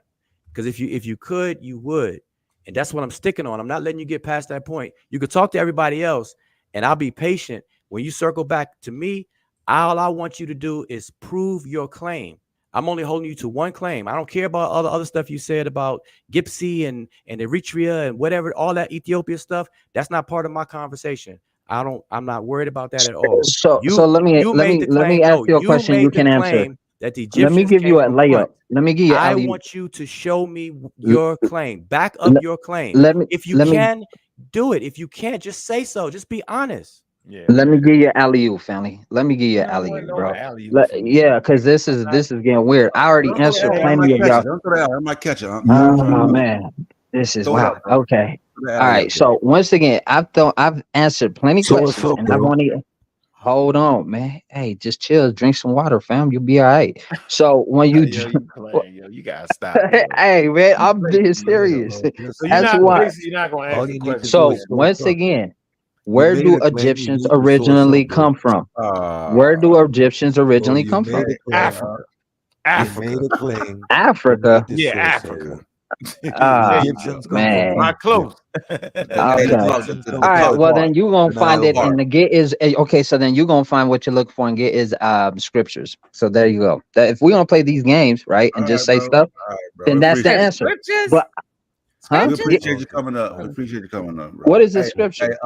Thank you. You know, if the chat telling you hit the link, you know you saying some wild shit in the chat. They like, yo, hey, weren't you going to show about the Bulls or Scholar what Scholar said? Yeah. We were about to get the Winterman. Then he came up. We got. Let me show you. So y'all don't know where Egyptians come from. That's okay. No problem, man. Y'all steady talking about Egypt, but don't know where Egyptians. It's okay. No problem. I know you hear me, bro. Bro, I just waited you out. I was playing with you. I wanted to see how long you would take the flim flammers after death. I knew it. I knew you was flim flamming, bim bam booming. So I'm gonna show you this right here. I knew you was. Get to the Bulls. Yeah, hold on. I want the Copeland. I'm gonna deal with this German archaeologist right here. I'm gonna go straight to his work. It's called the Holocene Climate Change in the Eastern Sahara. Okay, lessons from the past, bro. This is it, right? This straight from this dude. Here you go, right here, Copeland. Yeah, Stephen Copeland. He's the guy to do the archaeological digs in the Sahara. Now, you see these maps right here, right? This ain't Egypt yet, bro. So no matter what you think you're saying, I'm presenting an archaeological survey by Dr. Stephen Copeland. Matter of fact, he's the only one that actually goes in the desert. He goes in the desert for like 6, 7, 8 months, and he has to take a team with him. It's the hardest thing ever because they got to be able to fix their own cars. Got to be able to make their own food, find their own food. They got to be able to they got to deal with each other, not cuss each other out like we almost about to. They got to be cordial with each other for that amount of time. Hard to find things, but he's the foremost authority in going that Green Sahara. He comes back with archaeological surveys. You see these dots right here. So at 8,500, you see people on the Nile River. Okay, simple as that. And once again, 8,500. All right. After the Ice Age, you find people on the Nile. Okay. It's not Egypt yet, but we see these red dots actually showing you human sediments, bro. This is what I'm talking about. 8,500 to 700. We see these dots. How does this prove where Egyptians come from? Bro, can I finish or are you just going to cut me off? No, go ahead. My bad. No, my bad. Go ahead. Go ahead. And fine African-American style. You did it. Okay. Now, so 8,500 to 700 BCE, you see these dots span out again when the Sahara greens again. in these areas that will later on be called Egypt and Sudan. 7,000 to 5,300 BCE, you see these settlements again, right? Then by time you come to pharaonic present time, right, between 3,500 to 1,1500 BCE, the present, you see how these populations coalesce on the river. So when pharaonic period starts around 3,500, you see all of them up and down the Nile, bro. So the population can safely say on this side of the Nile River comes from here, comes out of the Sahara, out of the western and eastern deserts, bro. This is my source. This is a direct source right here. So at this point, I'm not finished. Come on. I'm not finished. Let me know when you finish. Right, because you talk me to death. Now, I want to take you to the Nile River at 300,000 BCE. So at 300,000 BCE, there is evidence that people lived in the middle Nile region, brother, man. Here you go right here. Matter of fact, let me cue in. Let me do something slick. Let me take you inside the damn museum in case you doubt me. Get it straight, yo. When you dive up in here, yo, dive correctly. Don't come in here flim-flamming. Here you go. I'm going to go right to the daggone exhibit itself. Here you go. I'm going to take you to some bowls and some daggone. Here you go. Some archaeological sites, Sudan, Egypt, and Nubia. 300,000 years ago, you see tips, arrow tips, right? Proof of human settlement, bro. Here you go. You see it right in front of your face in the damn museum. Prehistoric Sudan and Nubia. Here you go. Right here in front of your face. See that? See those bones? See them humans right there? You see those tips? Right? That's humans did that. No ghost came down and did that. So I've showed you 300,000 BCE people on Nile. I showed you 5,000 years. And you ain't showed me one source yet. So knock it off, bro. This is from the British Museum. Get enough money, we can go there and see it. Don't talk me to death, yo. At this point, for us to continue along this foolery and mockery, you're going to have to bring a source. Simple. I'm just not going to let you do it. I'm not going to let you play this game like this. Don't talk me to death, yo. Where's the source? I just showed you human beings. There you go.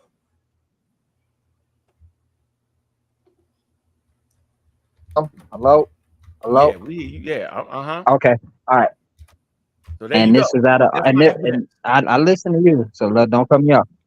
So not one time in the whole little thing that you just did you show anybody say that the Egyptians actually come from here. All you showed was a bunch of dots that showed different times. I asked you, where do the Egyptians come from? Hold on. We're not listening to you. Hey, man, hold on. I listened to you. I asked you to. No, this gets me kind of upset now. I've just told you. It's all good. It's your show. You can do what you got to do. But I asked you one simple question.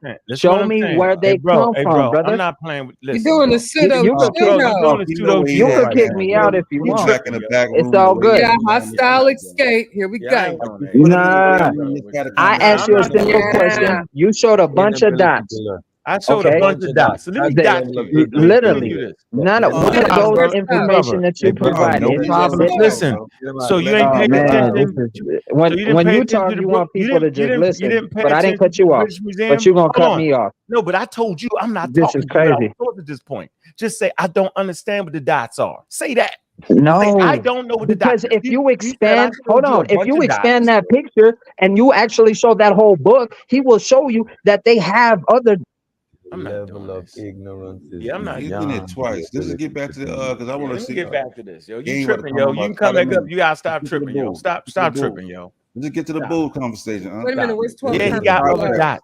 Yeah, he got white dots and he got the red dots. And I can tell you what the white dots mean. I can tell you what the red dots mean. But what you can't do is it's talked about human settlements. Is what those dots actually represent, bro.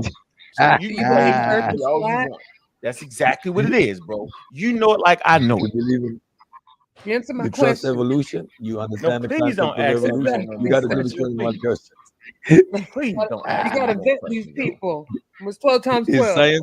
Vaccinated. You believe in flat earth. You have a library. like at this point the show is getting derailed, bro. It ain't gonna get derailed because I'm out. You know where your library is besides the library. Let me show what I want. Let me show this. This is what I'm just going back and forth with it. I'm not going back. I'm done. Now he know he can't talk. Now let's see bring a source.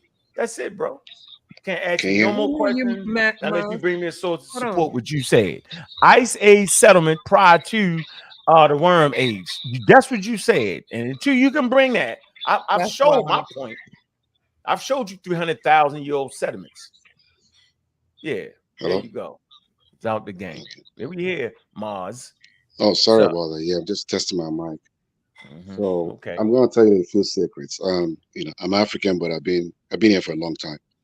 And trust me, and you got an amazing platform, but you're fighting a war that ultimately you'll win, but it's gonna be very painful. But I want to tell you, you know, just a couple of things that I don't want to waste your time. So the first thing is nobody in Africa calls themselves black. We have different groups, right, which you all know of. I don't tell you guys that. And we're just conquered people, right? We lost, we had our people shipped, you know, all that kind of stuff. But I want to tell you some secrets that I'm sure we all know because we live in a global setting and everybody knows, has access to the same information. We don't like, you know, so all these people that come on and say that they know about African history from Africa, it's extremely rare to find Africans that know a lot about African history because it wasn't popular before. The people that actually taught us most of the African history are people that were kidnapped and sent, you know, to the Americas, you know, including obviously the Caribbean and the United States and South America. But the problem is that people are getting too rude. Normally I wouldn't even come on, but that guy that says from Sudan, that doesn't mean anything. You can speak a language, trust me, I can speak a language. He doesn't know much. What is frustrating is that he's not trying to learn and he's going to spew nonsense to other people. It wasn't even popular for most people in Northeast Africa to call themselves black after, you know, during the time that we were getting our independence, and they had to pretty much force them in the AU to kind of coalesce because, you know, but I don't want to get into that because we all know that history. Thank you.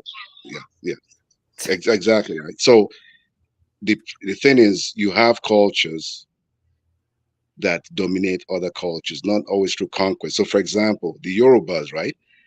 They did not conquer anybody. They were slaves. I mean, just like any other part of West and Southern Africa, in Americas. But the religion. So, you know, if you have Ifa stuff, right, that people call voodoo, or you say juju, they are pretty much the same thing. People might get upset at that. It's just a culture that tends to kind of dominate because they had a system that could coalesce all the people that were enslaved. In this case, were just black people that were enslaved. But we have to be very careful about North Africa because there's a lot of bastard that occurred there with even enslavement of all the phenotypically viewed black people, right? People that look like, you know, most what people call black. Just to kind of not I don't talk too much. There's an anti-blackness that occurs all over Africa, especially in North Africa and East Africa. It's hidden. People are slick, but it's hidden. In West Africa, we can't really hate ourselves because we look too black. I'm just kind of playing around, but you know what I'm saying? We can't, but we also have our own self-hatred. We don't get along. But I think your platform, first of all, Sosa was trying to help the guy. Trust me, most people don't know about Green Sahara. If you tell them, oh, I bet you didn't even know that that's where sickle cell anemia was actually kind of first mutated from, most likely, right? It's not a fact, you know, most likely there's a good, you know, but I know that Anki is extremely intelligent. Juju, Cedric is really, you know, so you got but you're fighting, and I actually feel sorry and I feel bad because for the guys that you're fighting, because I know that ilk, and I know that they had actually good intentions before, but I'm a little bit disappointed that Jabari that said he went to Cornell or something like that. That is actually talking about nonsense. But but anybody can say anything on YouTube. But I'm actually disappointed because once you've been educated, if you cannot even say you're wrong, I mean that's what science is about. But anyway, let me stop at that so that I don't. Thank you for that. My welcome. That was no. I appreciate you, bro. Well spoken. Appreciate that. Well spoken, Miles. Appreciate that. I like the way you put that, and that pretty much sums it up. And you made clear points, and I hope they rewind and get back to those clear points. Yeah, nobody wasn't even interested in writing the history of Africa before colonialism came in. I mean, we can't act like that ain't what it was. Like it wasn't. It didn't even make sense to do. You know what I'm saying? It just didn't. So anyway, let me move forward. This is the clip I want to play right here. Very important clip. I hope you're paying attention. I think the takeaway though, the brother said, just to repeat what he said, that people on the continent of Africa don't have a propensity to call themselves black. Right. Amy Cat is from Kenya, and she says it all the time. Nobody there calls themselves black. It's not until they actually leave does it even come to their consciousness and they accept it, because you gotta speak to people and whatnot, whatever. But when they're home, that's not even that's not even part of their day, their daily. And so people gotta stress that, because why in the world would the ancient Egyptians do it? Yeah, right. Wow. Exactly. For the first time I realized that I was black and that meant something was when I went to Europe to study. I was 19 years old. That was the first time I had to face this concept of what being black is, because in our society, we don't use those terms to refer to your identity. We would call someone blacks because he's darker, or we would call somebody reds, but it wasn't something to say I'm black, right? From St. Martin.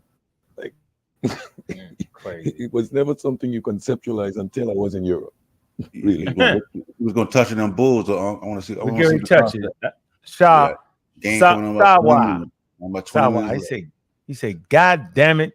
Y'all jumping the guy and didn't answer his question. We did answer his question. I showed you people on the Nile at 300,000 years. I showed you people migrating back and forth for 8,005. I did answer his damn question. You just didn't understand the answer. Here you go. You hit that link though. The champion trigger. Bet you hit that link. Yeah, I jumped up there with it too. When he talked about before the Ice Age, about radar, I'm like, oh, Ice Age. Structures. What structures before the Ice Age? Why? Out there, bro. I'm like, I'm still want to know where Punt is. Source up on that. All right, here we go. Here's it. Y'all can see the screen. Here we go. Clearly. Getting into it. Here we go.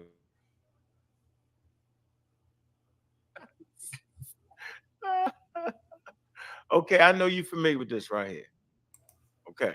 Yeah. I'm gonna play it. This is you talking. Okay, here we go.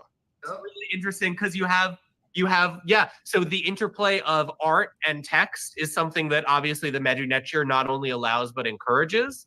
So in a way you could even think of these four cattle as being the classifiers of the words, but it's really cool here because we have it's like they're collecting all these, literally a rainbow of cattle. So the bottom one is the black cattle, the one above it is the red cattle, the one above it is the white cattle, and then the one above it is sob. That means kind of multi pattern. Yeah.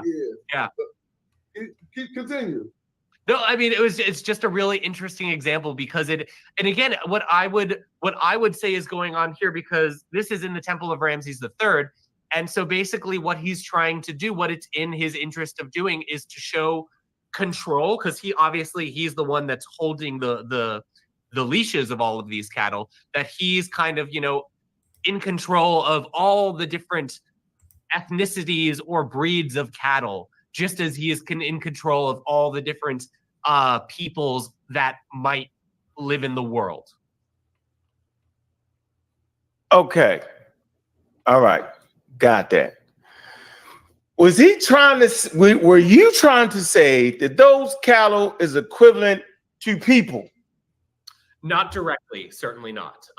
Basically, I was trying to make a point on authoritarian control and kind of patriarchal systems of power. And what they often do is they want to, and we see this in terms of especially empires, where you want to kind of collect different things of diverse origins and kind of put your stamp on it to show your power. And so basically what I was saying is that what Ramses is probably doing here is he's saying like, look, I am in control of all these different breeds of cattle. So some cattle that are multicolored, some cattle that are white, some cattle that are red, and some cattle that are black. And that this is comparable, not directly equivalent with, but comparable with examples of, you know, for example, the Pharaoh smiting people, and these people are kind of represent many different cultures, many different ethnicities. So I was kind of not saying that there was a direct one-to-one comparison here, but just that this is another feature of authoritarian control, where again, what you try to do is you try to first enumerate and describe the world so that then you can collect and control it. I thought so. I thought I understood it like that, but it was the only way I could find out was to actually ask you, because there was some confusion in that, and I'm not sure it was on purpose, but it was definitely some confusion in that, and that actually helps me understand that more. So confusion was probably my fault. I probably didn't. I heard it in my voice. I got too excited, and I probably skipped over some things. Okay, but all right. I'm gonna live with that one, and I actually appreciate Nation, because there's. We go. See, y'all ain't heard the video. I'm gonna find that video. Give me a couple seconds. We'll smash it. That man, the cattle, he did all that. I'm gonna find that. But can I comment on it? Yes, you can. Absolutely. I want you to comment on it. Go ahead. But do you have that picture? You want me to scroll back to the picture? Okay, yeah, do that. All right. Okay. If you don't mind. It'll take me too long. I have the picture, but man, my stuff is scattered. I'm gonna organize my stuff so because I'm doing lives again, so I need to organize my files. Yeah, I know you're gonna get it organized, boy. Because man, people is just not showing things correctly. Yeah. Keep it right there for now. Right, go ahead. Okay. So now I heard what he's an Egyptologist, right? Yep, and he deals with words, philologist. Go ahead. Okay, good. Now the only thing that I like, if I had a conversation with him, I would have probably teased out a better way, a better explanation. He'd probably elaborate more, because what he didn't say was that this scene right here, and I can't stand when people crop stuff without also giving the context, but this scene of the 4 cattle is part of a larger ceremony and ritual. I know people should be familiar with the Sed festival, or the Heb Sed festival, and that's a festival where the king demonstrates his power and competency to continue to rule. And so this is one of the many rituals that's a part of that larger festival and ceremonies, and this is called driving the 4 cattle. So that's what people need to look up. Driving the 4 cattle is where the king is holding on to the ropes that's attached to these 4 cattle. Now the 4 cattle are simply representations of the 4 cardinal points of the king's domain, and the Egyptians colored each cardinal point: north, south, east, west. It has nothing to do with people's skin color whatsoever. If you read the ceremony, it's simply the king is demonstrating his dominion and rulership. And I know the Egyptologist, he did say authoritarian, and that's absolutely correct. His authority as king, his ability to rule, and where he rules, and his dominion. And people got to just understand that it's just simply talking about the 4 cardinal points, and each color is attached to a cardinal point. And what's crazy is white is associated with the South, because it's talking about, it deals with the, associated with the white crown and whatnot. Red is the North. Why? Because red is Lower Egypt. So these are cardinal points. That's what they represent. And when you read the text, it is real clear, but there's no text there to read, because people need to understand that the Egyptian text is paramount. That is the source of everything. When you see pictures and illustrations that we call vignettes, those just simply enhance the text. But the most important thing is the text, not the pictures. The pictures are supposed to complement the text. So when people don't know how to read the text, then obviously you can only focus on the pictures, the beautiful pictures. And then people just make up stuff based on what they see in the pictures. But you can never interpret the pictures without reading the text.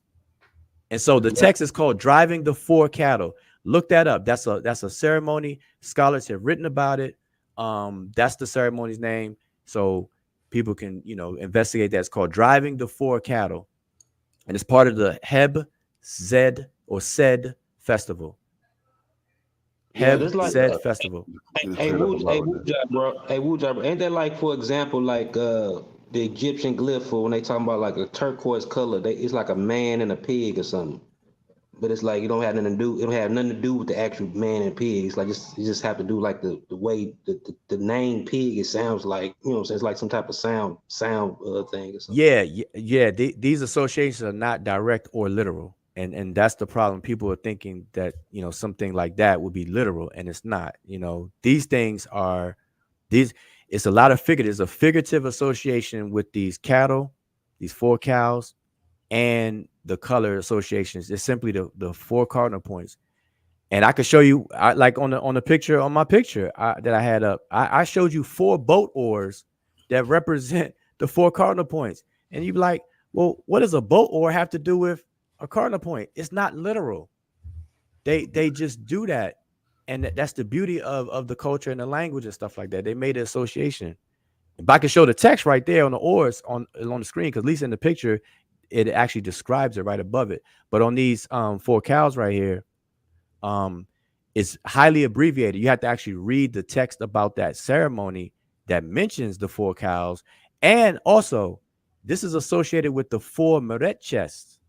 And in the Meret chest, they used to put items inside the chest, and the king had to drag it on the ground to represent the same thing. The 4 cardinal points, his dominion, and how the Egyptian deities, how within the king's dominion, one of his jobs was to keep Ma'at prominent and ward off Isfet. And so dragging the 4 chests and driving the 4 cattle shows that within the king's dominion, everything is under control. Everything is Ma'at. Everything is all peachy, and all of his responsibilities are being taken care of. The king has to prove that at the Heb Sed festival, to prove that he's still fit to rule. And that's what it's all about.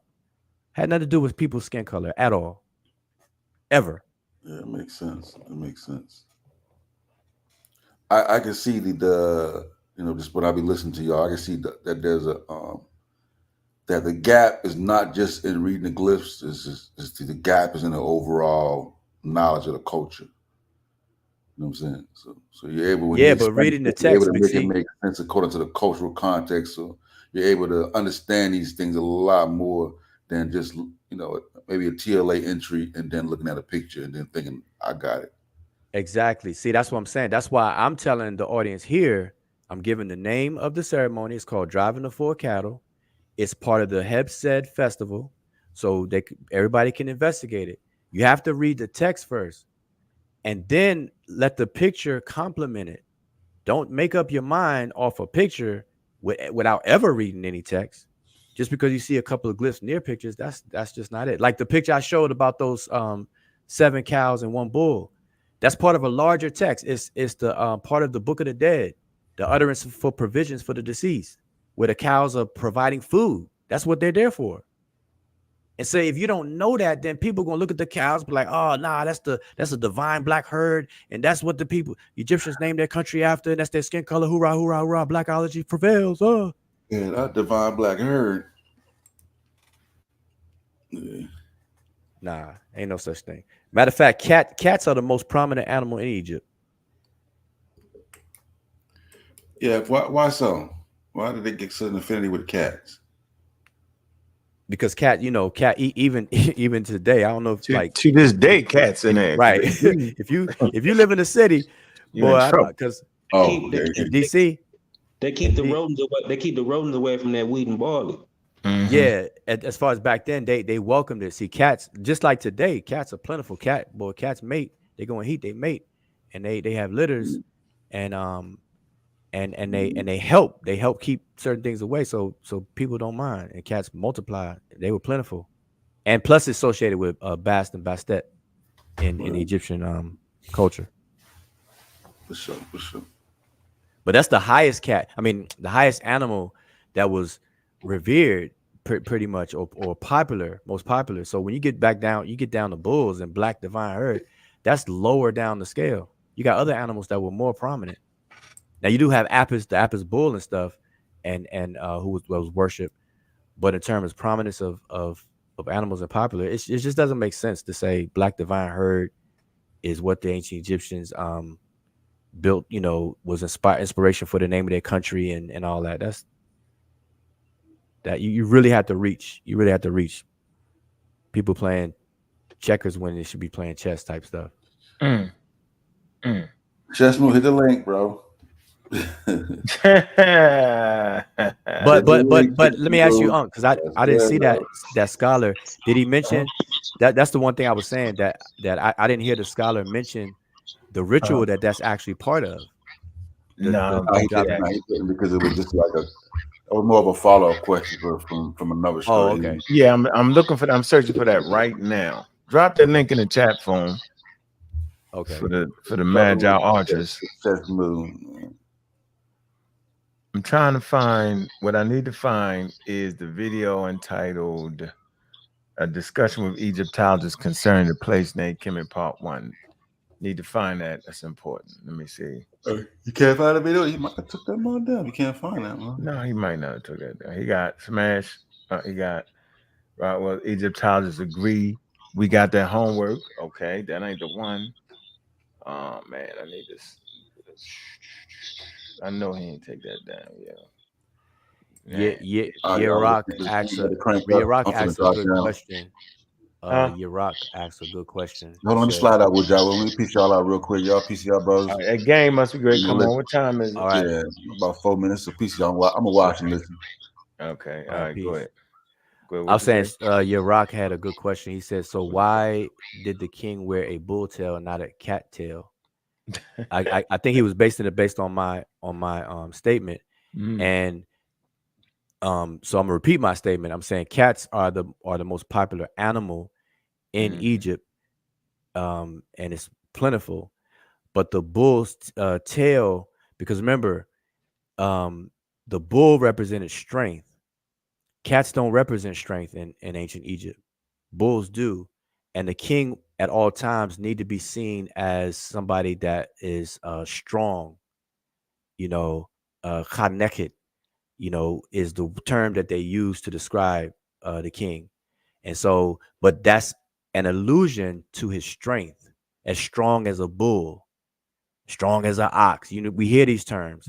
And today we don't use bulls to refer to power.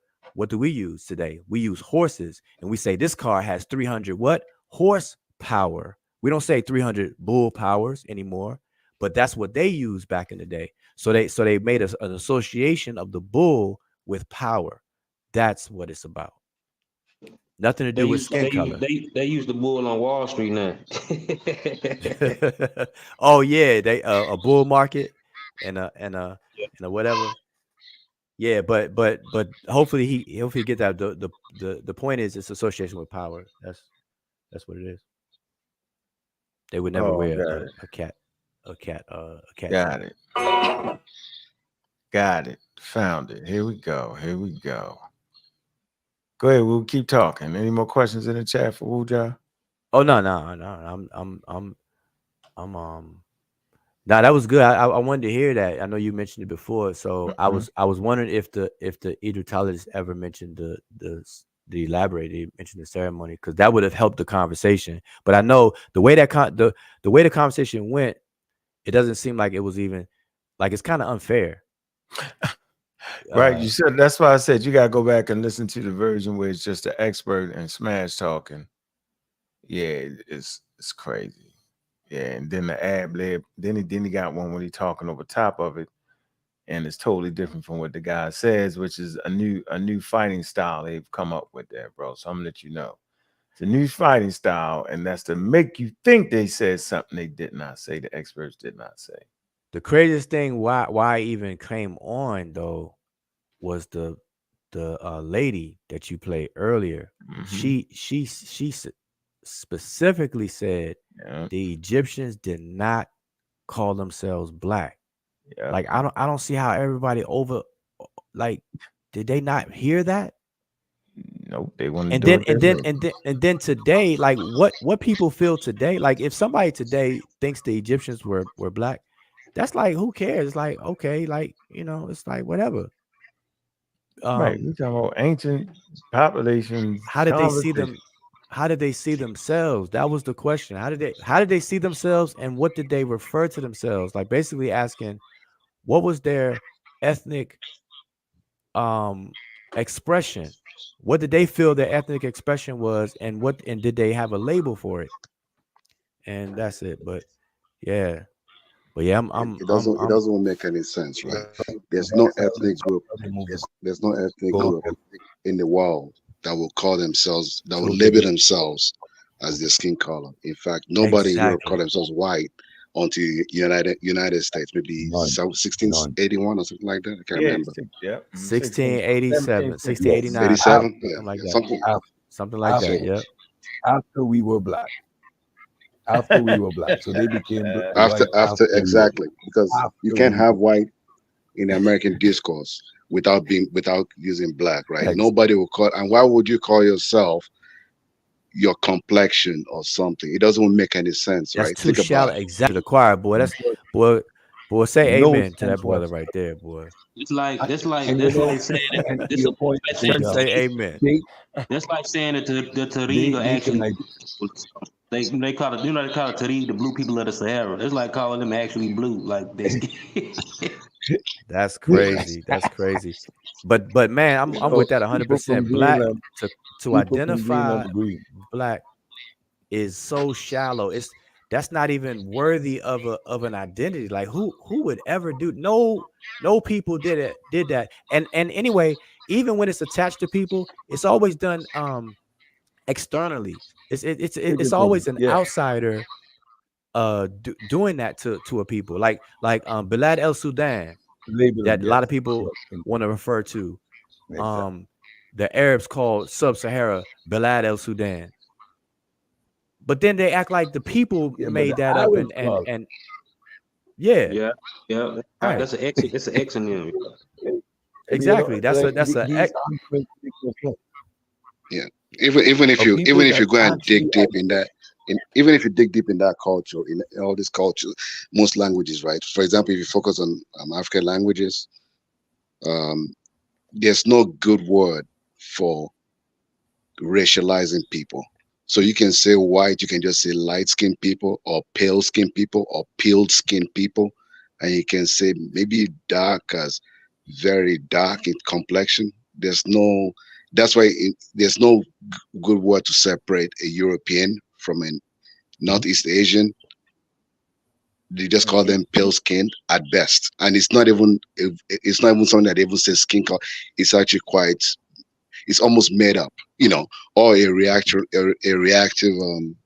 notion, or reactionary notion to a statement of being dark or being, whatever. It's mostly after the conquest or the enslavement of black people. I don't. Yeah. But what's sad about the whole thing is that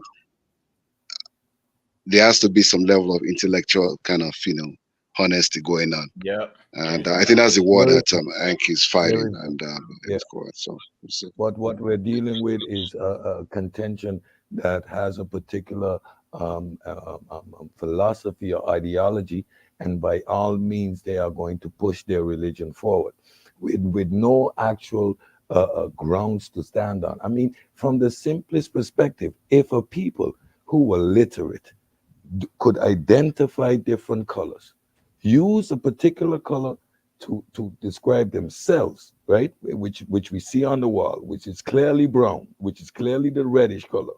And then they had a distinction for the color black, yet they call themselves black. When we proved they did neither, They move the goalposts and create this narrative, well, according to American standards. But that was never the discussion. It is how these people self-identify. And no group, no ethnic group identifies themselves based on a hue, and then falsely so at that. Because no people are actually quote unquote black or white for that matter. Yeah, there's a lot of scholarship on the social construct of race, how it emerged, when it emerged, why it emerged.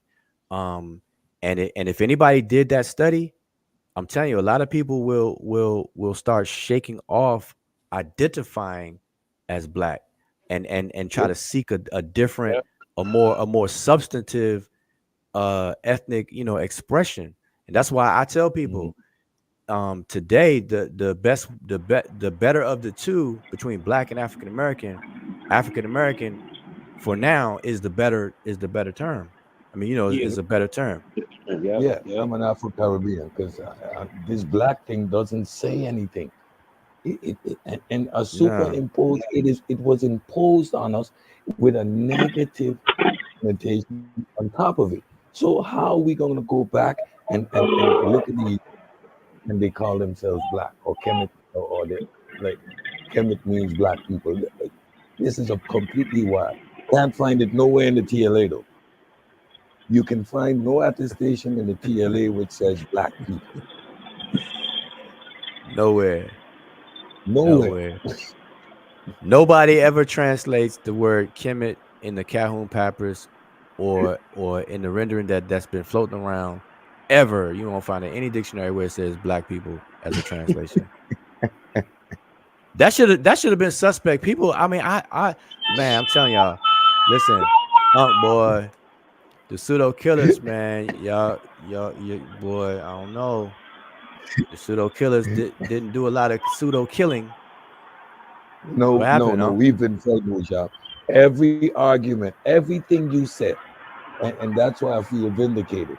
From the inability that there are real cognitive issues going on there are comprehension issues, to these arguments have no logical framework for them. Everything you said on your return was like, okay, now I'm ready to listen because I've reached to the same conclusion to myself. They scam it, and they've been scamming.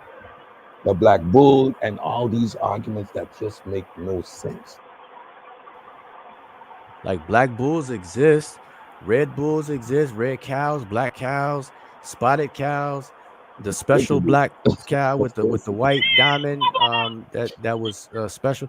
I mean, see, nobody ever said that those things don't exist. I'm telling you, for the past 2 years, while I've been on hiatus, all these conversations have really been ghost arguments.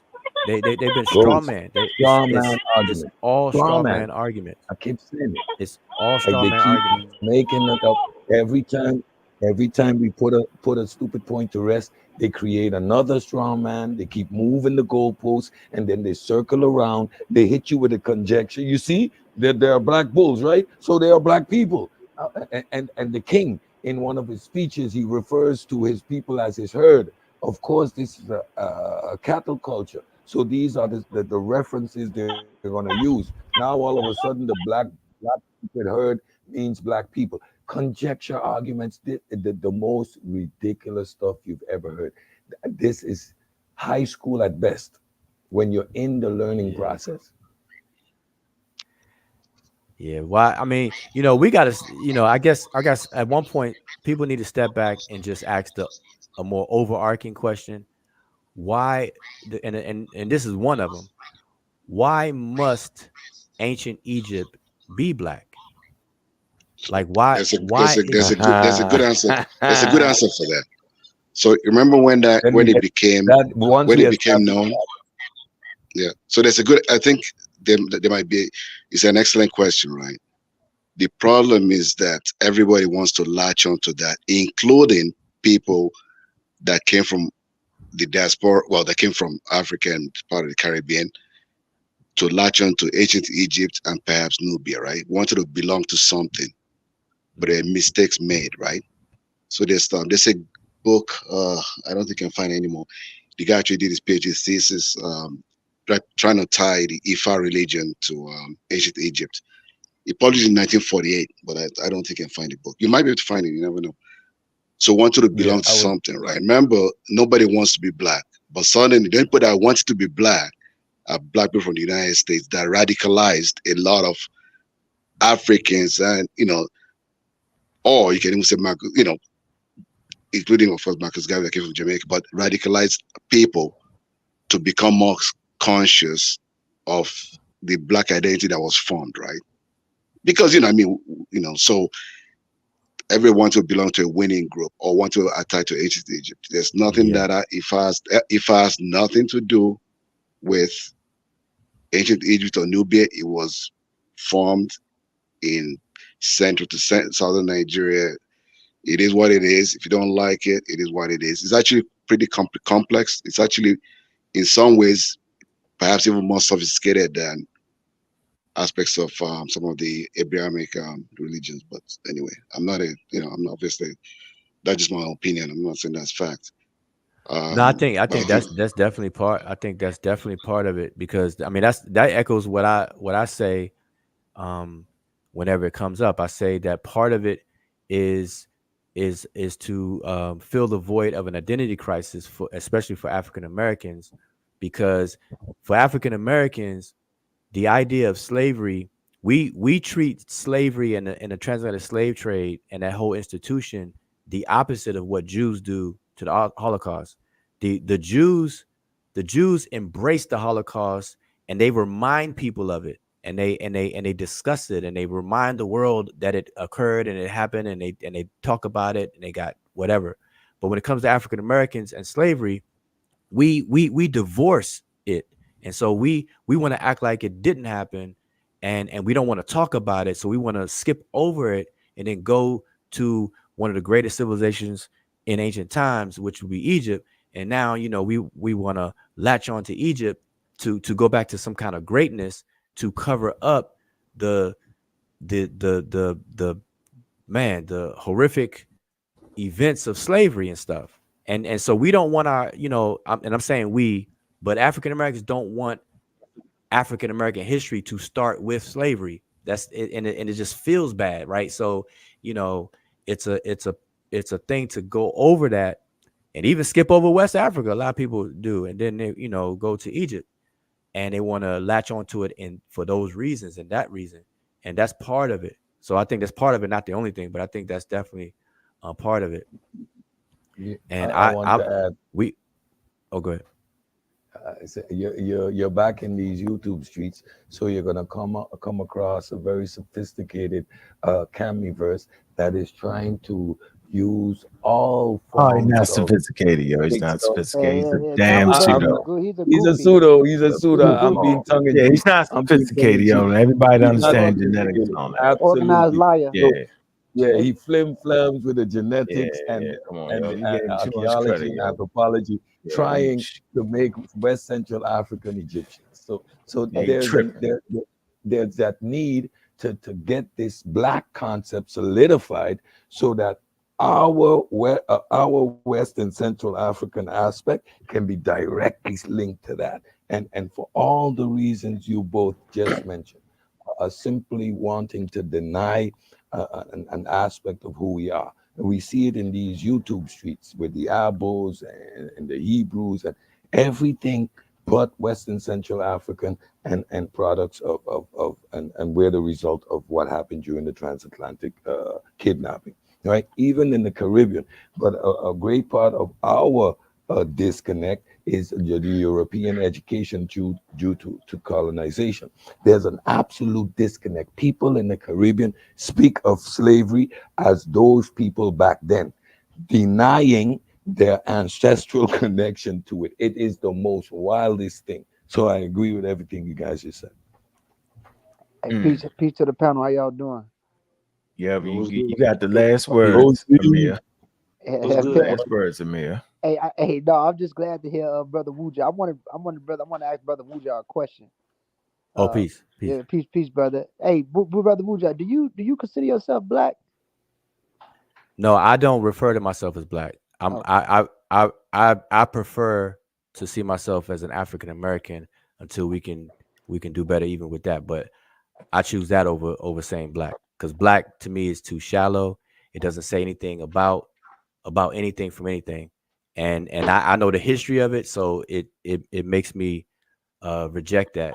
But African American, that's what I would do. But now if somebody else say that, hey, Wujao is a black man, I'm not gonna kick up rocks and stuff about it, but I don't self-identify as that now. Hey, he sound like he sound like me. No, hey, Gullah, that's the He next. sound The like next me. question. Hey, no, hold on, Gullah. No, hold on, Gullah. This is the next question. Gullah, do you identify as black? Hell no, I'm a Niger Congo Creole American. So I just wanted to hear the. I wanted Hell the no, audience I'm a to hear. Niger Congo Creole American. I just wanted the audience to hear. I just wanted the audience to hear an angle from us. Oh, I'm hearing echo. Somebody echoing? I just wanted the audience to hear. I just wanted the audience to hear. Whoa, it's a bad echo. Oh, that's Miss Tiff. That's Miss Tiff. No, I just wanted the audience to What hear. was you, Miss Tiff? You playing that? I just wanted the audience to hear some African American aspects on the term black. That's all. That's all. Right. Nuh-uh. Go ahead. Nuh-uh. Go ahead. What's up? Oh, I So let identify me as a proud Black American woman. I just wanted to say. So let me say something real quick. Sorry, sorry about that. Really, if somebody sees me on the street, I will say I'm black. If somebody sees me, right? If I know somebody in a more sophisticated environment, I will say, my ethnic group, right? Mm-hmm. In America, if you are from West Africa or whatever, East Africa, Southern Africa, you are considered black. If you're from North Africa, what people don't, I'm going to start exposing some secrets because I'm getting tired of people lying on YouTube. If you're from North Africa, including North Africa, including this Egypt that everybody's talking about, which is an amazing civilization, but they're considered white, including people from so-called Middle East, which is Western Asia. They are not considered black. So it's a great question by Amir. I think it's good by Ngozi, but Ngozi, which is an Igbo name. But anyway, it's a great question. But if a cop sees me, I'm not gonna risk my life saying I'm not black. You're gonna get shot. I'm black. Yeah. If I'm talking to people that are educated in terms of knowing about this particular nuance that we're talking about here, on Ang's platform, and the other folks, I will want to kind of make it nuanced. But I can understand why people in America, black people in America call themselves black, because there's some painful history that's never been dealt with about being kidnapped and nobody came to get them, including, of course, the Caribbean. Can I talk? Yep, you got the last closing statements because we look at the game. Go ahead, Chime. I'm just saying it's not because of a painful history that we have yet to uncover. It's because of what those of us who proudly call themselves Black Americans do so, because we are proud of our ancestors and the fact that what they have done has allowed us to be here today. So it's actually it's rooted in a very proud and rich tradition of what our people have gone through, what we've accomplished here, and we're proud of that. So it's not what you were saying about something negative. Yeah, that's part of it. I mean, most people have something in their history that they wished that wasn't there, but we were forged through all of that. And that's why I'm saying in the chat, not the people on the panel, but a lot of people are fighting us tooth and nail to be identified as Black with us. So clearly the Black identity is something that is across the globe is heralded as something great, cool to be, and people want to identify as that. So that's all I'm gonna say on that. Black American and proud, like James Brown said. Black and I'm proud. I would be interested in having a further conversation, Ms. Tiffany, sometime in the future, because that's a subject that I like to elaborate on. Yeah, and the reason why I'm not too fond of African American is because it just encompasses too many other groups that may not have been they not have be descendants of American chattel slavery, and that's the only reason why. No other reason other than that. Can I say something? Niger Congo. Can I say something? I want to say something, but the population that was taken and that was part of the slavery that occurred here was people of Niger Congo, mainly people from Nigeria, Ghana, Sierra Leone. And after what we was going through, those countries was colonized by the same people that was enslaving us. So those people, when they go to the UK, they're reminded that they're black as well. Actually, it was called black before we even took the word. So, I mean, for me, black people would be us in the diaspora and those Western Central Africans. Because when a Nigerian goes to the UK, he's black. When a Ghanaian goes to the UK, he's black. Right. So you're only black outside of the countries that you come from. That's all I wanted to say. That's cool. I've been black I and I'm would proud. like to have a further conversation. Mississippi, Go ahead, Wu-Jay. No, I'm just saying I'm looking for you in the future. I'd like to elaborate on that conversation. Oh, okay. Yeah, because I've been black and I'm proud since I was 5. I remember when I said it. Lucille Avenue, sitting on my mother's bed talking to my cousin. We was having a debate. He said he was black and he was proud. I say, damn. All I know is that black was relegated to the bottom class as a class. It's not an identity. It's not an ethnic identity. It's absolutely not an ethnic identity. That's why so many people. Yeah, in America, it's synonymous with African. You can't deny Black Americans that. No, I'm saying it's not an actual. If people understand what an ethnicity is or what an ethnic identity is, you would see why I'm saying what I'm saying. Well, I'm not saying people are not calling themselves black or whatever the case is and whatnot and what comes along with that, because everybody who's black is not an African American. I know. Yeah. Right. So I said only black people is the African American. See? Yeah, I say the only black people are the African Americans. That's what I say. See, it's all mumble. They call the Oceania people black too. No, we don't recognize that. We don't recognize. No, but I'm saying when somebody. No, but here's the thing. When somebody, like the brother Maz on here said earlier, anybody coming from the continent today, like in recent times, and they come over here to America to relocate and live their life here, they're called black, but they don't have the same influence and experience and the recent ancestry and their experiences that somebody like me would have. But yet somebody would call me black and somebody would call them black. So there's a necessity to make that distinction. So this is why I'm saying black is not enough for it as far as an identity because it's too vague. I agree. So like I said, we can I would love to have a further conversation so we can tease out all the points. But that'd be great. And they just updated the census and they still didn't give us our delineation. We gotta get to the point where we can get that on the count. Man, I'm hearing music. I can barely hear you. Ready to go. Okay, all right. So peace to everybody. But yeah, I would love to have that conversation in the future. Yeah, we're gonna have that. Appreciate everybody, man.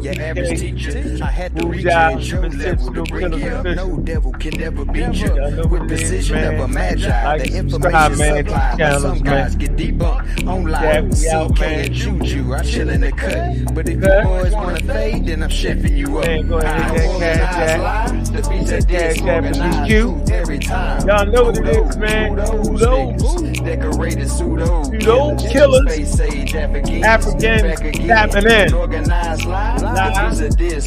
Organized truth. Kudos. Decorated pseudo.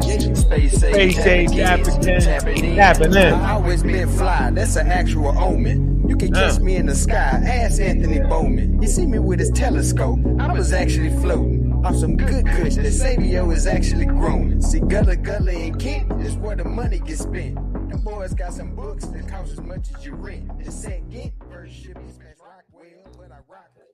With that, man, we out, man. You listen to the Community Skeptics, man. We did about 5 hours of fire. And with that, man, we out, man. That game on, man. Game 7.